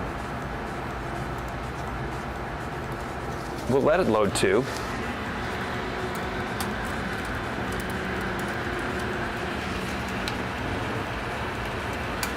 And then we'll see what we can do about 0.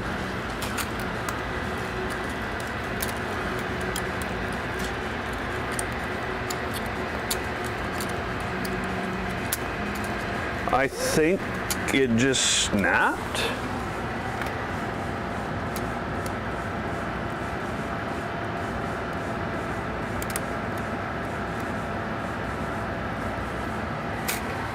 Oh God, I hate these. Sorry, did I say I hated these?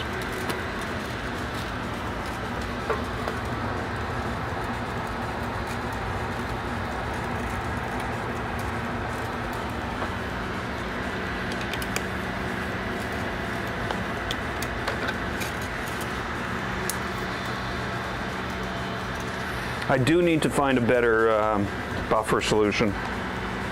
Sorry, that sounds like a chemical thing. It's not. I don't need to find a better buffering solution.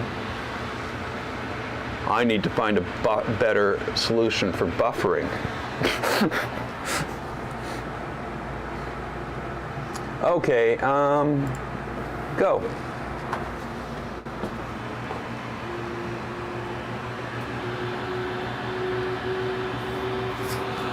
The only thing I have against the Switchwire enclosure is every time I do a bed leveling, these two things pop the doors open. It's hilarious. I like all of my Voron printers, really. They all mean something different to me. You know, the 2.4, or what the 2.4 was, and this is the end of life for this 2.4 as we know it.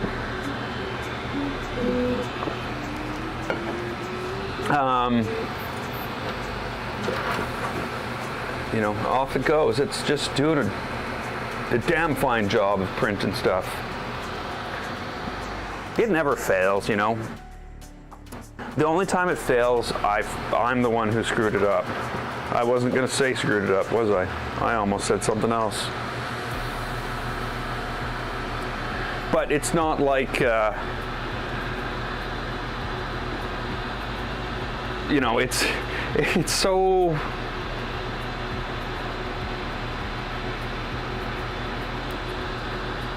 I don't know.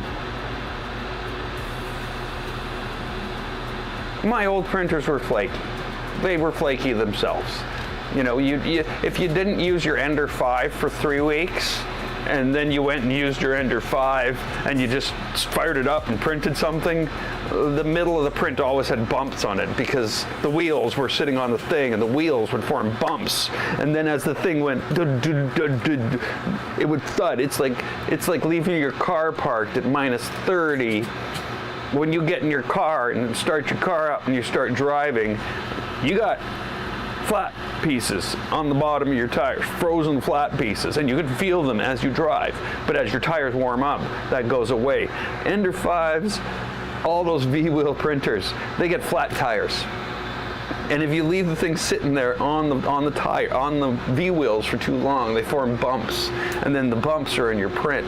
I've had bumps on both sides. It's bad, especially when somehow the wheels from one side get, you know, the bump isn't in the same place. They formed while they were sitting in the same place, but somehow this wheel got turned there, this wheel got turned there, this wheel got turned there. Now you got bumps in 6 places. So, yeah. You're going to find any upgrade to linear rails over the Ender 5 and Ender 3 is going to be such a pleasure to print with. And you're going to have more control over your failures than the printer has. I think that's the biggest change I've found. Being responsible for my own printers should be the best way to say it. And I could never get an Ender 5 to run like that unless I just ripped it all apart and used the frame pieces to build a different printer. Though I will say this. I've had, let's see, let's go through the printers. An Ender 5, an Ender 3, a Tronxy X5SA 500, not 500, 330. I've had a Tronxy XS5A Pro 3 with the linear wheels. I've had a G-Tech multicolor printer, which I returned. It was just an awful piece of garbage. And then, yeah, and then this. I don't have any of those other printers anymore.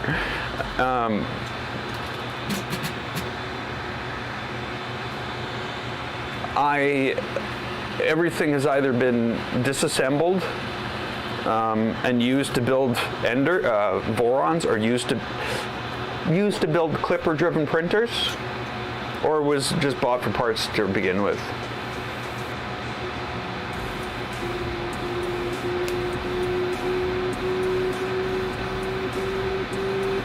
Oh, yeah. I did a gaming channel before, years ago. I had a gaming channel. There were lots of F-bombs dropped. I find I have much less reason to swear at printers.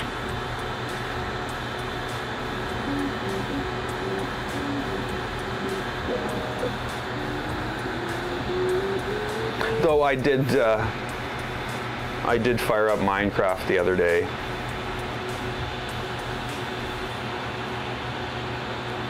It made me really sad, actually. The amount of stuff I built in my world over thousands of hours playing Minecraft, walking through it all again and looking at like the pyramids, the big huge buildings, the villages I built, and it's like, wow, I want to do something here, but it's so overwhelming that like it's like, how do I do anything to affect what I've already done? Yeah, you wouldn't say that if you saw it.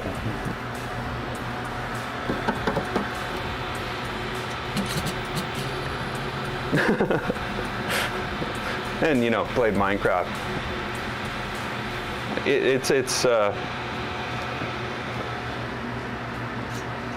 Yeah, it was something that drew me in quite a bit. Before that, of course, it was like things like Planet Coaster and stuff like that. I did a lot of building games.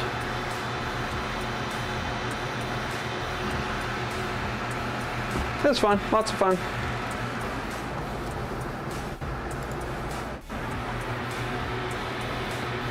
So if anybody's forgotten, because it looks like some people have forgotten, because I know it's not the same 5 people as the 6 likes that are in the video, so I think some people have forgotten to like the video.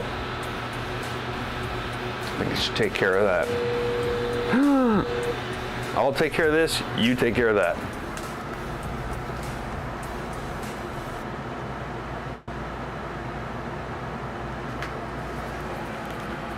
Oh, satisfactory, yeah.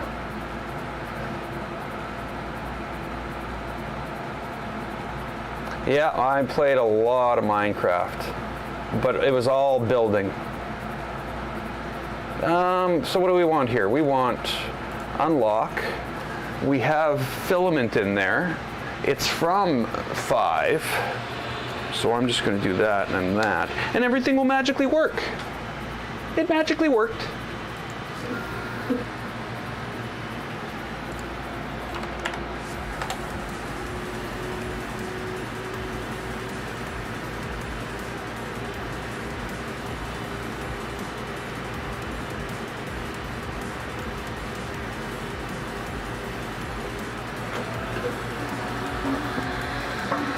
Yeah, so I built a lot of roller coasters and not roller coasters necessarily, but theme parks and themed roller coasters and Planet Coaster as well. I really liked that game too. It was a lot of fun, and I spent thousands of hours playing it. I had thousands of hours of video. Roller Coaster Tycoon 2. Oh wow! Yeah, no, that's older school than any of the roller coaster stuff I did.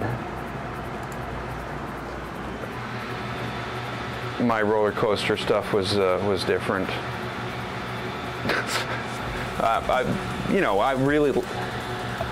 A lot of the stuff I did in the roller coaster world was.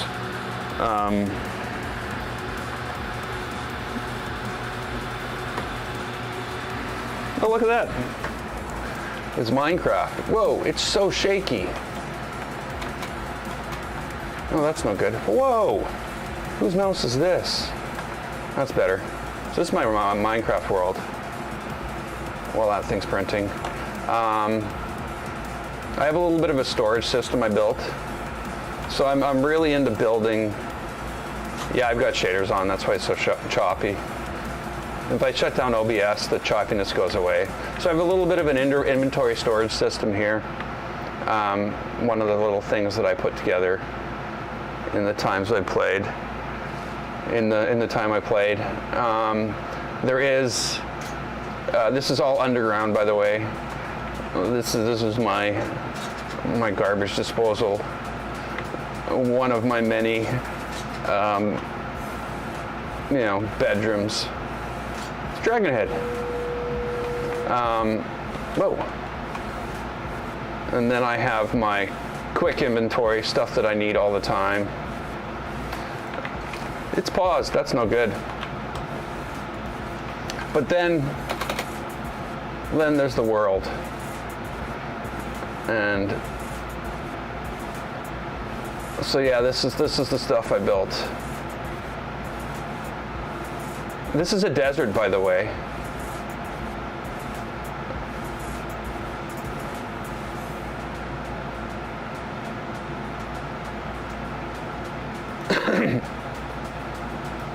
So yeah, lots of time wasted.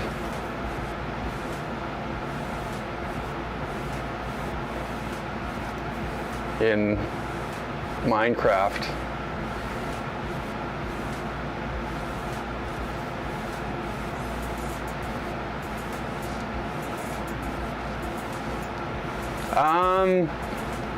You know, I didn't. I really got into the graphical with the shaders and stuff like that, and I loved it. It was great. But the last couple versions, basically I've had no interest in Minecraft since they changed the world generation.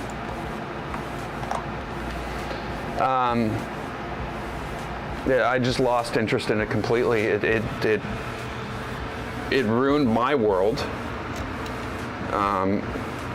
If I generate my world now, it's just a big mess of rock and huge sharp mountains and weird valleys, and I don't like it anymore. Oh, okay, let's fix that. There we go. So yeah, it's did it not work? It did not work. Uh-oh.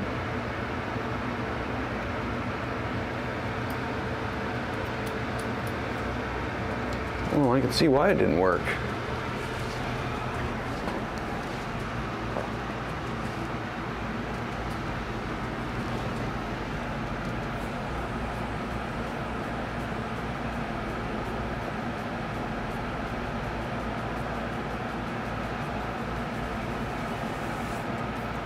I did a couple of real fun multiplayer things. So what's going on here?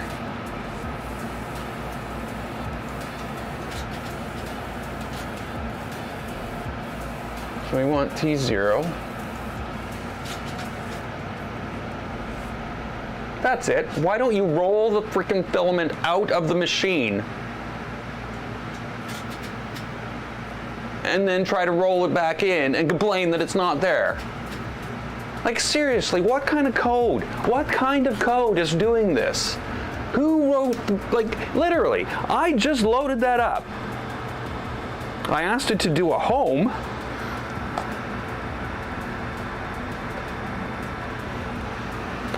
I just pulled this out, loaded it up, asked it to do a home, and the first thing it did was slam that thing down, roll all the filament out of the machine completely. Then did a home, and then complained it couldn't find any filament.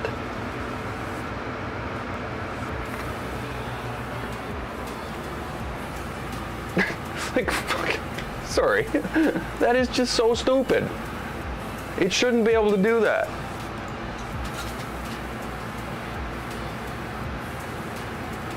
But obviously something horrible's gone on, because now it will not load filament from 0 at all.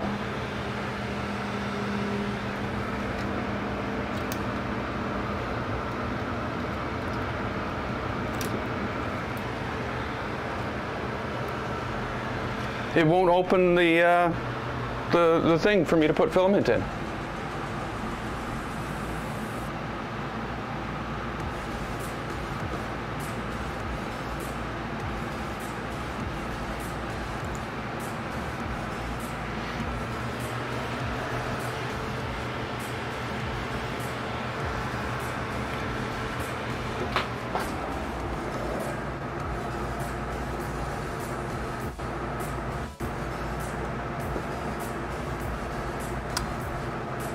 Well, now it's just being stupid. It's really being stupid.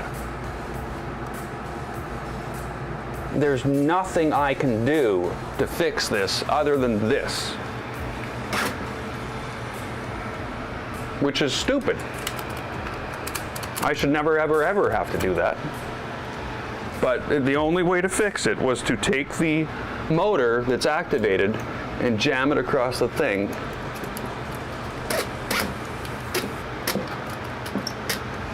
Okay. Because they hid the macro to undo the motor is hidden.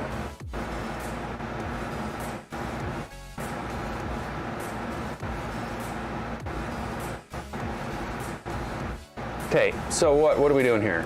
Unlock, home,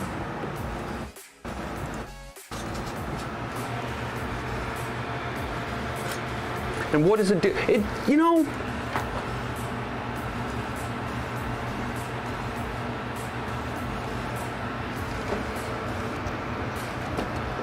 it just did it with the other one.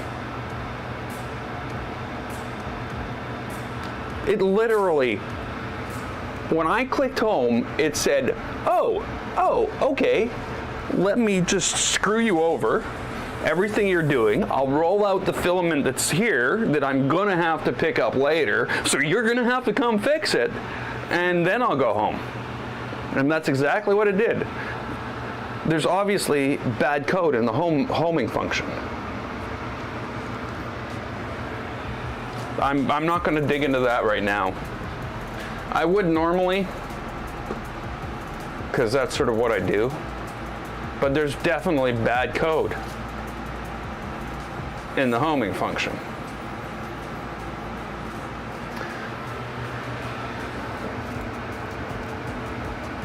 So why does this not work?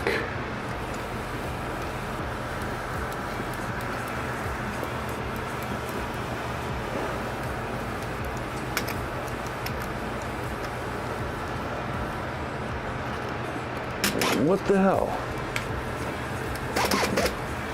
Seriously.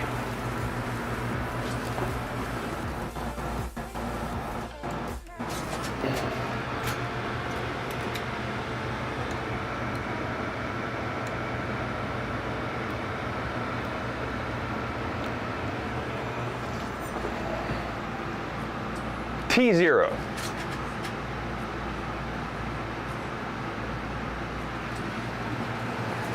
Wow.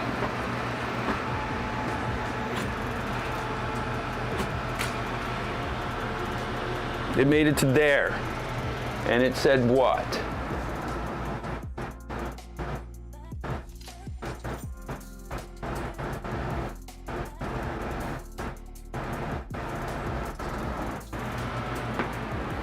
Requested 590. Wait, well, why is that my problem?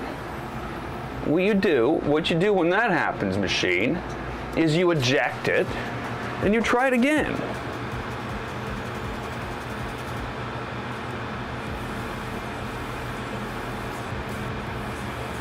You're like a small child that needs permission to do everything. So on failure 1, got asked for 500, only got 480, so that's a length failure. Should just roll it back. Of course, it's dumb, and what it does when you do that. Oh, actually, no, it didn't this time. It didn't, I'm sorry. So now we're gonna unlock, and we're gonna hit T0 again. And my guess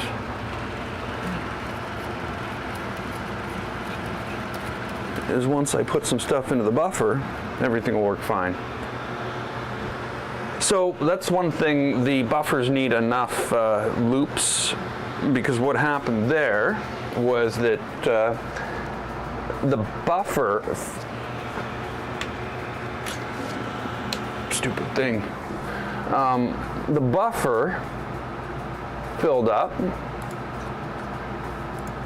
and or was used up, and then it's really hard to pull the filament. This can pull it, but this can't. So basically that was what was happening there. I don't know why there are 4 loops, but oh well. I'll just have to make sure there's enough there. And hey, look, we're almost done 23% of the print. So it's only going to be a little while and we'll all be all done.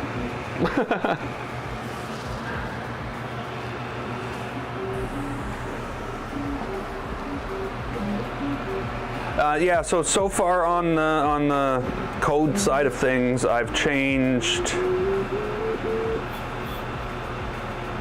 I experimented with changes to the way the servo worked. That didn't really help that much. Actually, I ended up burning out a servo or 2. I changed the way it changes between tools because what I found was it would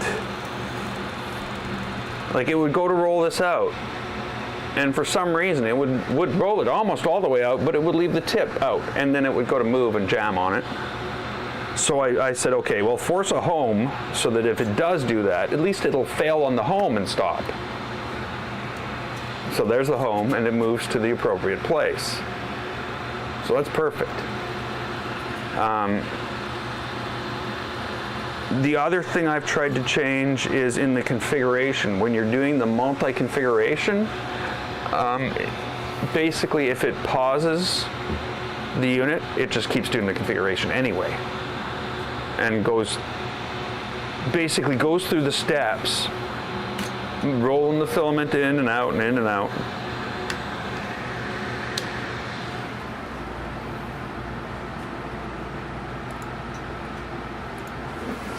And so yeah, rolling the filament in and out. But then when it goes to the step to move it to T2 to do the same thing, or T1 to do the same thing, it goes, no, I'm not moving it, I'm paused. Okay, roll the filament out, measure it, roll the filament in. Okay, move to T3 and do it. No, I'm not moving, I'm paused, but it still does the rollout. Over and over, it records the numbers, overwrites your configuration and everything. So I put in code in order to break out of that, to say that, hey, I've failed, it's paused, break out of the whole thing, so that it doesn't do this stupid thing.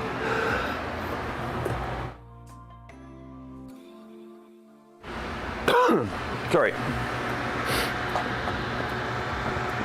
But yeah, that's actually helped quite a bit when it came to doing the configuration this time, because the last time, every time it would do that, you'd have to literally power the machine off to stop it.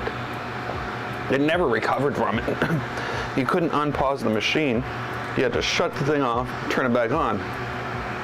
And you know, you do that 20 times, you start worrying about your Pi. You don't want to be doing that to your Pi. It'll delete the SD card for you. Because obviously that's what you want to do by turning the power on and off. But yeah, I do think, and I really wish I had the time to do it, that I'd like to spend some more time in the software, understand it better, because, you know, what's going on here? Seriously, what's going on here? You went to paused, you're pulling the filament out just like you said you were going to.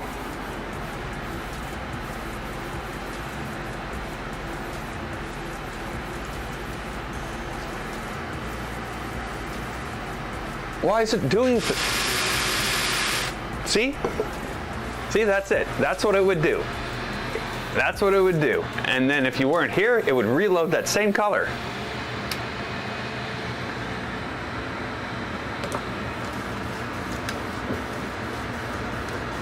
Instead of the color it was supposed to load, but now it's failed.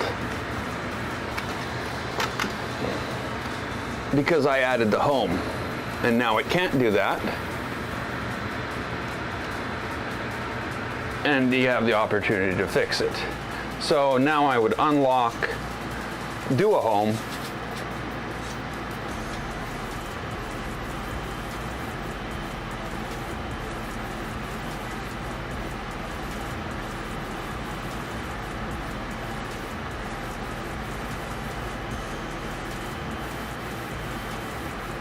And that's the end of the print. Because, yeah. Okay, DJ Natty. I think I'm done here too. I'm like, what, 4 hours? I don't know how long I've been here. It's 10:18. I started at 5:30, so in 30 minutes, it's been 5 hours. You know, all in all, I think this went well. There's definitely something lacking in this whole thing. One reason I'm just going to say that right now is it just unloaded yellow.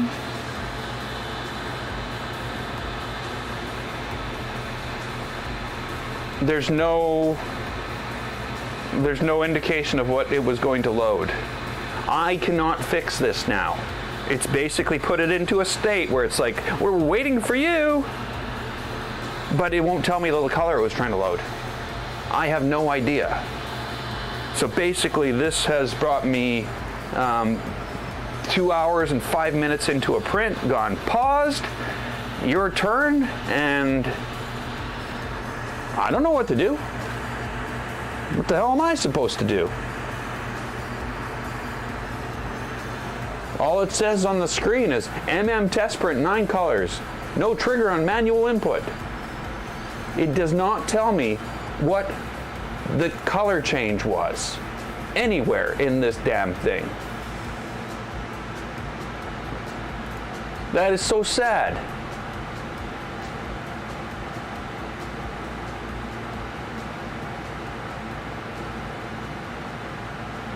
It doesn't know what an M90 is.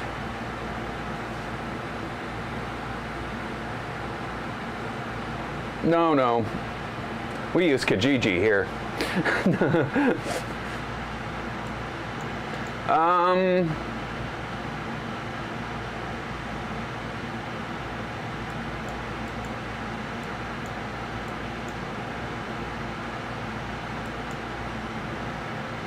Okay, well, I'm just gonna guess. Like, where were we here?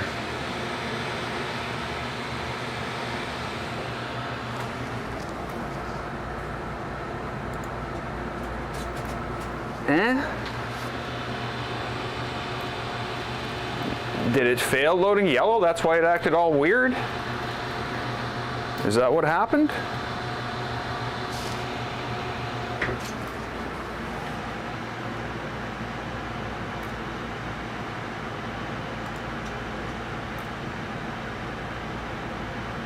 Oh.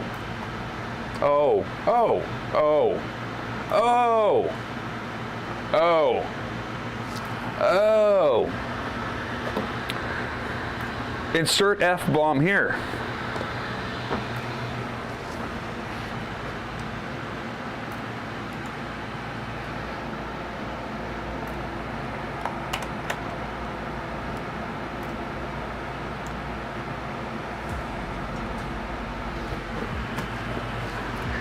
So what happened here is it couldn't get the filament and detect it down here. So it decided not only to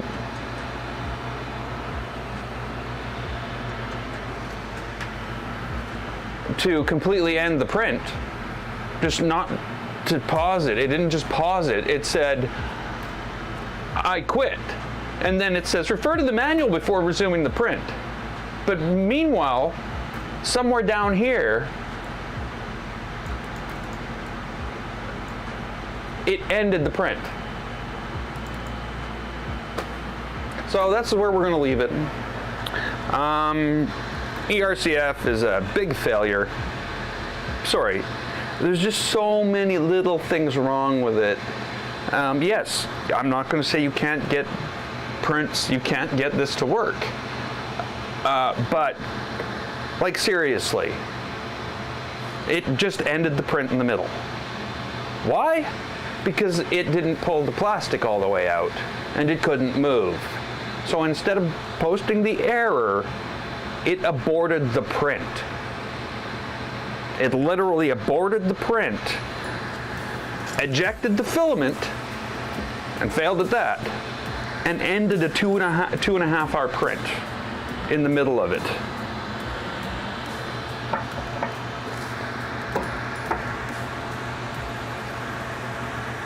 Like, that's just, like,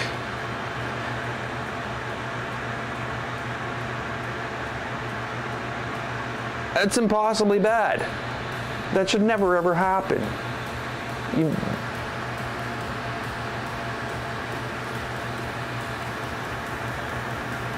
So this is the problem. This is the problem here. It failed to do a home, is what happened. That's why it ended the print. I don't know why the ERCF failing to do a home ends the print, but it does. It basically ends up on no trigger on manual stepper, selector, stepper after full movement. So that ended the print, as opposed to pausing the unit that, you know, and I have a problem with that. That shouldn't be the way it works. Ever.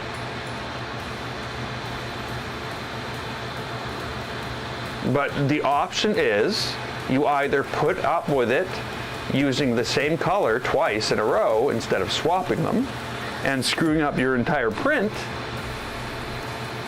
because it didn't roll, it literally, it did not roll the plastic out. So what, you know, my brain here is always working. And really, I see a flaw in this whole thing, and I see the flaw right there, right in there. You'll notice that after I pull this out of here, oh, come on, just get out. When I pull this out of here, it moves. Look at that, it moves.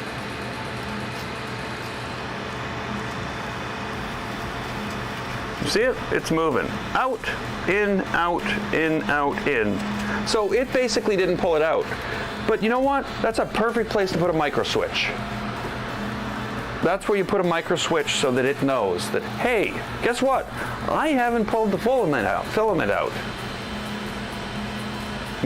I thought, hey, if I add a home, it will fail the home and say, hey, you need to take action and continue the print. But no, it failed the home and canceled the print is what it did. So I'm really, really sad about that. So, you know, back to the drawing board, because as far as I can tell, there is no fix for it rolling out the same plastic twice in a row. And every single print, I'm going to say this now, every single print I've done with this, but this one did that and destroyed itself by doing so. Every single one. I have never got a good print out of here because this thing decided to leave 1 millimeter of plastic sticking out the end and not be able to move the carriage. And then assume it's done so and roll out the same color and slap yellow on top of black. So yeah, I'm going to leave this here. We have made some advancements. We have learned that this is going to be a much, much more frustrating and a much more involved process to get this thing running 100%. It shouldn't be all about fine-tuning and all that stuff, because right now that's not what we're dealing with. We're dealing with software issues, not a tuning issue at all. You know, that device physically knew it was still turning a freaking, yeah, I don't know. It's dumb. It was still literally turning the gear when it tried to move the head and cancel the print. So I'm leaving this here. I had fun while it lasted. I'm a little frustrated now. Not that it makes any difference. It's 10:30 at night. I've been here for 5 hours. I think it's time I sat down, made some fresh coffee, and relaxed for a bit. To thank everybody who showed up. You know, thanks for all the help and all the suggestions. It's gone a long way to getting us to this point. You know, I do realize you can't win them all when it comes to printers. When it comes to Enraged Carrot Feeders, you can't win hardly any of them. But I am going to beat this thing. I am going to get this to the point where I can throw anything at it I want and it will print it. And it won't do this. And if it's going to take me figuring out how to write homing configuration, homing code myself, that's what I'm going to do. But today, it's not going to happen. So we got a beautiful little thing here. That's our thing. Oh, I should mention, you do know it's ended the print, eh? With error. I should mention this. This needs to be mentioned. Ended the print with error. Ended the print with error.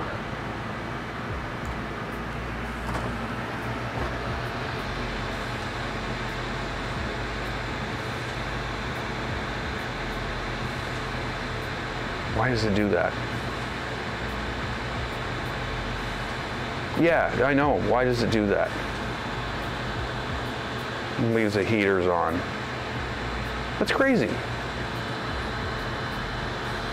The only thing that should be left on is that. Shut everything down. The display, everything. Okay, whatever. I'm going to leave this here. Thanks, everybody. Thanks, DJ Natty. I really want to thank Bert and Alex for supporting me through my Patreon, and I will see you guys in about a month. Ooh. It's gonna really put a dent in the on the channel growth. But yeah, I'll be back. I'll be back in about 3 weeks. But I hope to enjoy that 3 weeks. So you guys enjoy it too, and I'll see you then. Later.